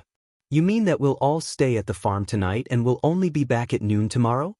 A trace of darkness flashed across Yi Ying's beautiful eyes, and she asked uncertainly, "What time will we leave the capital tomorrow? Can you catch the train if you don't come back for one night?" Teacher Zhu smiled and said, "Don't worry, we'll definitely be able to go home tomorrow. Quick, we agreed to meet in 20 minutes. Let's meet 10 minutes earlier." When Ying saw this, her eyes flickered slightly. She said to Gao Yang impatiently, "Then I'll inform the girls. You go inform the boys." After that, he said goodbye to Teacher Zhu and left in a hurry. Not only was her eyes gloomy, but they were also filled with a frightening malice. Yi Qian, who had already walked out of the school, did not immediately get into the car. He looked at the man, who was as straight as a spear, and a trace of amazement flashed in his eyes. In his military uniform, Xia Jinyuan not only raised his temperament to the peak, but he also looked as elegant as jade. He felt that a gentleman should be like this, and his every move was noble and extraordinary. "I'm sorry, I can't go out tonight. Just now, Teacher Zhu from the provincial first high school said that the school arranged for the 12 of us to stay at an orchard farm. I didn't refuse." Yi Qian raised his eyes slightly and quietly concealed his amazement. "I can only miss tonight. I'm very sorry." Chapter 140. Her apology only made Xia Jinyuan raise his eyebrows slightly. He smiled and said, "If that's the case, we can only do it next time. I originally wanted to take you to see it, because it was something that couldn't be said to outsiders." He bent down slightly. His tall and slender body completely covered Yi Qian's slender figure, like a pine tree sheltering the sun, protecting the still-growing sapling. "To see the latest model of our country's artillery shells that are ready to be used in the army." He was so close to her that he could smell the faint fragrance on her body. It wasn't the smell of artificial perfume, but the faint and elegant fragrance of a young girl's body. The little girl's skin was very white, like white jade with a translucent luster. Oh, she had grown a little taller since the first time he saw her, and her body had become slimmer. She already had the graceful bearing of a young girl. Xia Jinyuan's dark eyes darkened slightly, but he didn't bat an eyelid. His gaze lingered on Yi Qian's slender, swan-like neck. It wasn't abrupt, but purely out of appreciation for beauty. In an instant, Yi Qian, who was enveloped by his minty scent, retreated slightly. While she was momentarily moved, she looked up.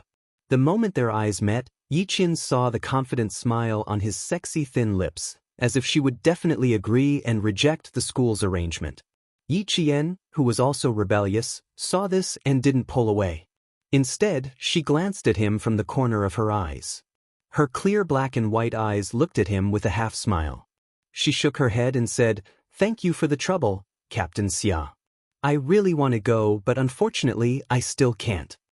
He clearly saw that she was moved, but why didn't she agree? He was afraid that she had plans for the day. He had several plans in his mind, and he was so thoughtful. She had to accept his kindness. At home, he had arranged to take Yi Qian to a private restaurant in Beihai Park to eat authentic Imperial City cuisine. Then, he would take her to the courtyard's training field to see if she had improved in the few days that he had been away. This arrangement didn't seem to be enough to keep the little girl by his side. Therefore, he changed his strategy at the last minute and brought out the artillery shells and the military factory. The tactics were good, but the people they encountered were not ordinary. Xia Jinyuan was about to succeed, but in the end, he was told that he still couldn't go. Driving away, he experienced the feeling of sadness for the first time. The little lass was not only smart, but also very determined. She was really not easy to coax. Yi Qian waited until his car was out of sight before returning to school. It was not even 6 o'clock yet, so he decided to go back to the dormitory and wash his face first. It would be a lie to say that he wasn't nervous when he was on the stage. This was his first time experiencing it, and a layer of sweat had formed on his back. His brain had been working at high speed for a few days, and it was indeed a little tiring. Being together with such a dangerous man. While her whole body was tense, she had to constantly pay attention to his faintly discernible flirting which could cause misunderstandings.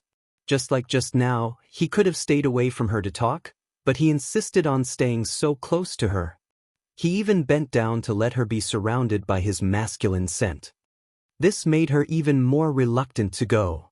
By the time Yi Qian got out of the car, there were already many students chatting. They were all contestants from various schools, and there weren't many of them, only 42 people. 6 of the 12 students from Fujian town had already returned. The remaining 6 students were led by the students and teachers of Capital Experimental High School to a bus and headed to the orchard farm. Chapter 141. It was already lively in the car. Yi Qian, Gao Ying, and Wang Imo, a contestant from No. 1 middle school, were already chatting happily with the other 9 contestants. This time, Ying, who was not with Gao Ying, heard the low laughter coming from the back of the car. She, who was also chatting with a student, secretly pinched the leather seat with her sharp nails, a cold light flashing in her eyes from time to time. Occasionally, when she was chatting with students from other schools across the road, her gaze would intentionally or unintentionally fall on Yi Qian, filled with jealousy and malice.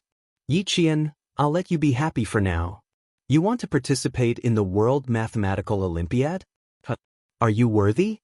Ying, who was gloomy all the way, suppressed the faint excitement in her heart and chatted happily with the students around her.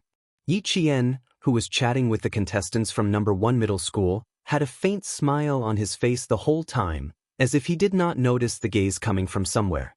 Occasionally, a cold light flashed in her deep eyes, and only then did he know that she had already noticed it. The gaze of hatred was so strong that it was hard for her to ignore it. When they arrived at the suburbs of Beijing, the sky was not completely dark. The students with cameras in their hands could not wait to take photos with Yi Qian and the other 12 contestants who had been selected. Ying glanced at them, revealing a hint of ruthlessness, and turned to leave alone. Take a photo for me, take a photo for me. When they were outside, the distance between the boys and girls had increased imperceptibly. The boys from each school fought to be the first to take photos with Yi Qian, and some even left their addresses, hoping that they could often write to each other in the future. Of course, they were learning how to write to each other. After Yi Qian changed the trajectory of her life in this life, Xiuyan's demure brows had unknowingly become more cheerful. Regardless of whether it was a boy or a girl, she could communicate with all aspects, leaving a good impression in the hearts of her classmates as educated and well-mannered. Someone was sitting in a wicker chair on the leisure balcony on the 2nd floor of the farm, watching the figures of the students playing in the forest. His gaze was not just focused on one spot, but also seemed to be searching for something. Young Master Xia, you're really interested. Is the fun place in a farm with no women, no wine, and no food? A slender man with a dozen cans of beer in his hand walked over. I only took a vacation this year, and I can't believe I accompanied you to this extent. The man placed the beer on the table and pointed at the orchard with his slender hand. I must have been out of my mind to agree to come to this kind of place where children come to play. I won't force you to stay. You can leave any time. Xia Jinyuan picked up a can of beer, opened it, and took a sip elegantly. He glanced at his childhood friend who looked like a ruffian in his military uniform and said, "You're welcome. I won't see you out." After he finished speaking, his gaze was fixed on a slender figure. His gaze no longer searched, but stopped with interest.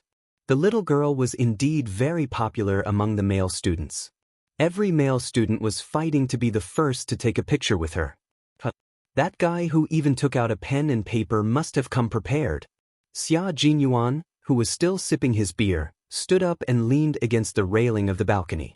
His piercing cold gaze fell on a boy who dared to raise his hand and put it on Yi Qian's shoulder. "You little brat, men and women shouldn't touch each other." As soon as he finished speaking, he saw Yi Qian say something, and the boy also smiled. The two of them took a picture shoulder to shoulder, a finger away from each other. Chapter 142. Xia Jinyuan nodded in satisfaction. Suddenly he noticed that Yi Qian seemed to be looking in his direction. He quickly stepped back, intending to sit down on the rattan chair again. After taking 2 steps back, Xia Jinyuan turned around and stared at the man who was moving the rattan chair to the side, intending to make himself fall and embarrass himself. He raised his eyebrows and sneered, "Han Zheng, you're still playing this kind of game at your age. Don't you find it childish?" Han Zheng, 20 years old, held the military rank of captain. Like Xia Jinyuan, he was a proper third-generation member of the Red Army. They grew up together in the same courtyard, so they were familiar with each other to the point that they were young and had seminal emission. When he heard this, he raised his eyebrows as well, but with a wanton charm. Compared to your behavior just now, mine is not childish at all. He held an unopened can of beer in his hand as he casually stood there. Every part of him exuded a lazy and wanton air. However, I'm really interested in this group of students. Which one of them are you interested in? He didn't say boys or girls, but only students. Intentionally or unintentionally, he was making things difficult for his childhood friend. He even said that it was improper to touch. Since when did young Master Xia care about these things? How interesting. Xia Jinyuan glanced at his childhood friend who was like a walking pheromone. He curled his lips and didn't answer his question. Instead, he smiled faintly and said, "Do you know why I only brought you here? Do you still need to say it? Compared to the rest of them, I, Han Zheng, am handsome and elegant. Bringing me out is very impressive." Yes, it is indeed very impressive. Xia Jinyuan looked at his childhood friend meaningfully, his deep eyes containing a dark smile. However, it's not you who is impressive, it's me who is. Han Zheng elegantly adjusted his military collar and laughed even more happily after hearing this. Of course, who am I, Han Zheng, and who can become my friend is impressive. Of course, being friends with young Master Xia is also very impressive. This was definitely the truth. Among all the influential families in the capital, who could compare to family Xia? Old Master Xia was one of the founding generals of the country. He didn't catch the hidden meaning behind Xia Jinyuan's words. His handsome face was still full of smugness as he continued happily, "Let's go, I'll give you more face. By the way, I'll introduce you to the little beauty who made you drive your car all the way to the suburbs of Beijing. You're jealous of a few young boys. There's no hurry. I'll take you there later." Xia Jinyuan calmly glanced at his childhood friend with a smile on his face. No matter how one looked at it, it seemed to be a meaningful smile. In the orchard, Yiqian felt that his face was a little stiff from smiling. After taking a picture with the teachers from each school, Yiqian decided to go for a walk by himself. Just now, he didn't know if it was his imagination, but why did it feel like someone was looking at him from the small building at the side of the orchard? After taking a few steps, he saw two boys pushing Gao Yang out from behind a fruit tree. When they saw him, they laughed loudly and said, "Yiqin, come, let's take a picture together." Another student said, "Gao Yang, where did you hide just now? You didn't take a picture with our great beauty Yiqian. Come, stand, I'll take a picture of the two of you first." Hearing the laughter, the teachers joked, "The two of you must take a picture together. You're from the same school, and you're senior and junior. Come, that boy over there, give me your camera. I'll take a picture of them personally."